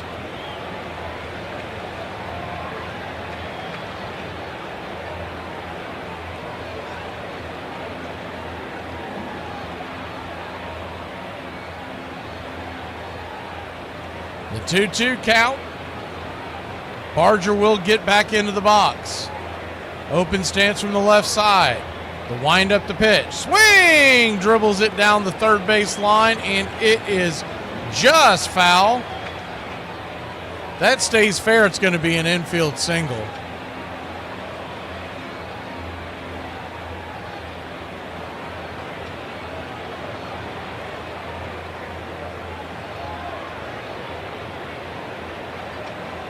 Four to 4 your score if you're just joining us. Bottom of the ninth. Game 7 of the World Series. This is the stuff that little kids dream of. You're playing in the backyard. The 2-2. Snell comes set.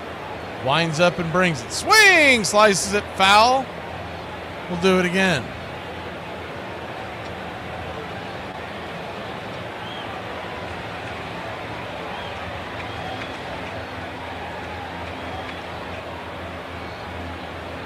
So a 2-2 count. 7 pitches in the at-bat. Kirk stands on deck.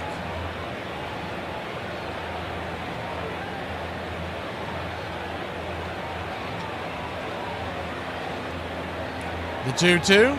In the dirt, good take. Ball 3, 3-2. So a full count now. And a ball would mean you put the winning run into scoring position. Alejandro Kirk is looming on deck. The payoff pitch. Just outside the zone, ball 4. So he'll head on down to first.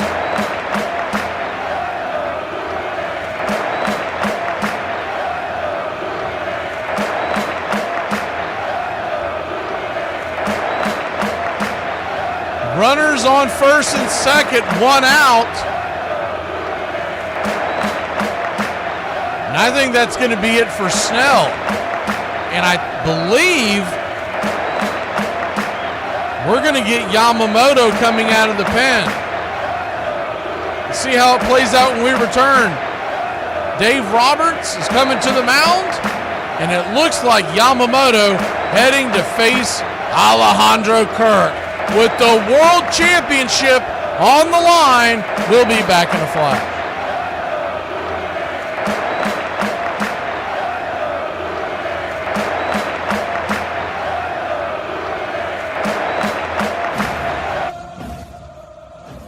On this date, 1903, Ed Delahanty, who once hit 4 home runs in one game, goes over a Niagara Falls Railroad bridge and drowns.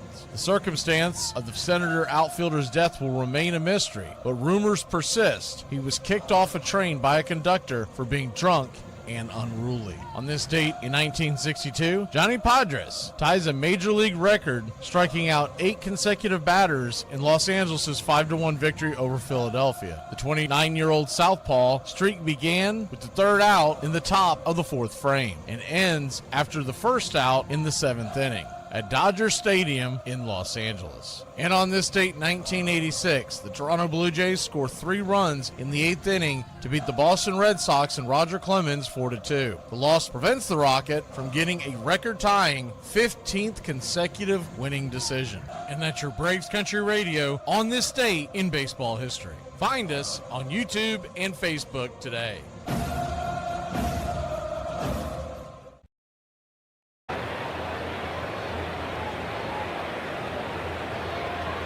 If you want to stop me, you're gonna have to kill me! 4-4 your score. Yamamoto. Yoshi Yamamoto's coming in to pitch the bottom of the 9th inning on no day's rest. I'm telling you, if he blows out his arm. CBA hot coffee coming in.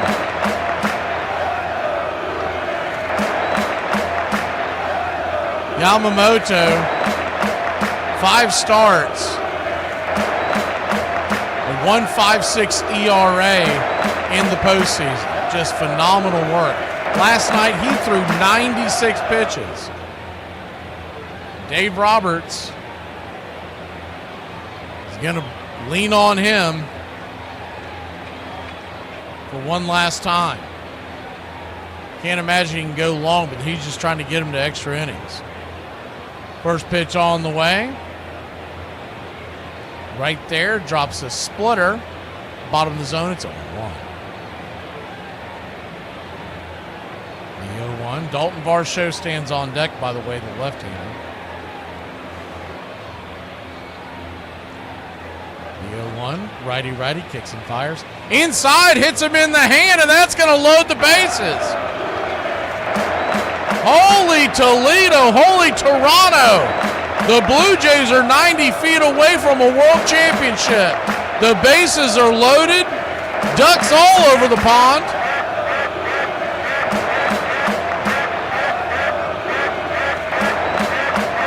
And Dalton Varsho, they're taking a look at it, but it definitely hit him in the arm.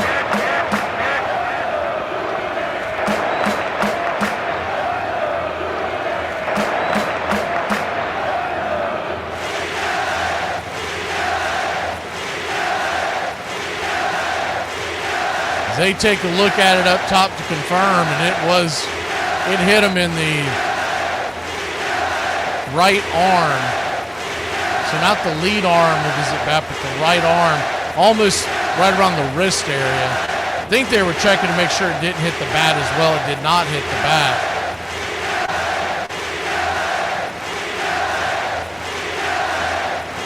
And it looks like we're going to get some creative defensive play here as Paez is going to come in to play center field. And I guess they're pulling Tommy Edman all together, or are they switching him around? Edman's a good glove. I'd be a little surprising to see him leave the game, but it looks like that's what they're doing. Looks like Andy Paez is going to come in to play center field, and Edman is heading to the dugout, so the infield will be drawn in, obviously, with just one out. The outfield will be very shallow. The rest of the defensive alignment has stayed the same, and it's going to be righty-lefty Varsho versus Yamamoto. So here we go. 2025 World Championship on the line. The infield is drawn in almost right there on the grass. And Paez is going to be playing really, really shallow, right and left. Shallow, but not quite as shallow as Paez. So it's almost like he's playing a deep behind second base. First pitch on the way, down and away, splitter misses. It's 1-0. Nowhere to run, nowhere to hide. Can't pitch around Varsho. 1-0. Kicks and fires. Swing. Chops it down the first base line, but foul. 1-1. It stays a little bit to the right. Freddie probably grabs it, steps on the bag, and probably ends the inning on a double play.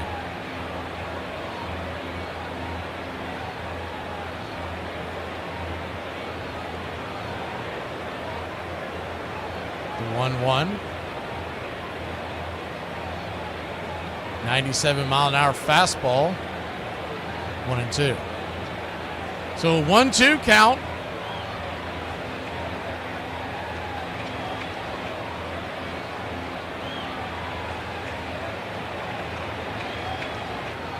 Pitch from Yamamoto. Swing! That ball's banged up the middle. Grabbing it, throwing it home, and it's going to be a 4-2 put out. 2 down. Rojas came home with it. I don't know why, but IKF slid into home. You run through the base there. That makes no sense. I don't know if he beats it or not, but if he runs through the base, because Rojas was off balance, and he was having. Now, did the throw pull his foot off? Is the only question.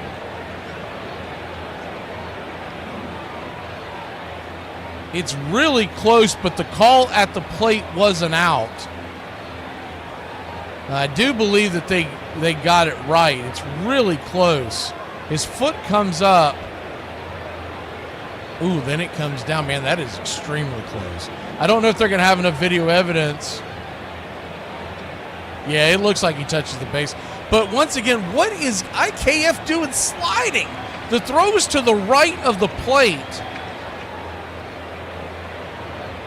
So there was going to be no tag applied in. It was a foresight. You got to run through that bag.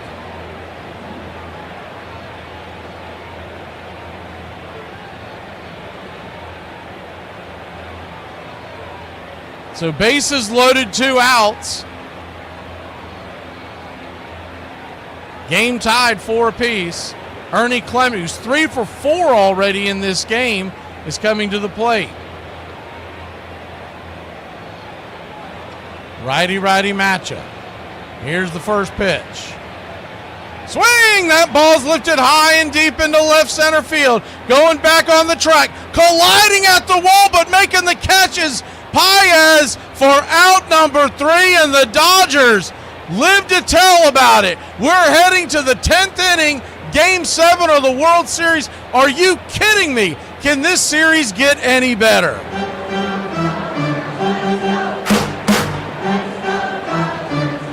I feel like I can make some money off his idea. So if you get ghosted by somebody, you just call me. I call them.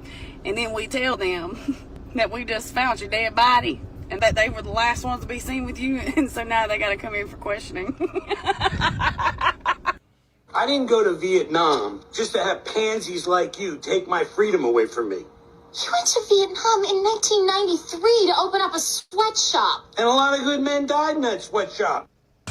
Joe DiMaggio had a sense of the game that very few athletes have ever had. He could throw, he could run, he could hit and hit with power. And made it look easy. He was my idol. Joe DiMaggio, I thought, was the greatest all-around ball player of all time. He was probably instinctively the best outfielder that ever lived. He would lope over there to bring it in. He was the smoothest center fielder I ever saw. Joltin' Joe led the Yankees to 4 straight titles. He had a lifetime batting average of .325 and a streak that may not be matched. Safe hits in 56 consecutive games, an all-time record. In 1941, the guy hits in 56 straight games, wins the MVP over Ted Williams, who had 406 that year, and in 621 plate appearances, strikes out 13 times. This is a power hitter. A truly rare breed that harnessed both power and discipline. There aren't many people who have home run totals that are that similar to their strikeouts. 361 homers, 369 strikeouts for his career, and more homers than strikeouts in 7 different seasons. One of the game's all-time greats, who always went all out in playing his way to the pinnacle of his profession. I saw DiMaggio play 5 years. He never did anything wrong. He was a perfect ball player. You want to hear a cheer that I heard this morning in the softball tournament? Katie's on too, and she's got to go poo. Bring her home. Bring her home. Sophie's on 3, and she's got to go pee. Now bring her home. Bring her home.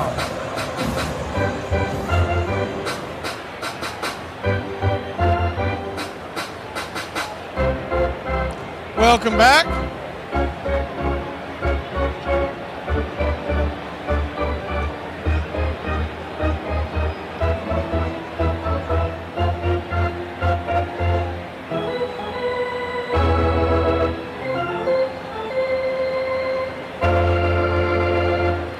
We're heading to the top of the 10th inning. That was an unbelievable catch. They collided into left center field. Clement can't believe it. Paez basically ran over Kike Hernandez to make the catch. He had such a long way to go, too. Both of them did, because they were playing fairly in. I wouldn't call it shallow because there were 2 outs, but it was fairly shallow considering the situation. Freddie Freeman's going to lead this off.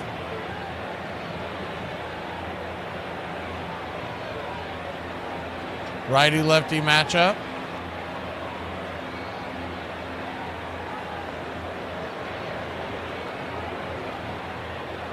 First pitch on the way was outside for a strike. It's 0-1. We're trying to get it reset, BA, but it's them, it's not us, so just dealing with it.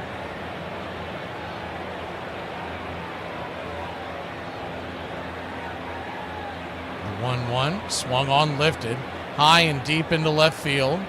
Drifting over. Making the catch there at the warning track. 1 away. Dominguez is the pitcher for the Toronto Blue Jays. 4-4 your score.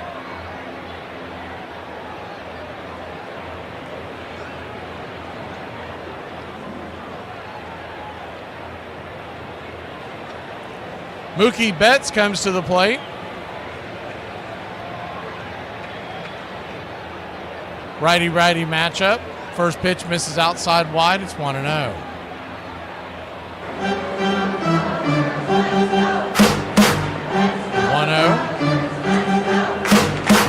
Swung on and fouled off.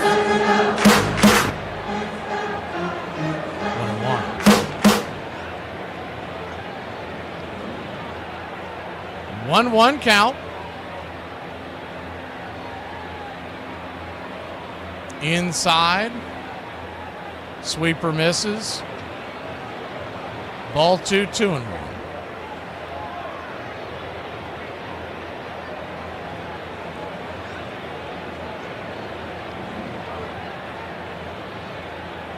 The 2-1 misses. Ball 3, 3-1. So a 3-1 count. Kicks and fires. High and outside. Ball 4. So he'll head on down to first. Max Muncy coming to the plate.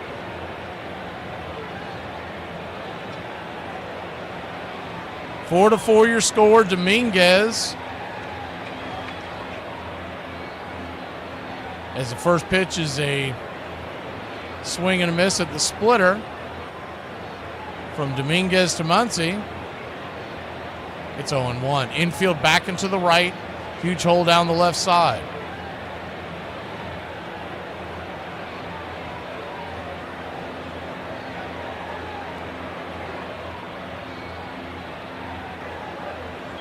The 0-1.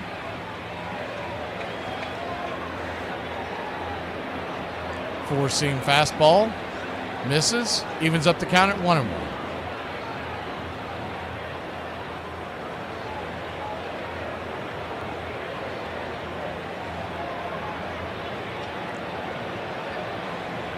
One count. Pitch misses, down and in. Ball 2, 2-1. 2-1 count. Double play depth, but back into the right.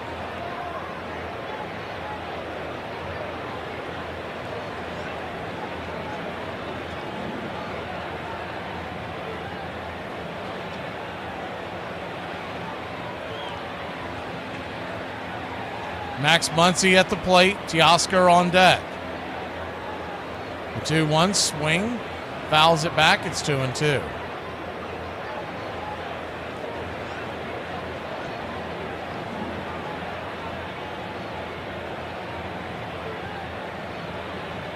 So a 2-2.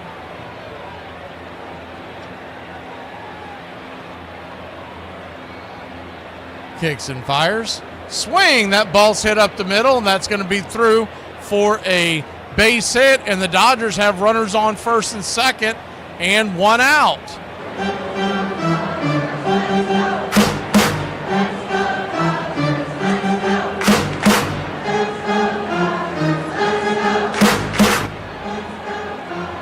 Muncy at first, Mookie at second. Teoscar Hernandez, the batter.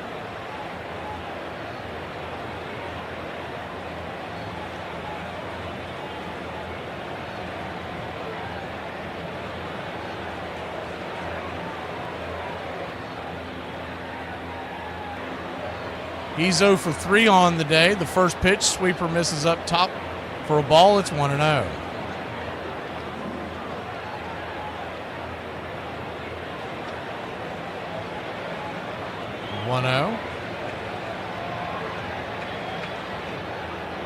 Kicks and fires. Sweeper right there on the outer edge. It's 1-1. Dodgers 4, Blue Jays 4, top of the 10th inning, with one out. A double play gets Dominguez out of the jam. The go-ahead run stands at second. 1-1. Swing and a miss at the sweeper. It's 1-2.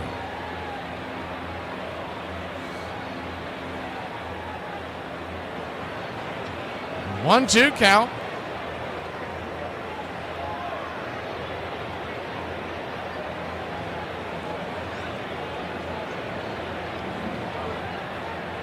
Pitch on the way. Sweeper misses. 2-2. The 2-2.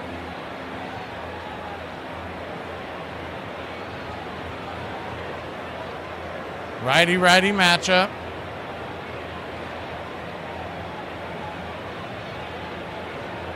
Kicks and fires. Fouls it back.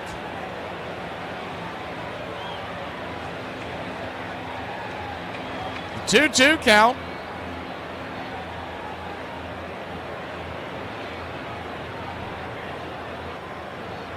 Outfield straight away, fairly deep.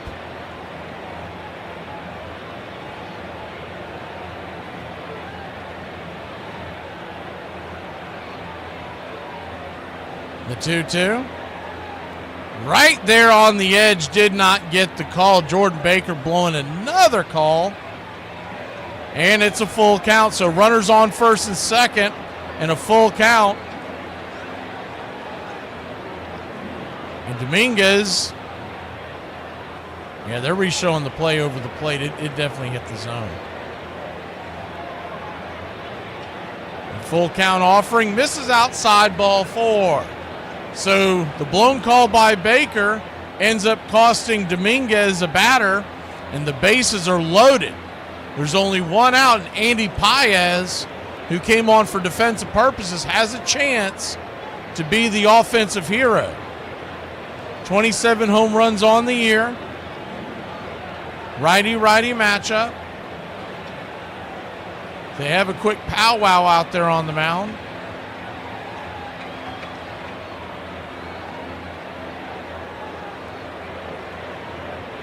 Baker goes out there to break it up. He may not want to stick his beak out there. Someone might take a swing at him with some of these calls he's been making tonight on both sides. Bases loaded.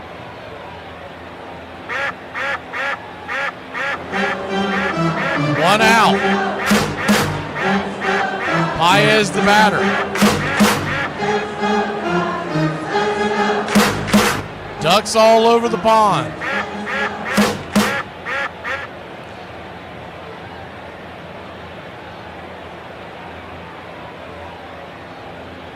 Righty matchup. The first pitch on the way. Swing and a miss at the strike. It's 0-1. The 0-1, sweeper misses high.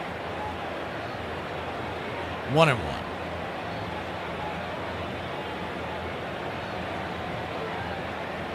One count.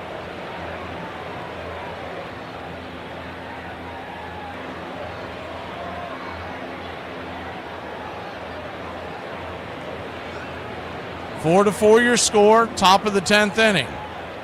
The wind up the pitch. Swing, chops it up the middle. Jimenez has it, fires it home, and he will get the runner on a fielder's choice. 2 down.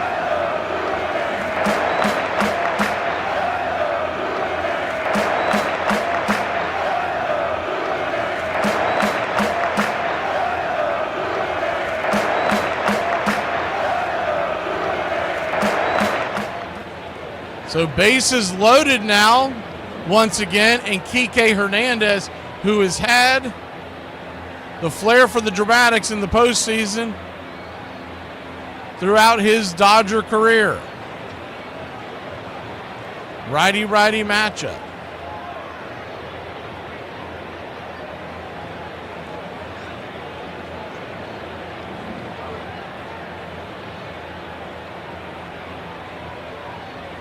First pitch, misses for a ball. It's 1-0. The 1-0. Swing and a miss up top. It's 1-1. So a 1-1 count, infield back and to the left.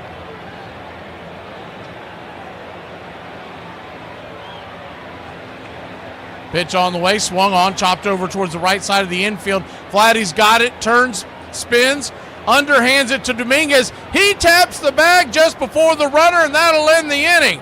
The Blue Jays somehow get out of that unscathed. We go to the bottom of the 10th inning, still knotted up at 4 here in the Fall Classic, game number 7.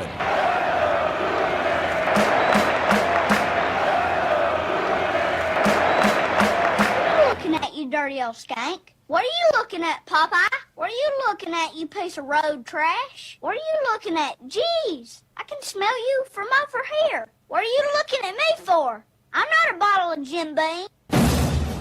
Hey, Braves Country, I'm Mac McGee. Join us for Pitch by Pitch, Play by Play, the classic call of Braves Country baseball. We're bringing you Atlanta Braves baseball all year long. Jump into our pregame show, Braves Country Today, just before first pitch.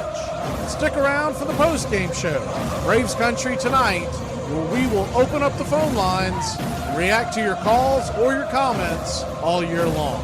That's Braves Country Radio, pitch by pitch, play by play, your home for the classic call of Braves Country baseball. Went to the WNBA Finals in Brooklyn. Where'd you sit? Get 100 levels. Like the lower levels? That's the lower? Okay. What'd you do with the rest of your $20? It measures just 9 inches in circumference, weighs only about 5 ounces, and is made of cork wound with woolen yarn covered with 2 layers of cowhide and stitched by hand precisely 216 times. It travels 60 feet 6 inches from the pitcher's mound to home, and it can cover that distance at nearly 100 miles an hour. Along the way, it can be made to twist, spin, curve, wobble, rise, or fall away. The bat is made of turned ash, less than 42 inches long, not more than 2 3/4 inches in diameter. The batter has only a few thousandths of a second to decide to hit the ball. And yet the men who fail 7 times out of 10 are considered the game's greatest hero.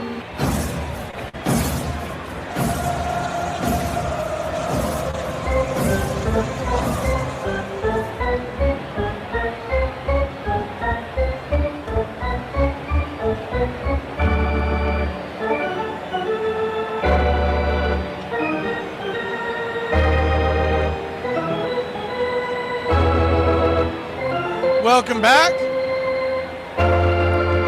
Thank you to everybody here in the BCR here on YouTube, Braves Country Radio, for tuning in all October and now November long.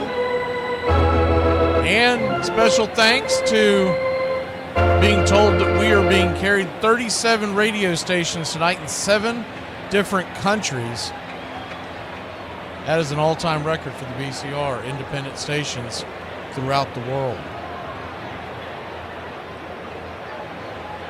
4-4 your score. We're heading to the bottom of the 10th inning. It'll be Jimenez and then back to the top of the order, Springer, but then you got Miles Straw. Do they stick with Miles Straw because of his defense? I think they're going to probably have to, but not really where you want. That's why I've always wondered why Luke gets put so high up in the order, because when you go to pull him against a lefty, you really handicap the lineup. It will be Yamamoto back out there. First pitch on the way is right there for a strike. It's 0-1. Righty-lefty matchup.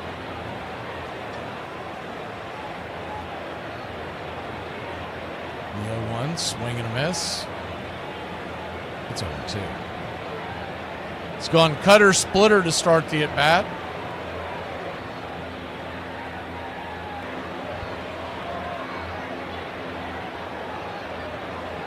The 0-2 pitch, swing, chops it over towards second. It's going to be an easy 4-3 put out. Rojas to Freddie. One down. One up, one down, and George Springer will be the batter.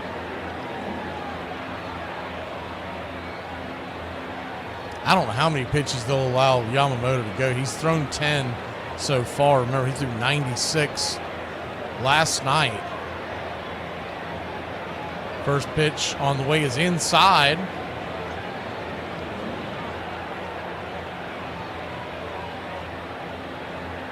Almost gets him. It's 1-0.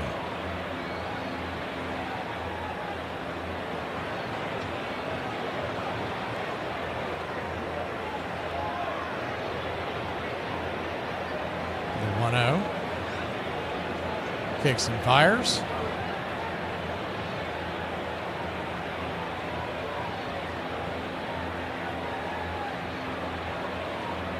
The 2-0 count. Splitter misses. Ball 3-0. Make that the curveball. They first put it up as a splitter, but it is a curve. The 3-0 to Springer. Cutter right down the pipe. 3-1.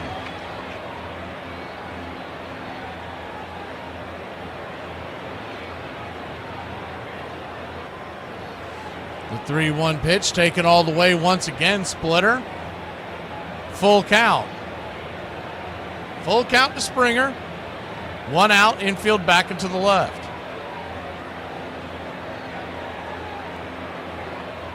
The payoff pitch. Yamamoto brings it. Swing, chops it foul. The Springer falls to the ground.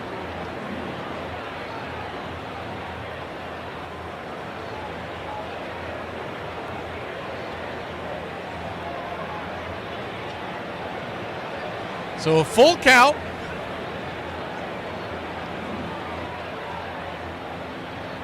Pitch on the way from Yamamoto. Swing and a miss, strike 3. 2 down.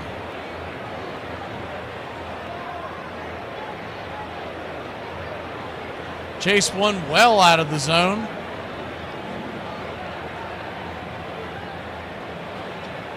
Two up, 2 down.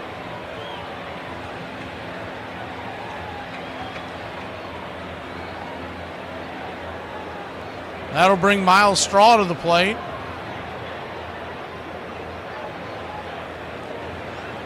Miles Straw, not much of a power threat. He'd just be trying to get on and work with his speed. First pitch on the way, swung on and popped up, back out of play. It's 0-1.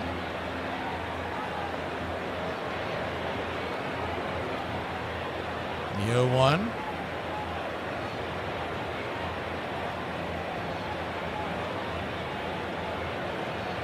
Fastball down and away. 1-1. 1-1 count.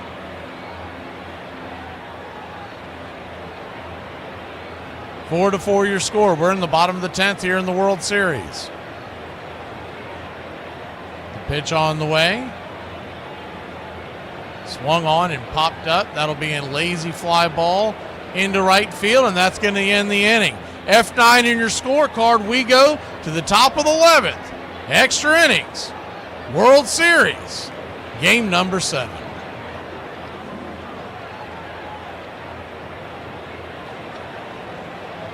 If you've ever looked at a map of the European Union, you'll notice an awkward blob in the middle which doesn't belong to it, and that blob is Switzerland. Switzerland is famously neutral, and in addition to not being a part of the EU, it's also not a member of NATO, and it didn't even join the United Nations until 2002. Hasn't fought a single war in over 200 years. Why is it that Switzerland has been such a stable and safe place for centuries? The answer lies in the geography of Switzerland. The country can be divided into 3 separate parts. In the south are the Swiss Alps, a gigantic mountain range that covers most of Switzerland's territory and separates it from Italy and Austria. To the west and north are the Jura Mountains, a range much smaller than the Alps, but still large enough to separate the country from France. And finally, there is the Swiss Plateau, a basin dotted by rolling hills, rivers, and lakes that is home to most of Switzerland's population. It's no accident that Switzerland's major cities are all located in this region instead of the other 2. Switzerland's plan for dealing with a potential invasion from anybody was called the National Redoubt, and it was essentially intended to make any possible enemy look at the map, look at Switzerland, and think to themselves, no thanks. As Switzerland continues to have mandatory male conscription, all men have to serve in the military for 170 days and receive basic training. They enter into the reserves afterwards and keep their rifles at their home. Switzerland has the ability to mobilize over 200,000 soldiers within 72 hours of an emergency being declared. In addition, every road, bridge, tunnel, and railroad in the country has been designed in a way that they can be remotely blown up to deny a possible invader from ever using them. There are over 3,000 of these points that can be blown up inside of the country, including entire mountainsides that can be detonated to cause a landslide to block off entire roads.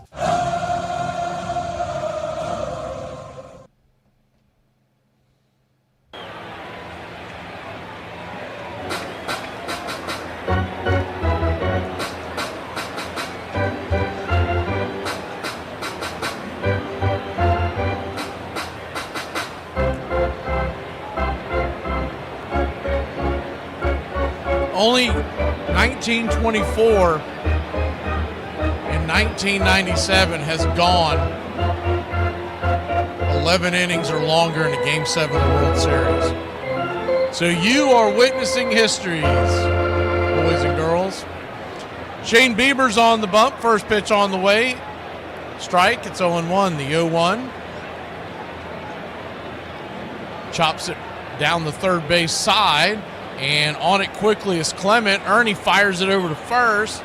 He gets Rojas by a mile. One away. I think he was slow getting out of the gates, or is he banged up? Because usually Rojas has a little better speed than that.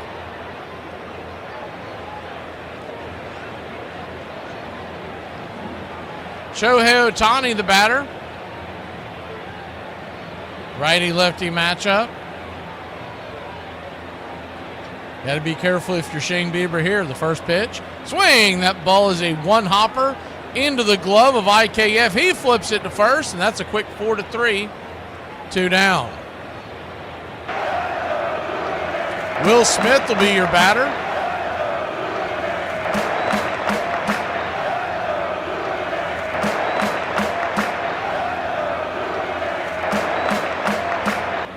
First pitch on the way.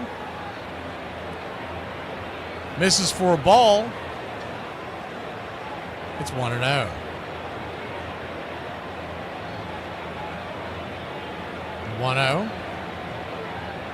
Down and away. Ball 2-0. So a 2-0 count.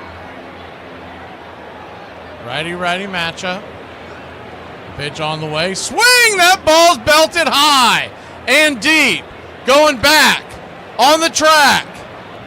That baby is gone. The Dodgers have taken a 5-4 lead. Here on the top of the 11th, and Shane Bieber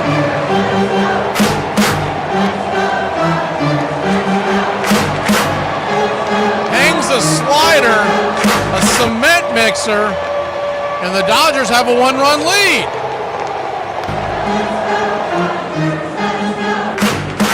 Freddie Freeman, the batter.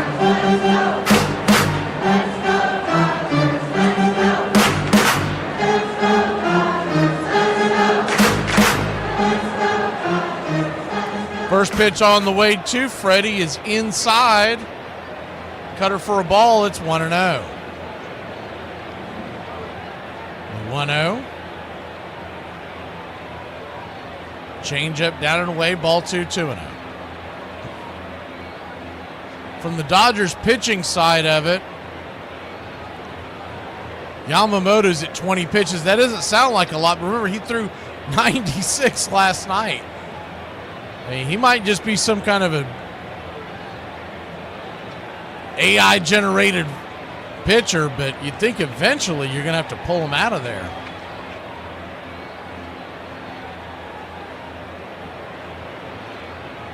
Two-0 knuckle curve right there, first strike, 2-1. So a 2-1 count.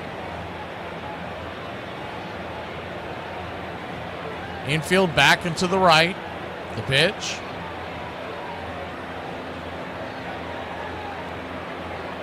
Four-seamer. 3-1. The 3-1. Swing at the knuckle curve once again. Kind of a check swing, full count.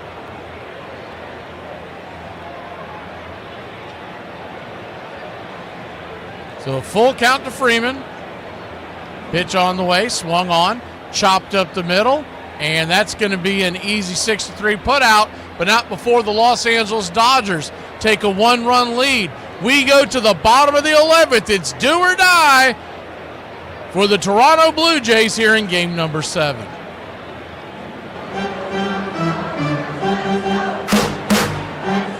Does anyone need a morning person? Because mine is for f***ing sale.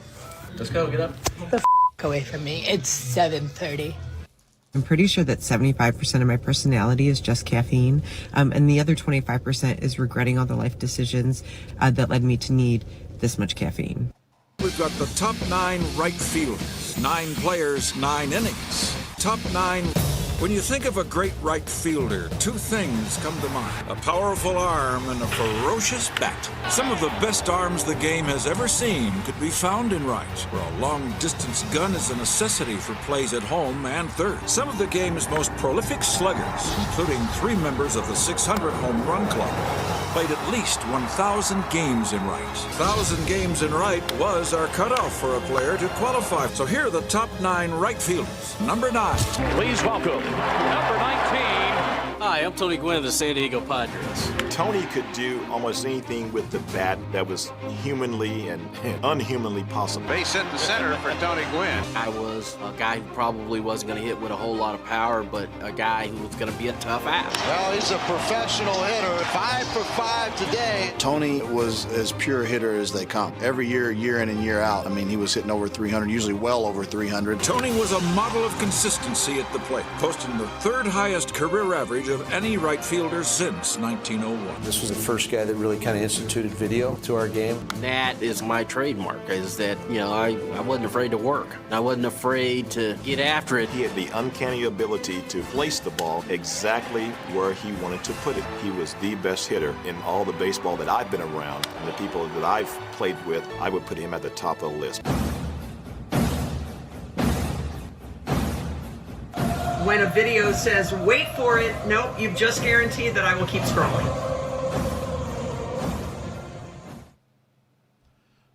Welcome back.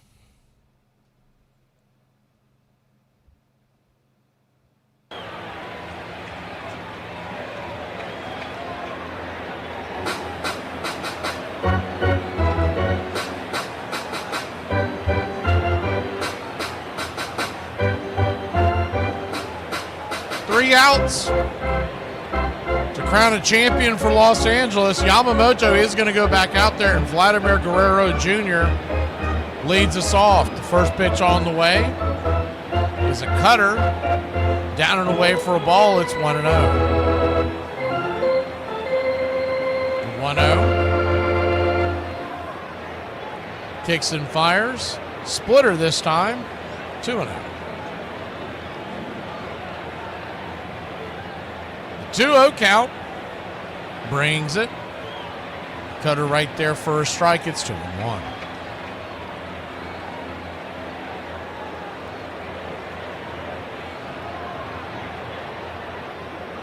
The 2-1. Four-seam fastball right there on the inner edge. That'll even up the count, 2-2.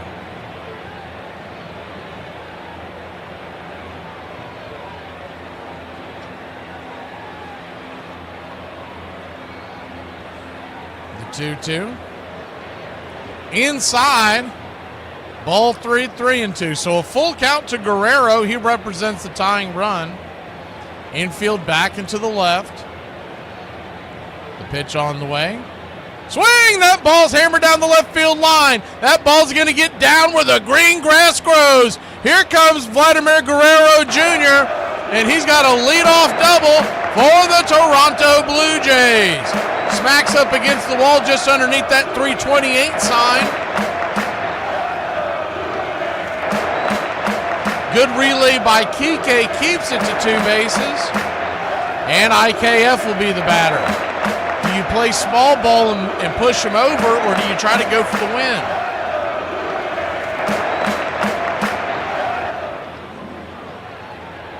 Righty-righty matchup.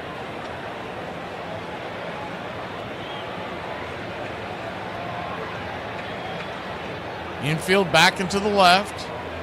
Corners in. First pitch on the way. Drops a bunt. Yamamoto's on it. Fires it to first. And it's going to be a 1-3 put out, 1 away. But on the play, Vladimir Guerrero Jr. hustles down to third. And the tying run is 90 feet away.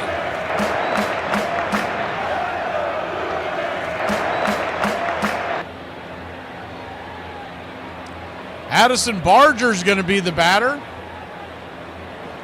And they're going to make another mound visit out there to talk to Yamamoto. Sasaki and Kershaw are both warming up in the pen. That's interesting. You bring in Kershaw to win the game. It's a bold strategy, Cotton. He has seen his better years. He could just be warming up in case the game gets tight and goes into an extra inning. Looks like they're going to leave Yamamoto out there on the mound. So you're going to have the infield in. Barger with good power, righty-lefty matchup. It's interesting they're playing the infield in.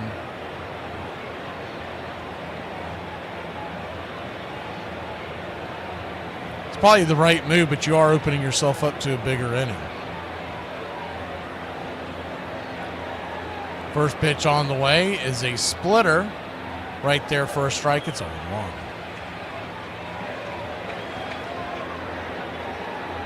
The 0-1. Kicks and fires. The 1-0, excuse me. The 1-0 kicks and fires.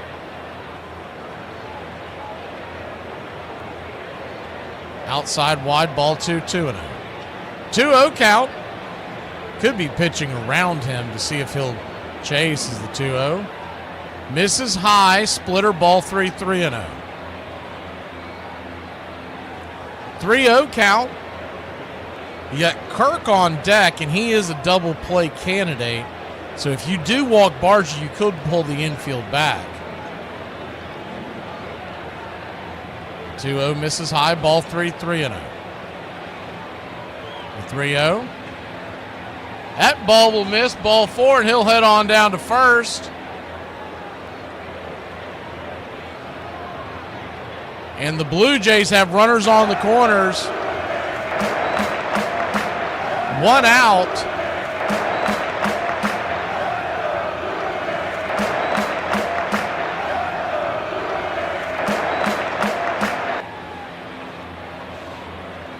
Alejandro Kirk, the batter. Righty-righty matchup.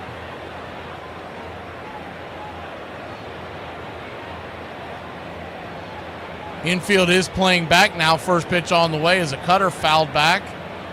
It's 0-1. Tying run at third. That's got to be his main focus. Kim is playing second base now for the Dodgers. Mookie at third. Or Mookie at short, excuse me. Muncy at third. Pitch right there for a strike. Curveball, it's 0-2.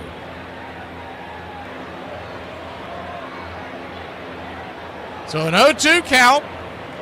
Infield back into the left.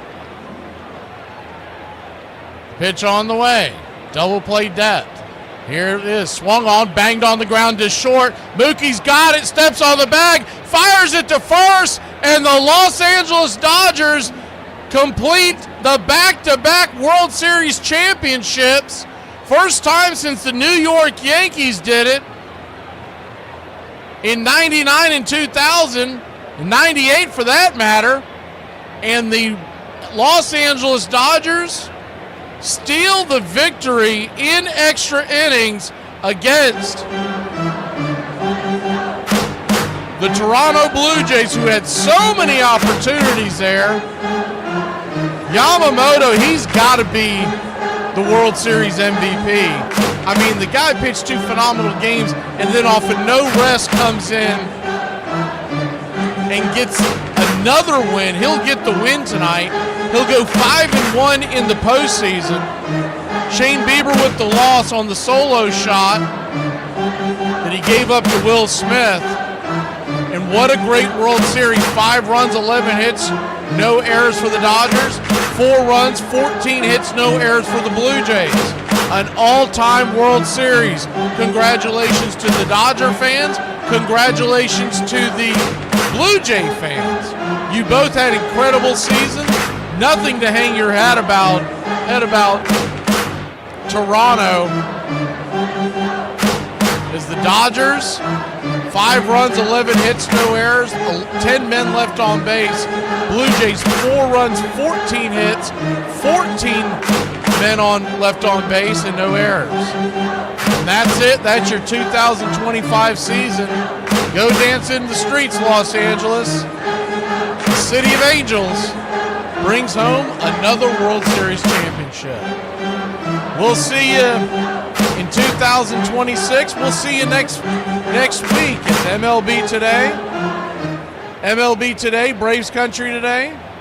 Thursday nights and Friday nights will give you Once Upon a Pastime series, and Braves Country Theater will take a great game from the past. I kind of feel like years from now, this one will be being redone by somebody. Congratulations all. The short off season for Braves Country Radio ends on Thursday, as we'll be back, and when big news breaks, we'll jump on. So set your alerts, and we'll see you. We were going to stay on late, but heck, this game ran late. It's past midnight, and I'm ready for an off season. Congratulations. Dodgers win it 5-4, and what a great season for the Toronto Blue Jays.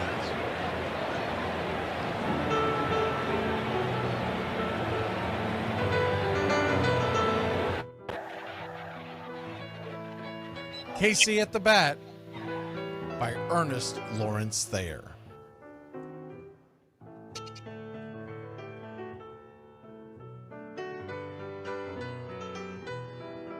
The outlook wasn't brilliant for the Mudville Nine that day.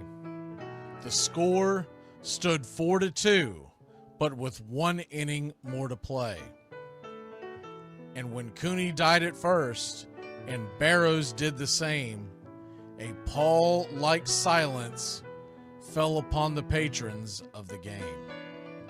A straggling few got up to go in deep despair.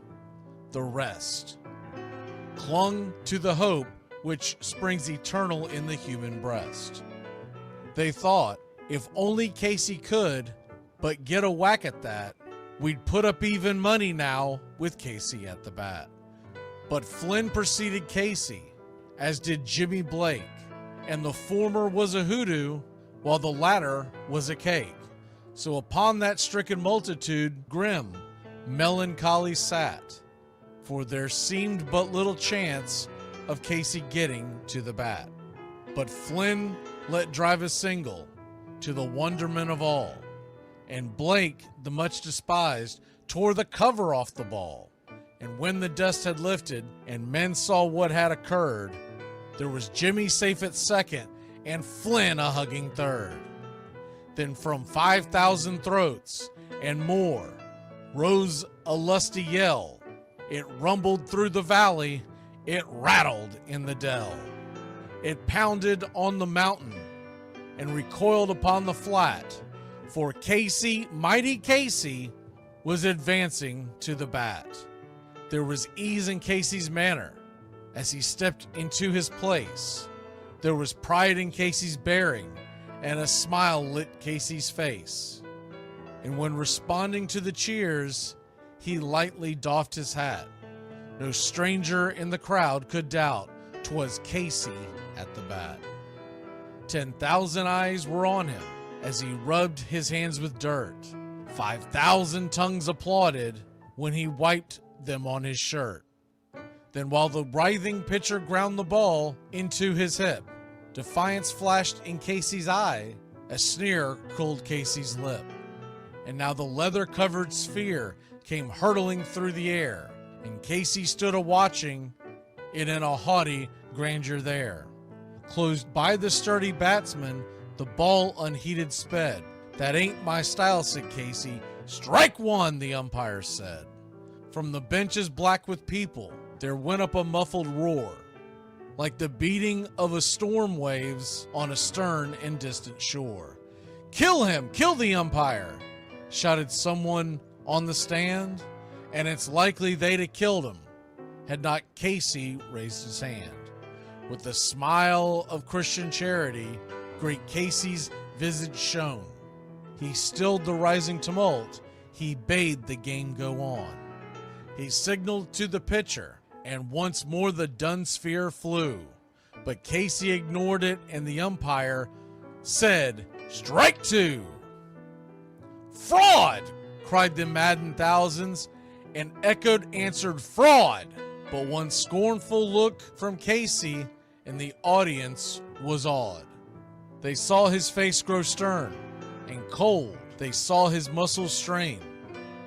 And they knew that Casey wouldn't let that ball go by again.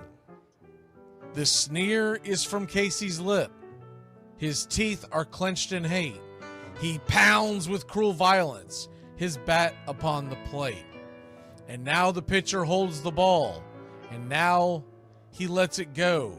And now the air is shattered by the force of Casey's blow. Oh, somewhere in the favored land, the sun is shining bright. The band is playing somewhere, and somewhere hearts are light. And somewhere men are laughing, and somewhere children shout. But there is no joy in Mudville. Mighty Casey has struck out.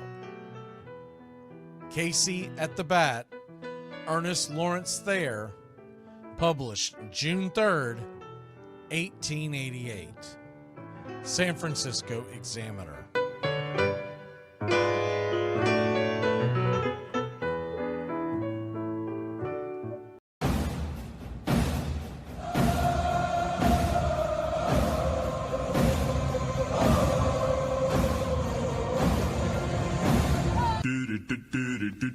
Goodbye, sweetheart, well, it's time to go. We're back tomorrow with another show. Well, unless we're fired, we'll talk to you then. Goodbye, sweetheart, goodbye. Goodbye. Guys and gals, it's time to go. We'll see you on the next show. Same bat time, same bat channel. It's closing time, y'all. You don't have to go home, but you can't stay here. Have a great one. On your way out, please like and subscribe, and don't forget to tip your favorite bartender. We'll see you. I'm Mac McGee, signing off for Braves Country Radio.